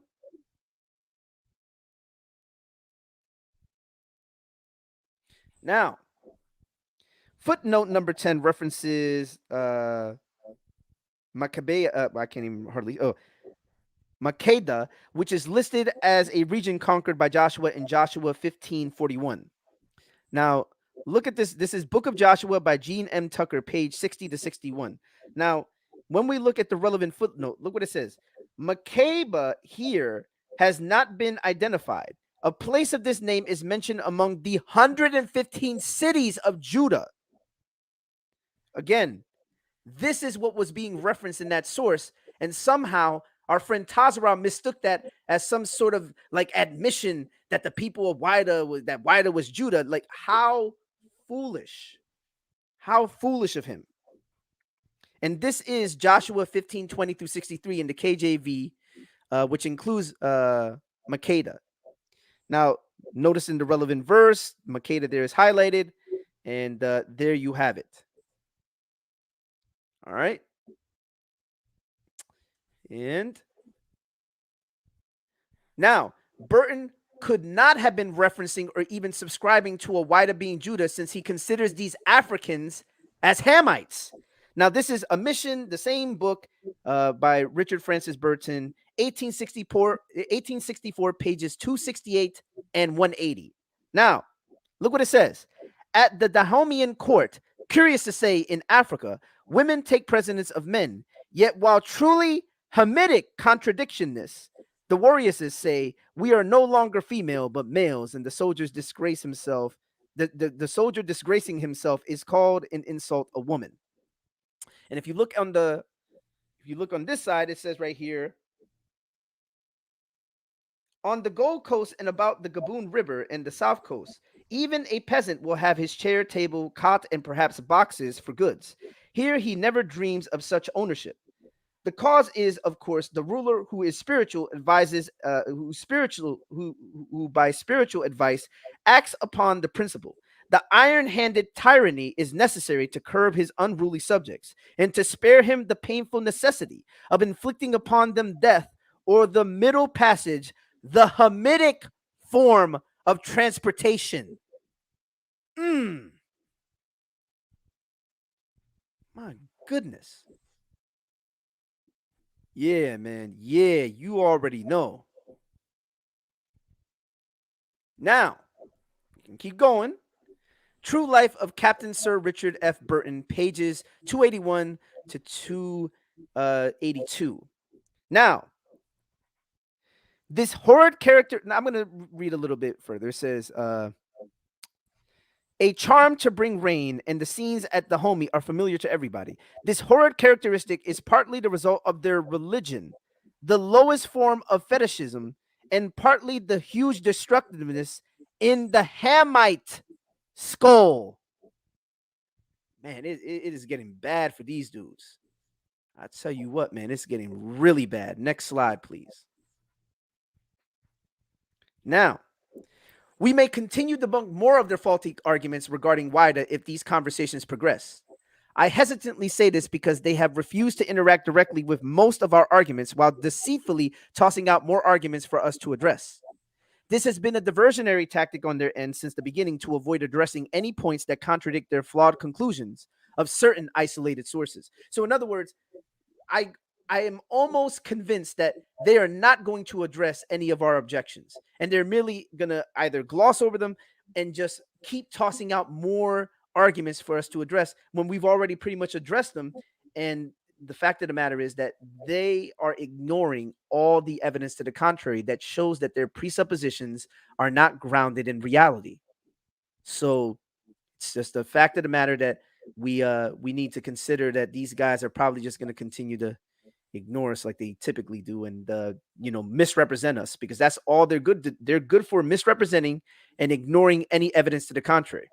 So Tazarah's desperate appeal to Godby to counter sources that indicate white Jews created mulattoes with black African women. For example, look what Tazarah says here. In one of my recent favorites, Faithless loves to babble about the white Jewish men who went to Sao Tome and had mixed children with black women. But according to this source from Alan Howard Godby, it is strongly implied that those white Jewish men were not even Semitic. The source then goes on to say that the Negroes were known as Judeos by the Portuguese, were believed to be Semitic. He says that he thinks that the Negroes that were known as Judeos by the Portuguese were believed to be Semitic. So he cites Lost Tribes, a Myth by Alan Howard Godby, page 246. All right. Now, Godby says, read who some 300 plus years after the Portuguese Jewish settlement, 70 years before Godby, traveled to Sao Tome and couldn't detect Semitic physical characteristics. He says Reed had not considered that the Lanzados who fathered Luso Africans in Sao Tome might not be Semitic, but Godby is trying to explain that without white ancestry, African converts could have spread their religion on their own. This is page 246. These facts have a peculiar significance when the presence of Judaism among American Negroes is to be considered. Hundreds of thousands of slaves were brought to the America from this Western Africa during the days of the traffic, beginning nearly 400 years ago. How much more of Judaism survived amongst West African Negroes in that earlier time? As persecuted communities, they were rather more in danger than other Negroes of being raided by war parties and sold as slaves. It may be considered certain that many partially Judaized Negroes were among the slaves brought to the Americas. How many of them might still hold some Jewish customs in their new home is another question. The introduction of Judaism from Europe into the coastal regions in very modern times is to be considered. Of this fact, there are satisfactory records. On the Cabinda coast in Portuguese West Africa, in an interesting group of Negro Jews known as the Mavumba. They are skillful smiths and potters and consequently prosper. Ratzel considers them connected with a colony of Jews expelled from Portugal and settled on Sao Tome Island. The Portuguese discovered Sao Tome in 1471. Finding it very unhealthy, King John II of Portugal in 1484 offered the Jews of his dominion the pleasant alternative of submitting to the baptism or settling in Sao Tome. Pardon me. Great numbers were sent out. Men were married to women brought by the Portuguese from the Angola coast. The Portuguese, are affirmed to have carefully perpetuated this mixed race. But Reed, visiting the island of Sao Tome 70 years ago, observed no trace of Semitic physical characteristics among the island population. He did not consider the fact that the Jews who married the blacks might not have been what he called Semites, nor did he visit the mainland colony. Bastian studied these Negroes known as Judeos by the Portuguese and thought he found some trace of the so-called Semitic blood. They are grave and reserved as compared with other Negroes and wealthy and have most of the trade in their hand. But the perplexity of the ethnologists is due to their omission of one outstanding feature of ancient Oriental religious society. All right. It's looking worse and worse for this guy. Now, Godby implies African slaves could not have been converted by Jews prior to arriving in Africa and converting others. Black Jews of Africa by Edith Bruder, page 117. Godby stresses what he calls the aberration of ethnogenesis, I'm gonna mispronounce this again. Godby stresses what he calls the aberrations of ethnologists in search of Semitic or white characteristics in African populations. In particular, he recalls the medieval legislation whereby a slave could at that time earn his freedom by acquiring the religion of his owner. Anti-Jewish legislation in Spain and Portugal, the Siete Partidas and Seven Codes of Alphonse X, or Alphonse X, 1250 to 1280, aimed, among other things, to limit Jewish proselytism. Moreover, we forbid any Jew should dare to make his slave turn Jew, although the slave be a Moor or of any other barbarous people. But it should be done. The slave who has been made a Jew or a Jewess shall become free and withdrawn from the owner. Any slave could thus earn his freedom by adopting the Jewish religion. The interpretation of this ban and its consequences support the hypothesis of the existence of Africans who became Jewish, emancipated, and without white ancestry, who would later spread towards neighboring coasts. Cut. All right. African converts to Judaism. All right. Berber, Moorish, and Negro Jews, to which Judaism clung till modern times. That is, that any slave might gain his freedom by accepting the religion of his owner. This fact requires a special chapter later. For the present case, from the beginning of Sao Tome, Jewish colony, there should have been Negro Jews who had no white blood, just as there were persons of mixed blood who had no Judaism. In seeking for traces of white blood as evidence of Jewish ancestry, the early ethnologists were astray at the onset. Fortunately, the historic records bearing upon the case are ample and clear. Beginning with the medieval anti-Jewish legislation in Spain and Portugal, the Siete Partidas. So it's basically, showing the relevant source, and it was basically saying basically the same thing that the Edith Bruder book was saying. Before us, the fact that Judaism was steadily spreading itself by proselytizing any African slaves that it could. I'm going to read that one more time. Lindo's translation more accurately says Moors or other people of the Barbary Islands. This prohibition was 200 years before the fall of the Moorish kingdom of Granada. We have succinctly before us the fact that Judaism was steadily spreading itself by proselyting any African slave that it could. The Spanish and Portuguese Christian clergy felt themselves handicapped in competition. Next, the activity of the Inquisition in the Canary Islands brings the same Jewish custom before us. The 200 to 350 years later, it says, in these records, we find some Negro slaves testifying that they were required to follow Jewish procedure in domestic matters. That's very telling. All right. Sometimes we hear of the intermarriage of Jews and Christians and of trials of Jews who are not of pure blood, or the charge is made that a black slave has been terrified into adopting Jewish customs. All right. We can look at the next source. Free Negro Judaism from converts spreading to the coast, according to Godby. 2,000 black children taken to Africa with Castilian Jews. Now we return to the Negro Jews of Luango coast and their possible derivation from Negro Judaism of the Portuguese Jewish colony of Sao Tome. That colony was planted by King John in 1484 and supplied with Negro women from the Luango coast. But another important fact is to be added. Gonzalo Pérez reports that in 1492, the governor Alvaro del Calminha took with him to Sao Tome 2,000 Negro children of 7 years of age and under, whom the king allowed Castilian Jews to carry off. This shows us Castilian Jews a few years before the establishment of the Inquisition in the Canaries, engaged in the slave trade and aiding their refugee co-religionists from Portugal. But with the initial facts before us, we recognize that a considerable free Negro Judaism was certain to develop at Sao Tome, and that mercantile colonies of these free Jewish Negroes were certain to spread the adjacent coasts. It is beside the mark to scrutinize each colony for traces of white blood. Man, this is getting so bad for these guys. I see the wildfire still continuing on. Oh man, listen.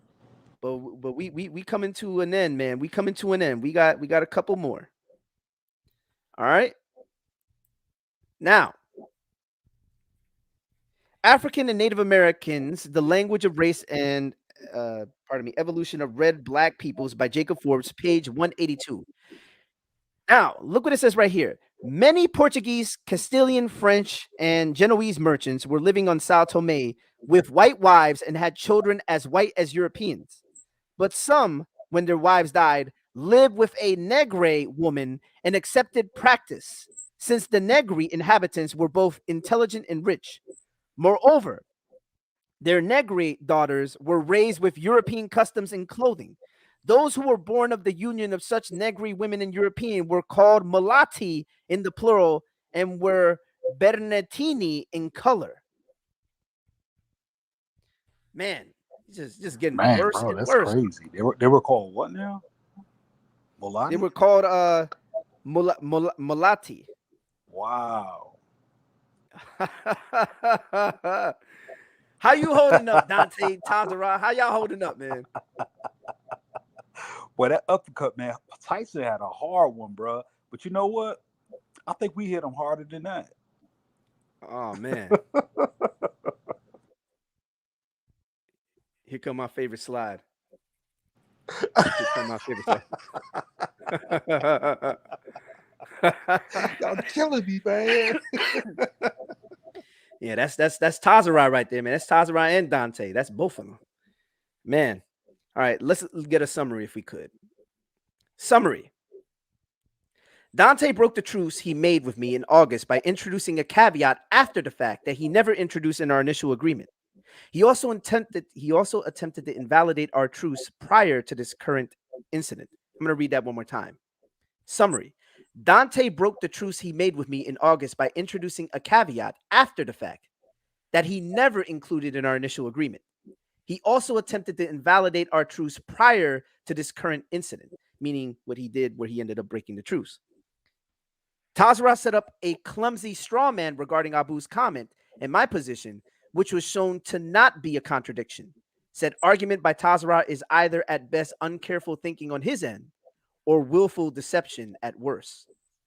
Tazarah has continually misinterpreted, along with Dante, both of them, continually misinterpreted the sources he makes appeals to, along with misrepresenting our positions and ignoring all evidence to the contrary.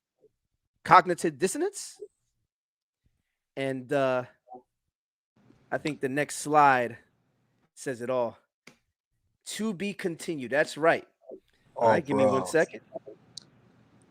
Oh, it's going to get worse and worse for these guys, man. All right. Yeah, thank you so much, Matt, for sharing your screen. Yeah, appreciate that, Matt. And I want to thank AC for the super chat. Thank you so much for that super chat. Couple more. This is bad. Bruh, yes, indeed. But you know what's so crazy?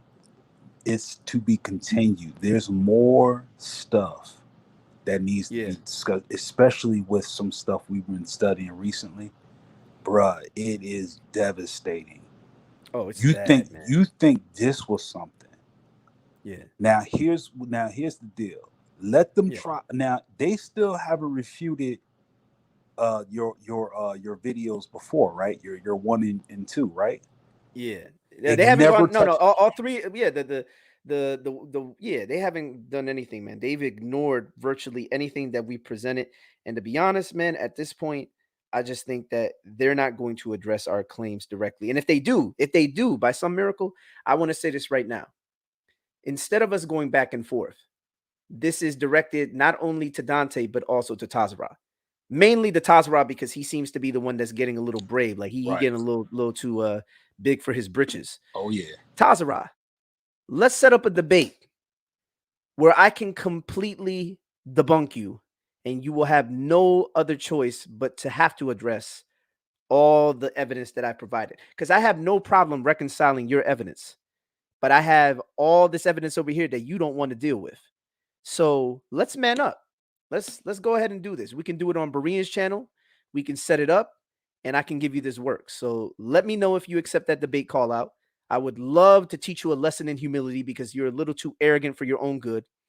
And I think that you need to, I think you need to be taught a lesson because you don't have respect. And since you don't have respect and you like to accuse people of gaslighting while you yourself gaslight people, we should do a debate. In fact, if possible, maybe you or Dante or you and another partner can debate me and Kevin G, and we can we can go in. We can do what we need to do, and we can show you why your presuppositional viewpoint is pseudo, why your conclusions are pseudo, why your researching methodology and ability to infer and reason with sources is bad, and it's because of the fact that I think you have cognitive dissonance. I don't think that you're necessarily. I don't think you're a dumb person. I don't think you're dumb, but I think that your blindness makes you ignorant to anything to the contrary. And it literally is a case of you wanting to fight against this evidence. But then again, you know what? Given how bad your critical thinking skills are, I'm not going to say you're dumb, but I'm going to say you're extremely, very malinformed, and just you lack the fundamental need for logic and reasoning to be able to grapple and deal with these sources, because it's like your ability to reason with some of these sources is just horrible. You're honestly worse than Dante, in my opinion. Dante, sometimes I think Dante is just being deceptive. He's being willfully ignorant. But you, man, I think that you, Dante's being willfully ignorant. This dude right here is just naturally ignorant. yeah, Yeah, he just not. unfortunately, Bro, and you know what's so crazy? It's not me really. It's not me insulting him, right? It's just the fact of, okay, bro. Can I speak my mind for a second? yeah. Oh, real quick, if I could. So AC, no, go ahead. yeah, yeah. AC had dropped $5. He says, "Will you consider the Gospel Truth channel or Garfield's platform for a debate?" I very well may consider the Gospel Truth or Garfield's channel. I figured that they don't want to do anything on a channel where they feel like I don't know if they think Berean is going to give them some sort of advantage, but I wouldn't mind doing a debate there or on the Gospel Truth channel or Garfield's platform. Um, but I highly doubt that Tazarah wants to actually debate. I think he wants to play games, but we'll see. We'll see if he wants to. We can do a 2-on-2. We can schedule a 2-on-2. Maybe he can get a partner, and then it can be Kevin G and I versus Tazarah and his partner. All right. So I'm sorry, Kevin G. Go right ahead. Yeah. So here's my thing, right? And I'm gonna just speak freely here, right? Now we've been called a lot of names, man. We've been called white sympathizers. We've been calling we love white Jesus. We've been called racist. Saying that we don't care about blacks and we're against our own people and this and the other. A lot of this trash out here. But what people know will witness through this part 3 here, right? And I will continue to be present as long as I'm addressed. And they try to say that my information is wrong, then I'm willing to come out and and bring out stuff that's actually true. And when we went through, here's what I want people to understand. None of this had anything to do with us lying. Please, everything's recorded. You're open to look at the sources, read about them, see what it says, and this, that, and the other. And I'm going to be honest about something else with everybody here so y'all get to understand the depth about this information. We were so serious and so truthful about this that there was some stuff that I will read and be like, well, what about this? And Faithful will be like, nah. I mean, that's not true, or that's not the right saying, or that's not the right stuff that, yeah, if we were to put it out, it would be damaging. But at the same time, we also wanted to make sure it's right. And when we saw that it wasn't right, we were like, okay, we're not going to do this because it's not right. Let's just put out right stuff. So we being truthful with everybody, I welcome and open them to say that there's no way they're going to be able to misuse Jobson like that. Ever. He did that video. He made a mistake. He said, Kevin G said this, that. That was it, bro. That was it. Information came out that Jobson was not alone. And anybody can go back to it to look at it. And guess what? You cannot deny J1C3 ever again. You cannot deny J as a marker for Jews. You can't deny R1. You can't deny I. And you can't deny K. You can't do it. Not anymore. Because you own them people so much that you didn't realize their genetic stock. And now we brought the information on their genetic stock multiple times. Ain't no getting around it no more, bro. That's it. And it's about to get even worse. Because bro, oh, I can't wait, bro, to bring out some more of that information because that's literally everything that they use. Everything. So, yeah, man, it's going to get bad. Yeah, it's going to get very bad. In fact, I can't wait. Hopefully they take up the debate, at least Tazarah. And the reason why is because I think Tazarah needs to be taught a lesson not only in methodology, but also a lesson in humility. He's way too arrogant for his own good, given the fact that he's a poor vetter of information. And Dante also is, in my opinion, a poor vetter of information, but sometimes I think he does it on purpose. I think like Tazarah is just not good. But I definitely want to see if Tazarah would be willing to do a debate with me or doing a 2-on-2 if he doesn't feel comfortable I'm doing it by down with himself. I'm down with the 2-on-2, bro. If those two decide to come up, then I'm down for it automatically. Absolutely. And with that being said, I just want to tell to the brothers and sisters in the Hey, check the live private chat right quick. Check the private chat right yeah, quick. yeah. I got you. So to the brothers and sisters, I just want to say this. Yeah. Oh, I want to send a shout out to Reggie. Shout out to Reggie, man. Thank you so much, Reggie. And shout out to everybody who has been in our corner and who is who is real when it comes to vetting information and doing research. I really appreciate you guys. I definitely wanted to say for my brothers and sisters in Christ, keep Dante Fortson in prayer, because what Dante Fortson is doing is wrong. And also keep Tazarah in prayer. And more importantly, very much keep him in prayer, because Tazarah is an outright heresy. Tazarah believes in Israel onlyism, meaning he believes salvation is only for Israel. He believes in all that nonsense that the camps believe in. So he's just flat out unsaved. Keep him in prayer. Keep him in prayer, please. And also keep him in prayer that the Lord would heal his heart so that he would, refrain from misrepresenting people and doing what he does. There's something wrong with that guy. I think there's something wrong with his heart. There's something wrong with his mind. It's because he's become obsessed with this false narrative. So definitely keep him in prayer that the Holy Spirit would convict him and cause him to, Lord willing, be shown mercy and to receive Christ truly as Lord and Savior, the actual Christ of Scripture, not the false Christ that he follows. Because the Christ that he follows, that Camp Christ, is not the Christ of Scripture. All right. So with that being said, I want to thank everybody who showed up. Thank you for those who gave super chats. Thank you for those who showed love in the live chat. And of course, thank you, Kevin G. Thank you, Matt, for helping us. And with that being said, God bless you all. I hope this has edified someone out there. And until next time, take care. God bless.